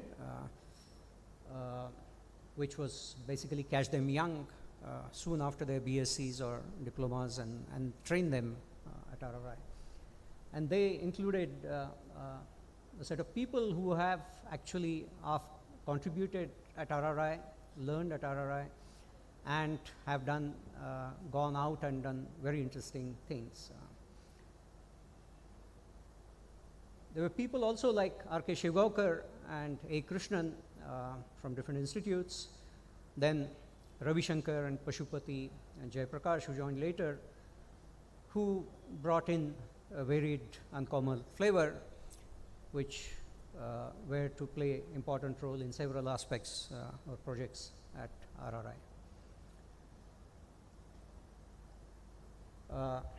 So of course, you are all aware of the stars at RRI. Ananta, who's sadly not with us today, M. Vivekanand, Dwarkanath, Arora, Ravindra, Uday Shankar. All these people did their PhDs based on the work that they did at RRI. Early JAP program, when it started in '82, RRI was lucky to get the real star Deepankar Bhattacharya, followed by Subhash Karbelkar, followed by Sridhar, and the list continues. Nimesh Patel, Sridharan, and B. Ramesh played a very important role in use of the 10.4 meter telescope at RRI, and they have gone on to do interesting things later on as well. Somnath, Nimisha Kantaria, Sushant Konar, Jahan Miri, and Neeraj Mohan were the early set of students who are, you would have heard of them in terms of their work thereon. And of course, this stellar chain continued in the later years, now interestingly mentored by the early JAP stars. And so that list you can see here, many of these names may have been mentioned already. There were stars from RRI's own formal stream, which started in early 90s, which were also co-mentored by some others, and I have indicated as far as possible their mentors by some rudimentary tags here. Ramach, Jayadev, Saravanan really sort of set the stage and the tone of the quality of students that we could expect from this, followed by Indrani, Deepanjan, and so on. And many of these names you will see doing interesting things in not just radio astronomy, astronomy in general.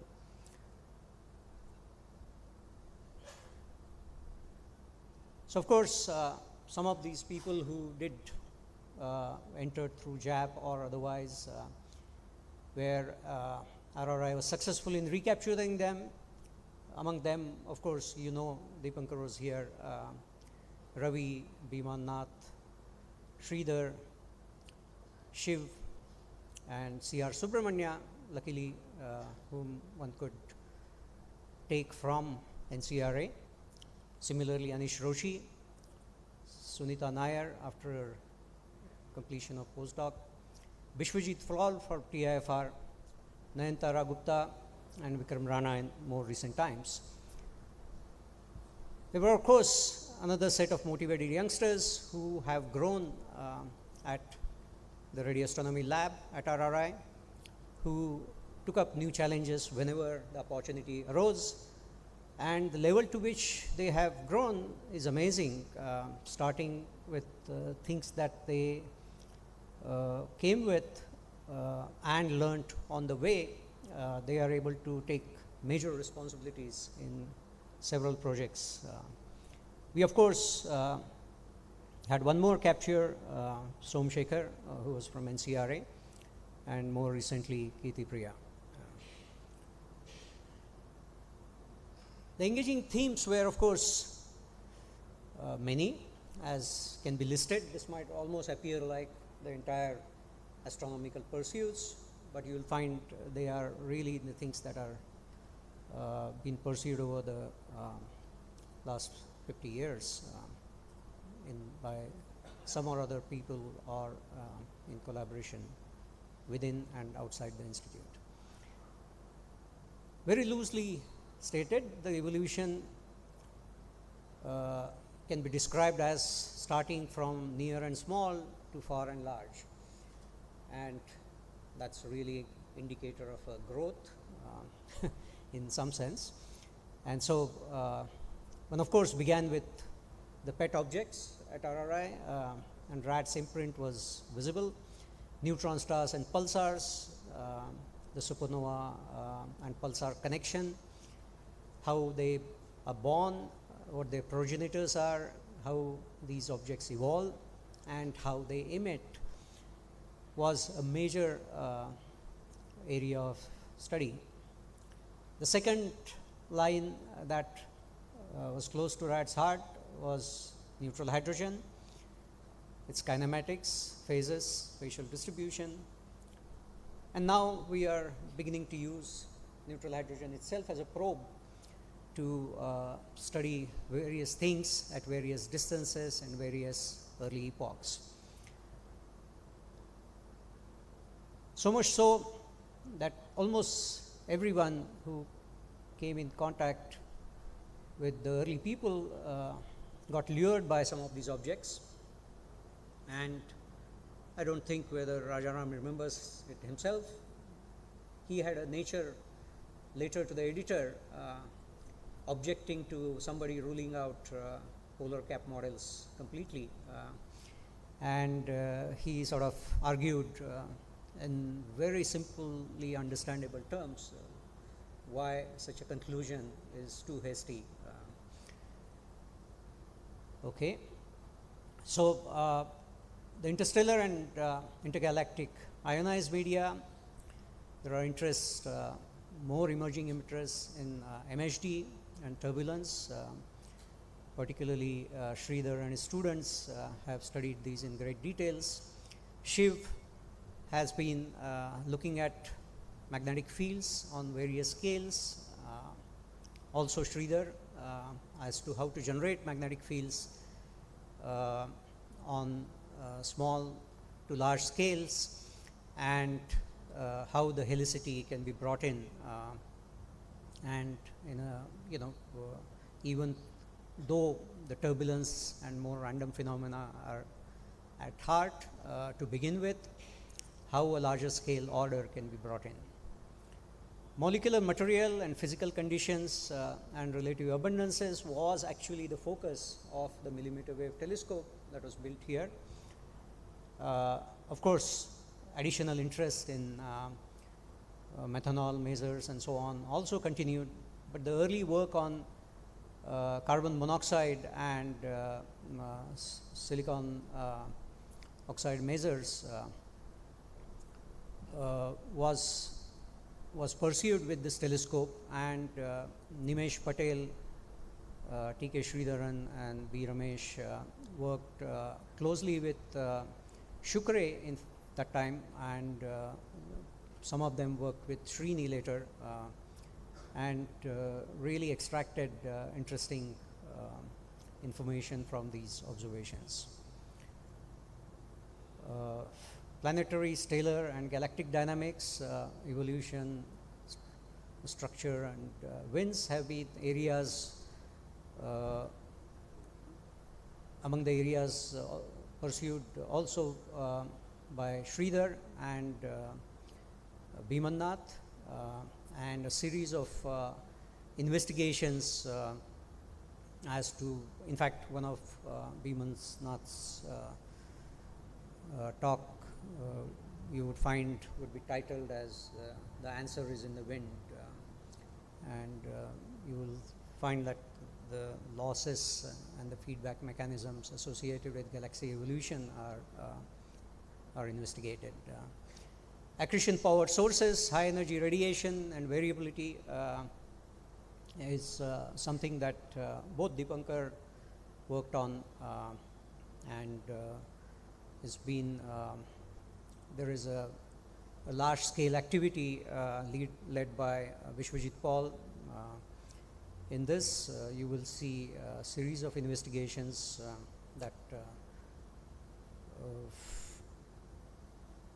that are using, in fact, the AstroSat data among other satellite probes.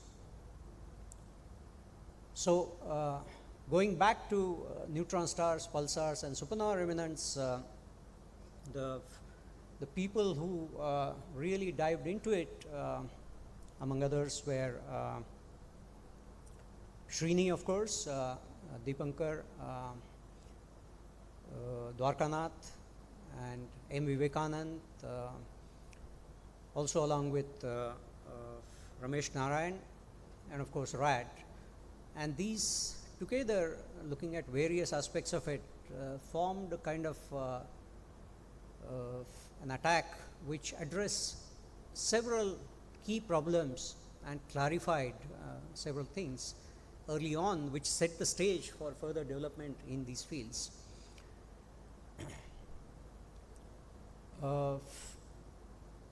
Coming to extragalactic sources and galaxy clusters, tidal interactions and the spectral signatures, there have been a lot of work by Ravi Subramaniam, Lakshmi, galaxy cluster scale in terms of imaging and the evolution.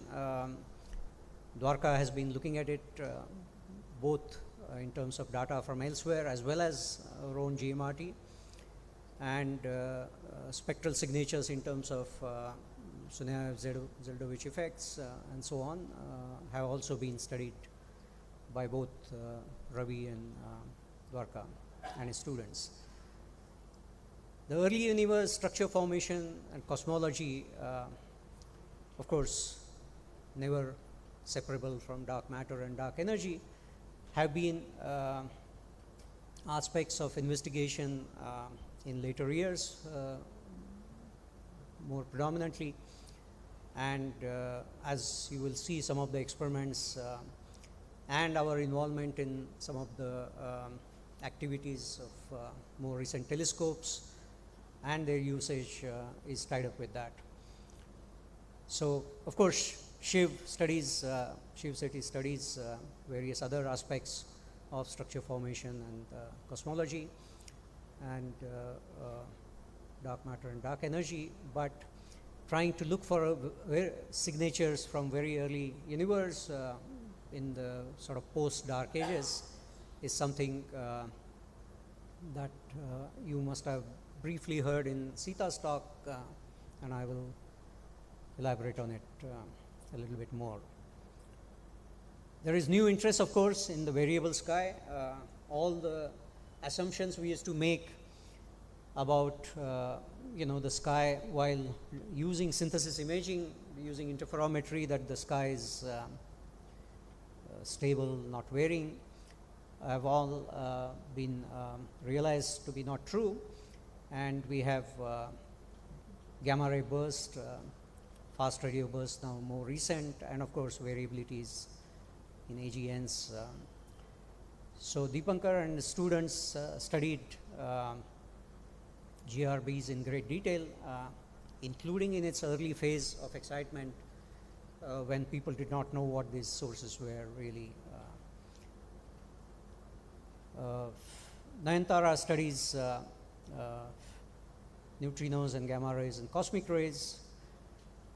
Polarization has been a theme at RRI from very early days and will keep coming back to each time we make any measurement, even today, of the sky signal, because whatever polarization imprint that might be there or inadequacies in our measurement is going to haunt us.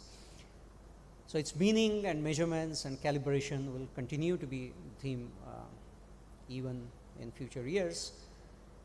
And of course, you saw the X-ray polarimeter that is going to be launched will attack this problem at X-ray energies and provide first such measurements in an explicit manner. Synthesis imaging, interferometry, aperture synthesis, image reconstructions, of course, have been not just confined to the theoretical realm of its applicability. They have actually been used in reality as one did at Gauribidnur radio telescope, then later at Mauritius radio telescope, and we routinely use that with the existing other telescopes and with, of course, the GMRT. Coherence, noise, signal processing and instrumentation, discussions on it and bringing them to clarify our understanding itself in various aspects will continue, has been at the base of very early discussions and can never be removed from all the activities we do. The engaging creations, of course, where I'm going to describe more of actual, tangible, realizable facilities and instruments, have been many. One of the first things that probably Rad engaged himself with people in NAL, more specifically S. Krishnan and Chandra Kumar, I don't know whether he was part of NAL that time, and Salomani, was to build an astronomical clock. Uday Shankar, who came later, I think worked on the revised version of it, and Shashi has been an integral part of that activity right from those days, or at least later. While one was keen on using UT telescope, it needed the right kind of receiver, which were developed at RRI while they were waiting for the UT repairs, and a spectral line receiver was, I think, commissioned in early days at UT, with which Anantaramaya carried out his investigations in very early days.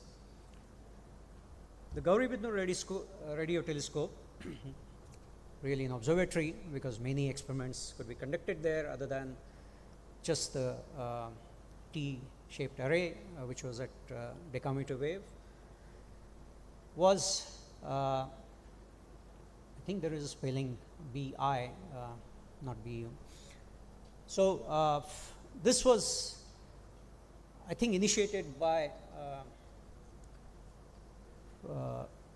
CHV Shastri, who is one of the unsung heroes, in my view, for the kind of initiative he has shown in radio astronomy field to bring up two facilities in a way where he doggedly went about trying to realize it and tried to get as much help as he could. And so it was a joint project of Raman Institute and Indian Institute of Astrophysics. was a rare facility to create at those wavelengths. There were not many such. And of course, the antenna design was decided, the telescope was built. There was sort of equal involvement from RRI as well as IIA, so much so that the hiring was also done in that manner. The person who really turned a set of antennas and a network that was realized by then into a real usable instrument as a radio telescope is indeed R.K. Shevgaonkar. And he, along with Dwarkanath and Subramanyam, and with generous help from three people who were at Gauribidnur, Ashwatthappa, Raj Shekhar and Nanji Gowda, who along with support from Hamid and Ramanujam from RRI, really worked extremely hard to bring this telescope to a usable instrument. Shastri was always supportive and provided full freedom to make these things happen. The later Uday Shankar and Dwarkanath became parts of their respective thesis, took up the imaging of the radio sky at this frequency by using one-dimensional aperture synthesis, and they were successful in that. But there is a bit of history that cannot be forgotten, where D.K. Ravindra, who actually began to build one of the first, what would have been sort of the very early realization of a hardware Fourier transform machine. And this was a suggestion made by Bob Frater when he was visiting RRI. And the idea was very fascinating, that if you had a one-dimensional Fourier transform machine, you could take the visibilities, measure the visibilities along the one dimension by using different apertures placed along the north-south direction, and the east-west array can be used as one bucket, and the interferometric measurements could be Fourier transformed to get a one-dimensional strip of the sky in north-south. And of course, the sky will rotate, appear to rotate past us as the Earth rotates the other way, and you will find that you can complete the entire imaging in just one day. Of course, it became very clear that it's not going to be that easy, but there was no reason to stop one going ahead with actually producing this Fourier transformer, which successfully was produced. There was massive activity in the 10.4 meter building, the telescope that was to work at millimeter waves at RRI. There was also 1.2 meter prototype, which was described as one of the cutest telescopes by RAD during one of the IAUs, and that sat in the dome, under the dome, in the dome building, which probably doesn't exist anymore, nor does the 10.4 meter. And this is the telescope that was used by the students, early student, JAP students that I mentioned. One among those is still here. The other two are, as Rajaram described, were part of this exercise about the black hole shadow imaging. When the GMRT was not yet realized, there were intense discussions in this hall upstairs here with all the radio astronomers getting together and maybe a few others to decide between dash versus dish. The the dish finally won because the dashes had been tried out in what was the UT synthesis radio telescope, and the problems related to that were realized early on itself. And even if one were to think of that not producing as much as expected earlier, it certainly gave the foundation for making the right choice for the GMRT. So dishes were decided, light dishes, which also meant that they will have surface which is be more porous to photons at short wavelengths, and it meant that one basically was choosing the highest frequency at which it will work, which was not really going all the way up to 1.4 gigahertz, where the 21 centimeter famous hyperpoint transition exists in radio. So when queried about this, and encouraging comments were made about actually having L-band system incorporated in GMRT, as would be expected, Sarup turned back and said, would you build it? And of course, right at that place, decision was taken to go ahead with it, I think with probably small deliberations between NVG Sharma and Rad and others. So RRI took up the challenge of providing 21 centimeter system for it.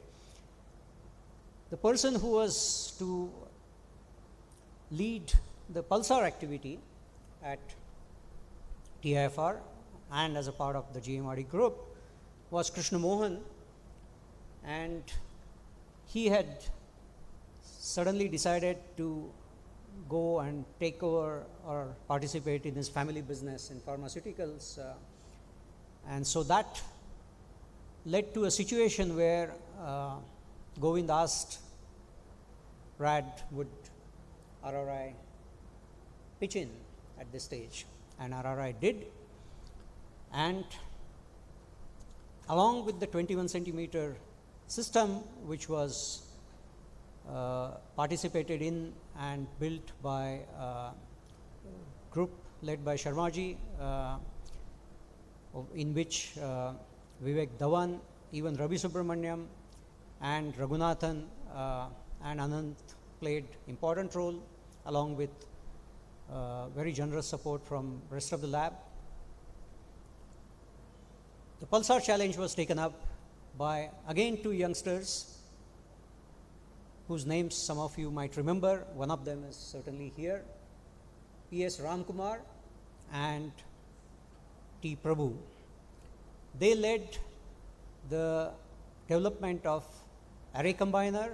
Prabhu did that, and Pulsar backends to do Pulsar pre-search processing and later,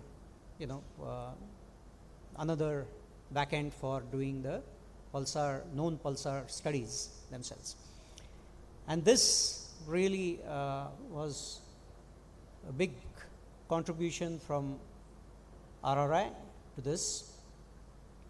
There is one more contribution that somebody made from RRI, which, looking back, has brought in the kind of power that GMRT has. GMRT had earlier thought of putting a 3 by 3 matrix of dishes to do pulsar searches. This would have engaged almost, nearly at least 25% or 30% of the resource, which would not be really bringing in new information in the synthesis imaging with various baselines. So instead of 30, there would have been only 21 really independent separations. The others also will be independent, but they were not very different from each other. It was shown from RRI that this grating, so to say, is not going to give you as much sensitivity uniformly over the set of beams. The cracks in between the beams are going to have very poor sensitivity, and if you really take the average sensitivity you can actually achieve that by incoherent addition of the various antennas, and you can match it to the peak sensitivity one was aiming for if one were to increase the bandwidth. And Swaroop instantly agreed to increase the bandwidth from 20 megahertz to 32 megahertz, and that made the difference. Mauritius telescope was another observatory that, again, C.H.V. Shastri's brainchild and generously supported by RRI, so much so that almost everything else that happened there later was with RRI initiative and contributions. Uday Shankar went to Clark Lake and brought and assessed if the Clark Lake correlator, which was going to be decommissioned, could be used for Mauritius telescope, and indeed he said yes. And then that, as a part of the back end for this telescope, and the telescope built as a joint collaboration between IIA, RRI and the Mauritius University, was taken forward by him along with a bunch of students who have really gone ahead and done various things. I will not describe the rest of it that you have heard of, EOR experiments and AstroSat and so on. There are things to look forward to in the future as well, including things that are listed here. I will take 2 minutes, with your kind permission, to say certain things which are not technical. These are things that made all the stuff that I described possible. This is, of course, might sound very superfluous, but this is something that can actually make a huge impact on young minds when they see such things actually being realized in practice. So, inspiring, creative and charged atmosphere that is conducive for intellectual growth. Uninhibited academic interaction, focused to get the true understanding and not some superficial get going. Open and freestyle discussions going on in various lounges and open spaces, and even heard from the rooms, which might lure even a bystander and get interested in that subject. Selfless, patient sharing of jargon-free knowledge and understanding that all the people who were part of these did to youngsters. And one could see that genuine urge to address and go to the depths of any technical issue. And we had inspiring peer group which were ready to listen and provide, they didn't care about what you thought, provided ruthlessly critical feedback. And one can go on, and you will find that all this might appear too ideal to be true. Believe me, this situation indeed existed at RRI, the witnesses of which are there still to endorse it. And given such a setting, no wonder people did what they did.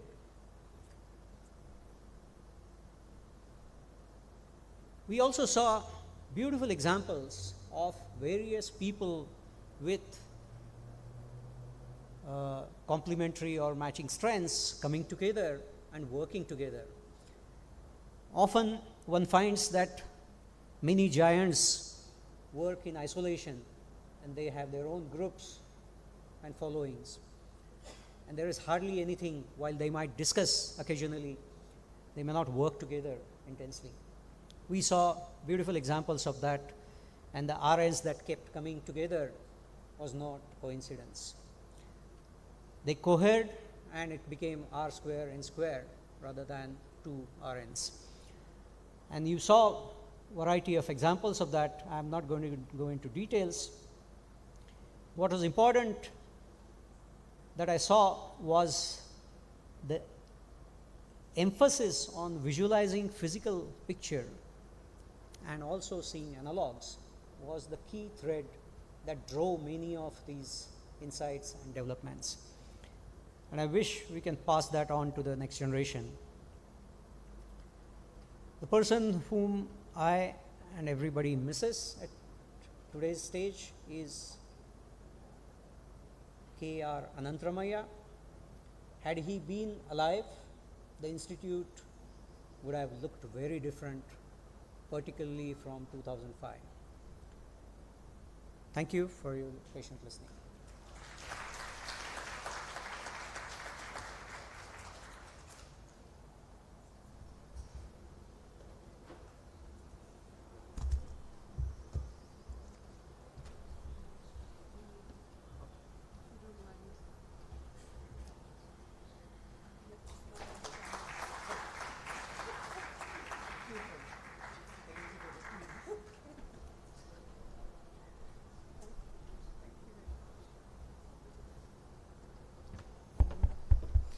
Thank you, Desh, for a very interesting talk, but also I think the last two slides were particularly relevant going forward.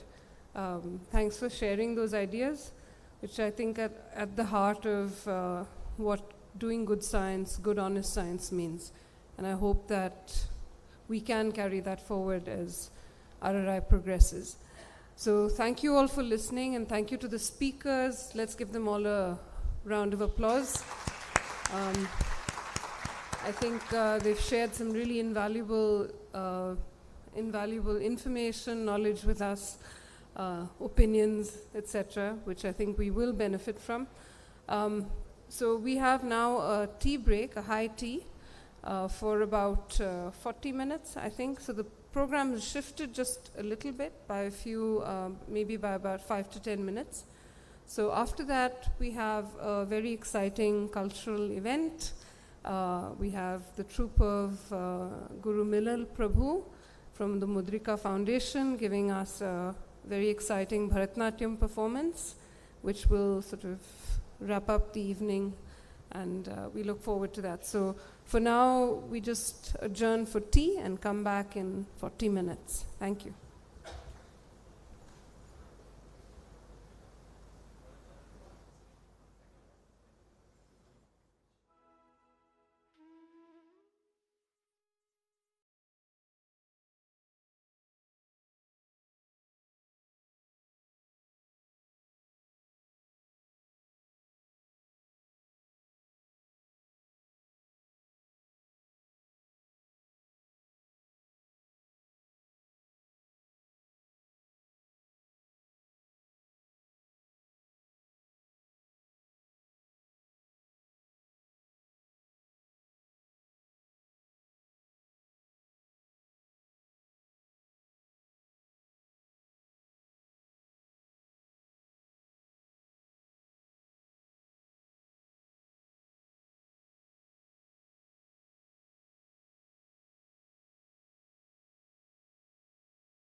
ಧನ ತತಾಂ ಸ್ವಲ್ಪ ಇದಿದೆನಾ ತತ್ ತರಿ ತತಾಂ ತತ್ ಧನ ತತಾಂ ತತ್ ಶೃಣು ತತಾಂ ತತ್ ಧಿಮಿ ತತಾಂ ತರಿ ತತರಿ ಧನ ತಧಣ ಜೊಣು ತಜೊಣು ಧಿಮಿ ತಧಿಮಿ ಸ್ವಲ್ಪ ಇದು ಬರ್ತದೆ ತಧರಿ ತಧನ ತಜಣು ತಧಿಮಿ ತಧರಿ ತಧನ ತಜಣು ತಧಿಮಿ ತಜಂ ತಕ ತಜಂ ಕೃತಕ ತಜಂ ಕೃತಕ ದರ ಕೆಡ್ತೋಂ ಕೃತಕ ದರ ಕೆಡ್ತೋಂ ಕೃತಕ ದರ ಕೆಡ್ತೋಂ ತಕ ದಿನ ತಾಂ ದಿತ್ತ ತಜಂ ದಿತ್ತ ತಜಂ ದಿತ್ತ ತಜಂ ತಕ್ ಕೃತಕ ದರ ಕೆಡ್ತೋಂ ತಕ್ ಕೃತಕ ದರ ಕೆಡ್ತೋಂ. Okay, that sounds fine.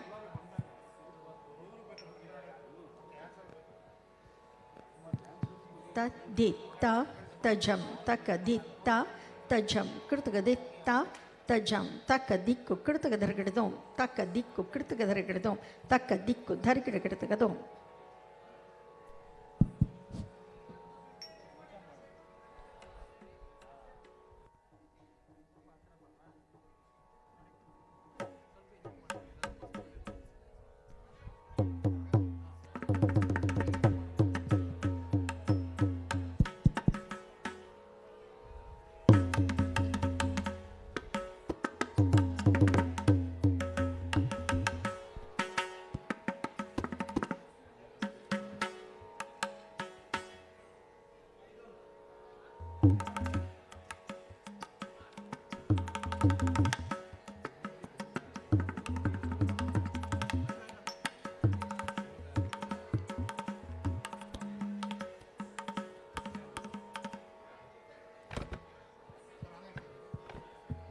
Hello, volume ಕೊಡಿ.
ಸ್ವಲ್ಪ ರಿವರ್ಬ್ ಕೊಡಿ ಸರ್, ಒಂದೇ point.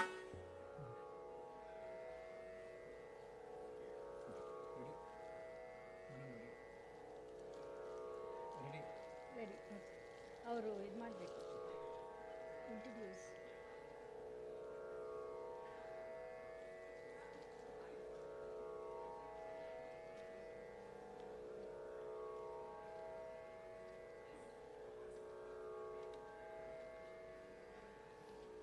Find out where Sumati is, classmate's mother Sumati.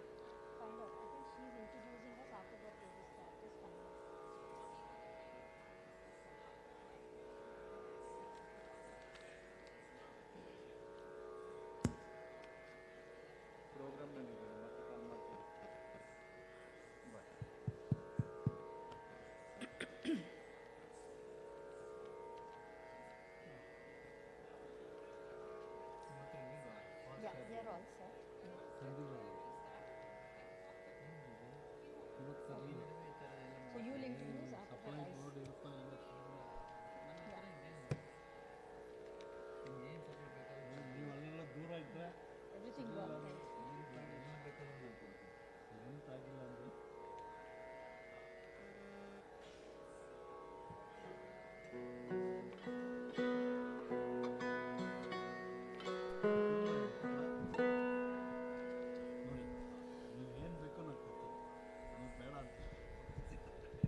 ಹೆಸರು Gopal Venkataramana.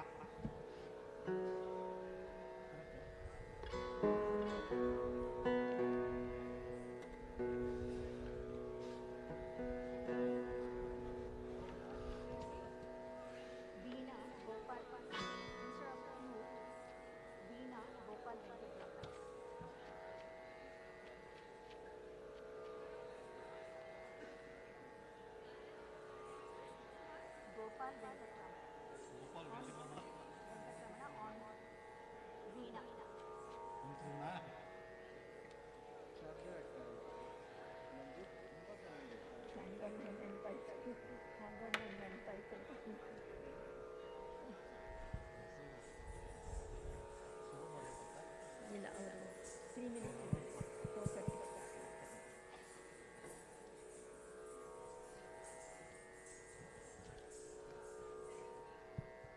Good evening, everyone. Can you hear me? Good evening, everyone.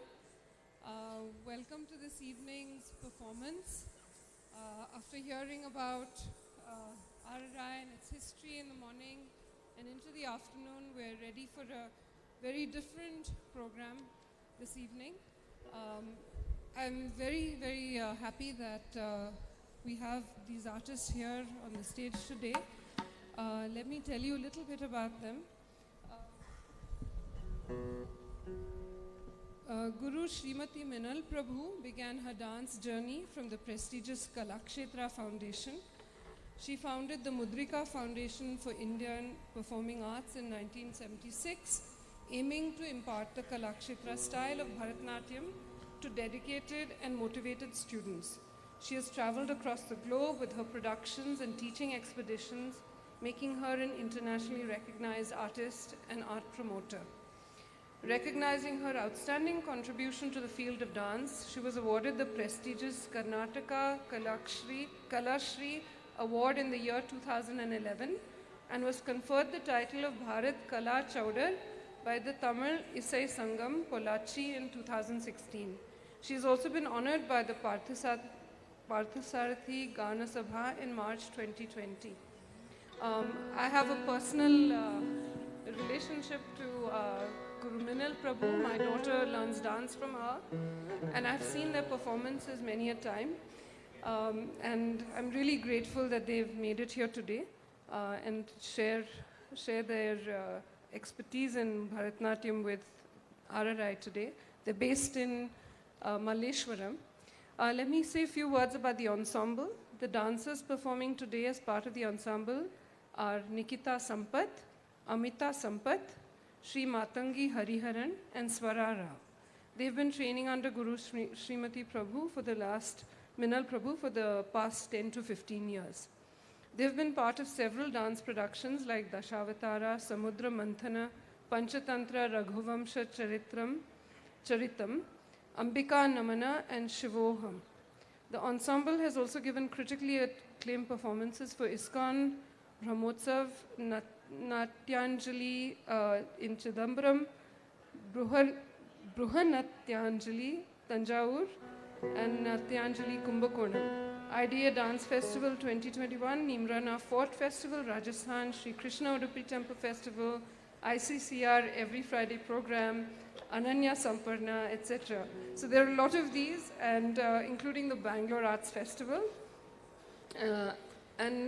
They aspire to pursue the art form alongside their academics. So one of them is a law student, but they still manage to perform very high quality dance, and they carving out a unique niche for themselves under the guidance of their guru. Today they will be accompanied by Guru Srimati Minal Prabhu on Natuvangam, Vidwan Balasubramanya Sharma on vocals, Vidwan G. Gurumurthy on Mridangam, and Gopalan Venkatesh on Veena.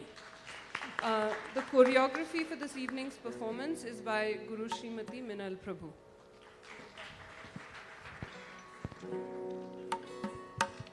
Namaskar. It gives us immense pleasure to be here performing for the Raman Research Institute for your Platinum Jubilee celebration. Thank you for inviting us. The first item will be the Swaragucha. This piece is a garland of intricately woven swaras adorned with 5 different jatis, 3, 4, 5, 7 and 9 beats. A pure Nritta piece, this is a composition of Vidwan Sri G. Gurumurthy and Vidwan Sri Balasubramanya Sharma, set to Ragamalika and Aditala.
continue this evening's performance with a piece in praise of Lord Ganesha. To Raga Nate and Aditala, this piece invokes the blessings of the compassionate Lord, Lord Ganesha. This is performed by Nikita Sampath, Amita Sampath and Matangi. Thank you.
The next piece is a kirtane in praise of the Lord of Dance, Lord Nataraja.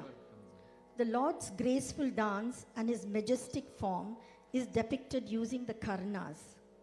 Set to Raga Bhagyashri and Rupakatala, this is a composition of Sri Muthu Tandavar. This is performed by Swara Rao, Matangi, Amita Sampath and Nikita Sampath.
Delay cut ಮಾಡಿಬಿಡಿ sir, delay reverb ಏನು ಬೇಡ.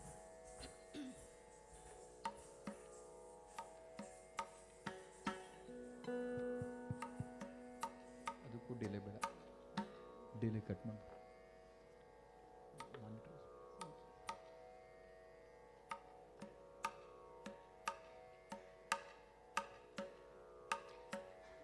The next piece is another Kirtane in praise of Devi Bhavani. She is described as the one who is praised by all the gods and the one who blesses her devotees with happiness and contentment. It is said that when there was a drought in Tamil Nadu, Muthuswami Dikshitar sang this raga and it started pouring so heavily that he had to say, Stambaya, Stambaya, Stambaya, for it to stop. This is set to Raga Amritavarshini and Adi Tala. The Jati has been specially composed for this by Sri Ji Gurumurti. The dancers are Nikita Sampath, Amita Sampath, Matangi and Swara Rao.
शिवे भवानी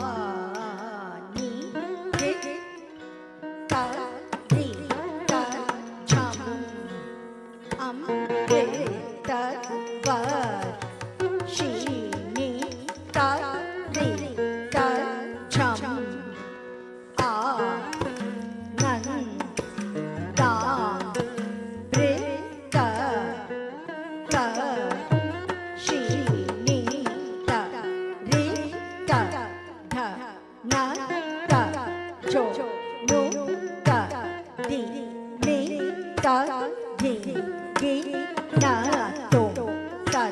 अमृतवर्षिणि तरितझं शिवे भवानी तरितझं अमृतवर्षिणि तरितझं आनन्दामृतवर्षिणि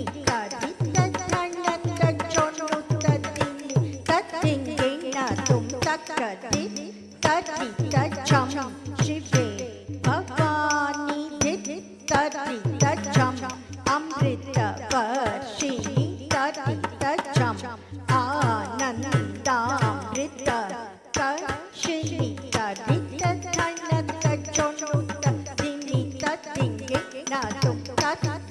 तरितझं शिवे भवानी तरितझं अमृतवर्षिणि तरितझं आनन्दामृतवर्षिणि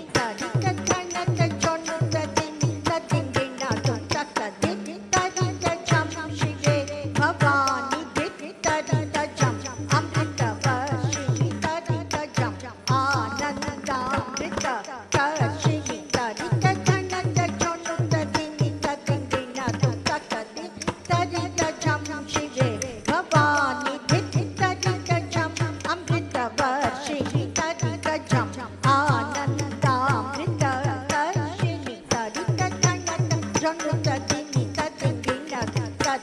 तरितझं शिवे भवानी तरितझं अमृतवर्षिणि तरितझं आनन्दामृतवर्षिणि तरितझं शिवे भवानी तरितझं अमृतवर्षिणि तरितझं आनन्दामृतवर्षिणि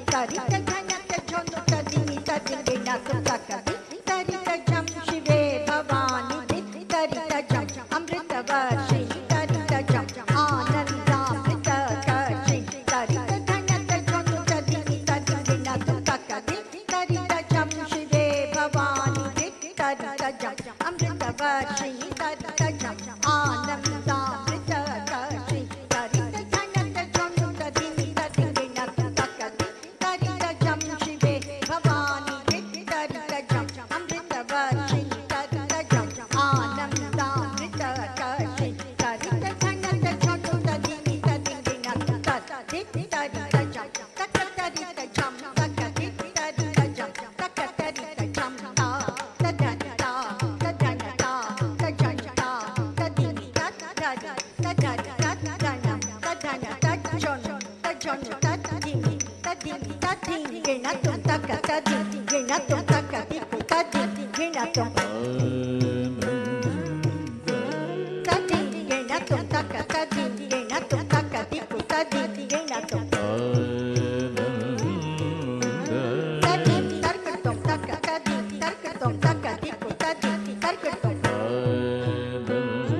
आनन्दामृतवर्षिणि रागी पूजी देशी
The next item we will be presenting is a popular Devarnama composed by Shri Purandara Dasa, Jagan Mohanani Krishna.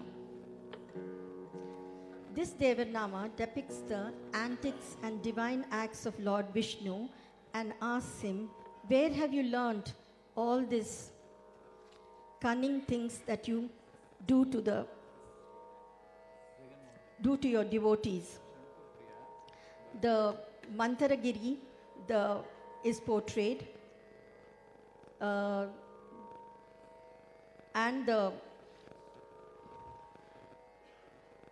Bali Chakravarti's episode is also portrayed here, and the Govardhanagiri, when he protects all his devotees, is portrayed in this, as well as a short bit of the Kurmavatara.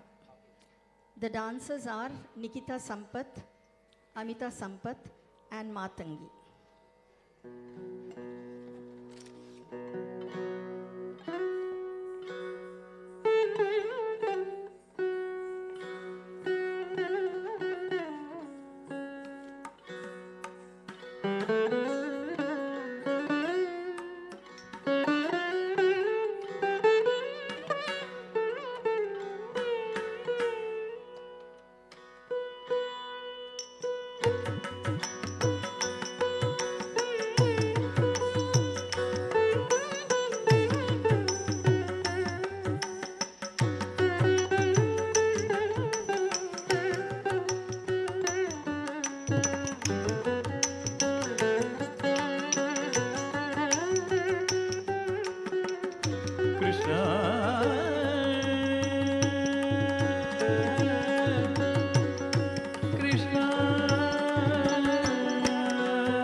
ಮತ್ತೊಂದು ಪಾದದಿ ಗಗನವನನೆದು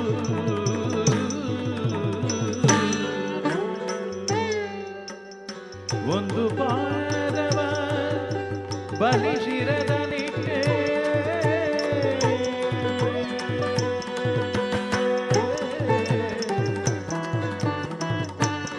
ಬಲಿಶಿರದಲಿಟ್ಟೆ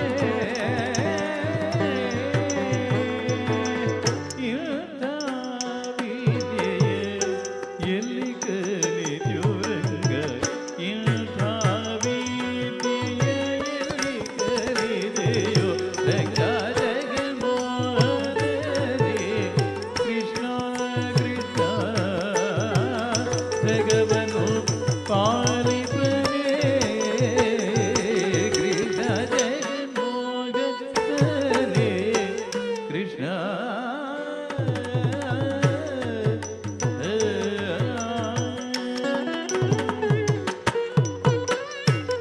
ಎಂದೆಂದಿಗೂ ನಿನ್ನ ಗುಣಗಳ ಹೊಗಳಲು ಇಂದ್ರಾದಿಗಳಿಗೆ ತಡವಲ್ಲ ಎಂದೆಂದಿಗೂ ನಿನ್ನ ಗುಣಗಳ ಹೊಗಳಲು ಇಂದ್ರಾದಿಗಳಿಗೆ ತಡವಲ್ಲ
Before we present our final piece for this evening, we would like to express our sincere gratitude to Raman Research Institute, Professor Sumati and Professor Subramaniam for giving us this opportunity to perform and for ensuring that all our requirements were met.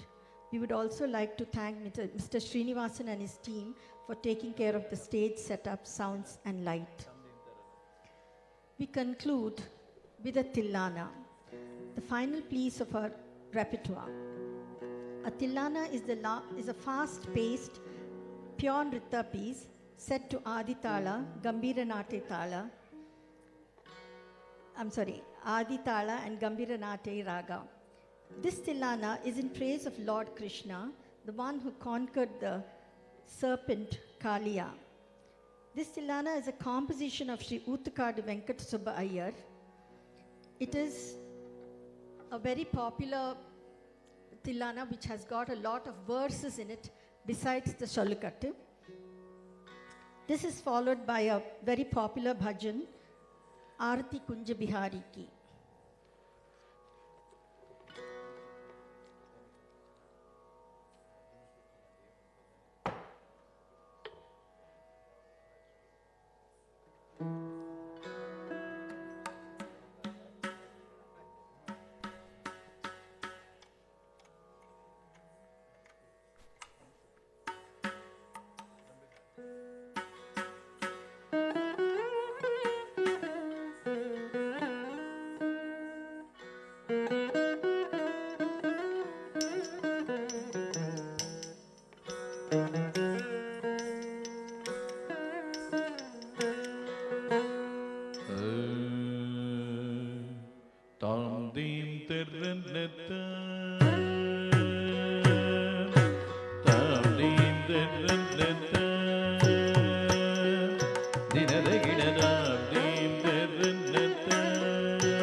jam tam tamidajam tagadajam tagadigudajam tam neela manohar jala vibhushan nirata chananchal bhujangarattan neeraja tataka adhika mrudula bala nikata tarango tungataranga nrittaka tagatai takata dhin dhiyata takata jaga jaga drig jagadandam taga jaga drig jagadandam himanata taka tunga tarangam himakarasthimita ramita shubhangam vitastataschara karuna bhangam ketivar hridaya saruha bhrungam dinakatillana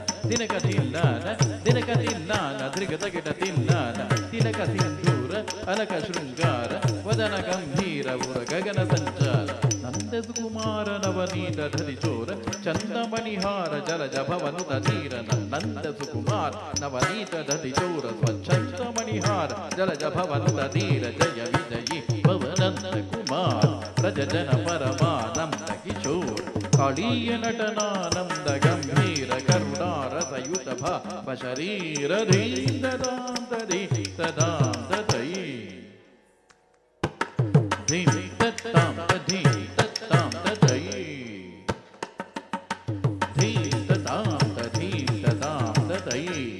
ಧಿಮಿತ ಧಿಮಿತ ಕಿಟ ಜನು ಜಗುಣ ಗುಡಂ ತರಿತ ಗುಣ ಗುಡಂ ತಧಿಮಿ ಧೀಂಕು ತಕು ಧಿಮಿ ತಕಿಟ ಜನು ರಜ ಕುಮಾರ ಮಹಿಮಾಲಂಕೃತ್ ವನಮಲಾ ದುರಂಧರ ಕೃತ ಕೃತ ಕಾರತಜ್ಜಂ ತತ್ತಕಜ್ಜಂ ತತ್ತಕಣ್ಣಂ ತತ್ತಕುರ್ರಂ ತತ್ತಜ್ಜಂ ತತ್ತಕಜ್ಜಂ ತತ್ತಕಣ್ಣಂ ತತ್ತಕುರ್ರಂ ತತ್ತಾಕುಜಡಂ ತರಿತ ಕುಜಡಂ ತರಿದ ಜಡಂ ತರಿದ ಧಿಮಿತ ಕಿಟ ಜಡು ಜಡಂ ತರಿದ ಕುಜಡಂ ತರಿದ ಜಡಂ ತರಿದ ಧಿಮಿತ ಕಿಟ ಜಡ್ ಅದ್ಭುತ ನರ್ತನ ಚಿತ್ರಿತ ಮುದ್ರಿತ ವಿದ್ಯುತ ಮುದ್ಭವ ಮದ್ಭುತ ಮದ್ಭುತ ಕುಜಡಂ ತರಿದ ಕುಜಡಂ ತರಿದ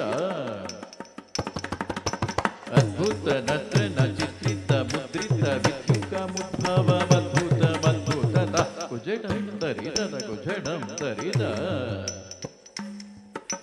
ದಿತಿಸುತಕಾಲ ವಿಧಿನುತ ಶೀಲ ಅತಿಶಯ ನೀಲ ಧೃತ ಬದಲು ಲದಾ ಜಡಂ ತರಿದ ಕಜಗಣಂ ತರಿದ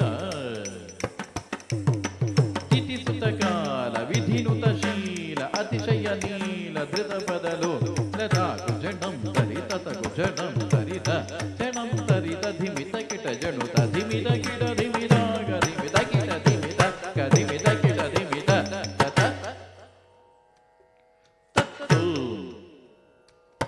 ತತ್ತೈ ದ್ರಿಗಿಡದಗದು ತರ್ರಿಕಿಟ ತ ಜಡಂ ತರಿದ ಜಡಂ ತರಿದ ಜಡಂ ತರಿದ ಧಿಮಿತ ಕಿಟ ಜಣು ಧಿಮ್ಮಿದಿತ್ತಯ್ಯ ತರಿಗಿಡದಗತ ಜಂ ಅತಿಶಯ ಸುಖ ನಿರುಪಮಕರ ಪಾದ ಜಂ ಸರಸಲೋಕ ಮುರಳೀಲವನಾದ ಸಕಲ ಲೋಕ ಸಮ್ಮೋಹನ ಗೀತ ತಕ್ಕು ತಿನ್ನು ತಗದಿಂಡಂತಕ ತಗದಾದೈ ಸಾಗದಾದೈತ ದಿಗುದಗ ತಗ ಧಿಂಡತ್ತಾಂಗುದಾದೈತಾಂಗುದಾದೈತ ಕದಂಬಕಿ ಸಲಯ ಬಿಳಿತನು ಪುರಪದಂಚಲಿತ ಕೃತ ಭಾರತಂ ಕದಂಬಕಿ ಸಲಯ ಬಿಳಿತನು ಪುರಪದಂಚಲಿ ಸುಕೃತ ಭಾರತಂ ತಿಲ್ಲಾನ ಧೃಗ ತಿಲ್ಲಾನ ಧೃಗ ಧೃಗ ತಿಲ್ಲಾನ ತಗದು ತನ್ನಂಕಿ ಗತ್ತು ಗತ್ತೈ ಗತ್ತು ದಕ್ಕದಾಗಿಡ ತರಿಗಿಡದ ತದೈ ತದು ತದೈ ತತ್ಯಜೋರಗ ಬಂದ ತದ್ಭುಜಂಗ ಶಿರಸಿ ಚರಣ ಚಲನ ಕೃತನ ಧೃತನ ವದನ ಚಿತ ಚಂದ್ರಮರಂಗರ ಗಂಗಣ ಗಿಂಗಿಣಿ ನಂ ನನನಂ ವದರದರದ ದಿಮಿ ದಿಮಿ ಜುಣು ಜುಣುತಾಂ ತಥಾಂ ತತಿಲ್ಲಾನ ಕನಕ ಭೂಷಣ ತಗಿಡ ತಗಸ್ತಟಾಯ ಬುಧಕರ್ ಮಂದಸ್ ಸ್ಮಿತ ನರವರ ಪೂಜಿತ ಪದಯುಗಳ ಹರಿಜಯ ವಿಜಯೀ ಭವನಂದ ಕುಮಾರ ವ್ರಜ ಜನ ಪರಮಾನಂದ ಕಿಶೋರ್ ಕಾಳೀಯ ನಟನಾನಂದ ಗಂಭೀರ ಕರುಣಾರಸಯುತ ಭಾವ ಶರೀರ ಪದ ಮಧುಕರ ಮಧು ಬದರನದ ಬರಯನ ಕಮಲದಳ ಜಲನವು ಹೃದಯ ಭವಿಚೋರ ಜಾದುರ ದಯಾಗರ ಮುರಾರಿ ಶ್ರೀಕರ ಮದ ಮಧುಕರ ಮಧು ಬದರನದ ಬರಯನ ಕಮಲದಳ ಜಲನವು ಹೃದಯ ಭವಿಚೋರ ಜಾದುರ ದಯಾಗರ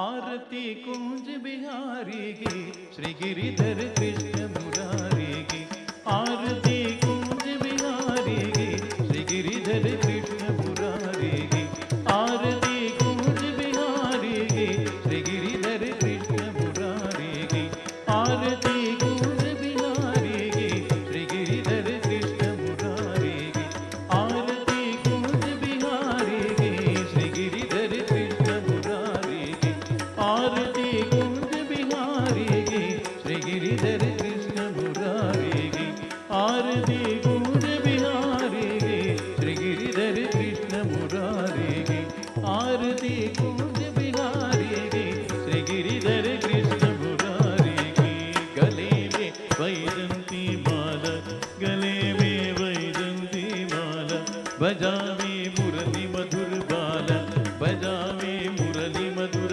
बाला श्रवण ने कुंडल झलकाल श्रवण ने कुंडल झलकाल नंद के आनंद नंद लाल नंद के आनंद नंद लाल गगन सम अंग कांति काली राधिका चमक रही आली लत में दाढ़ी बनवाली भ्रमर से अलग कस्तूरी तिलक चंद्र से झलक ललित छवि श्यामा प्यारी की श्री गिरिधर कृष्ण मुरारी की आरती कुंज बिहारी की गिरिधर कृष्ण मुरारी की आरती कुंज बिहारी की श्री गिरिधर कृष्ण मुरारी की आरती कुंज बिहारी की श्री गिरिधर कृष्ण मुरारी की आरती कुंज बिहारी की श्री गिरिधर कृष्ण मुरारी की आरती कुंज बिहारी की Shri Giridhar Krishna Murari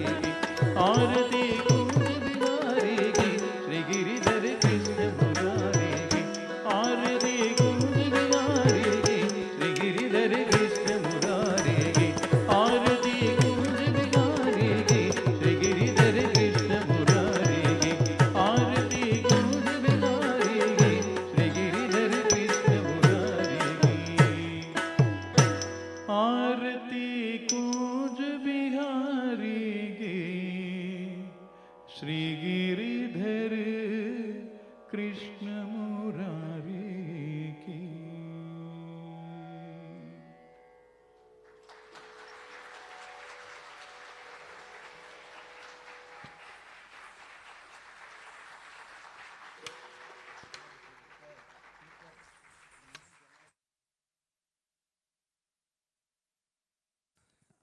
Can you hear me? Yeah. Thank you, Guru Milal Prabhu. Thank you to the dancers and the musicians for this absolutely captivating performance. Um, I would invite Dominique Radhakrishnan to please come up and present bouquets, to the artists.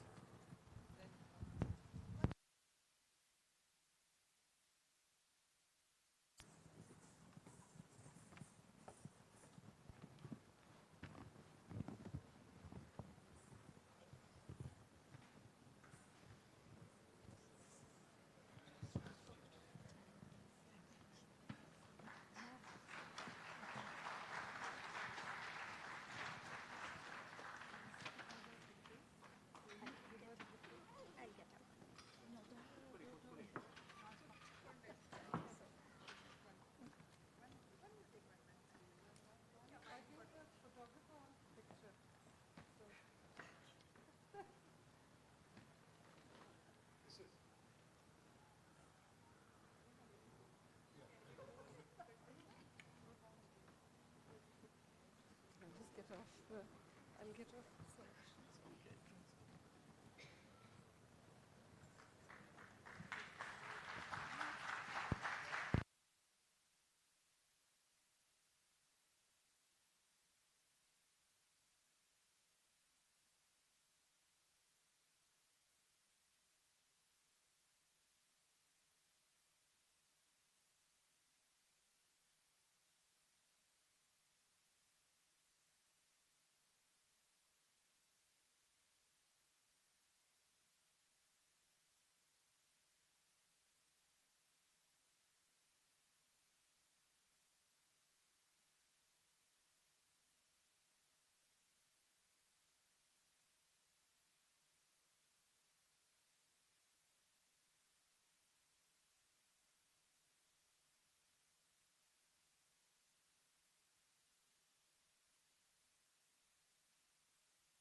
announce about tomorrow. Okay. Thank you, Dominique, and thank you all the artists, and thank you, audience. Just to remind everyone, from tomorrow we have a 4-day program at RRI with faculty and scientists giving talks. So just a reminder that those of you who aren't aware of the program, the details are on the website, so please look it up. And see you tomorrow then.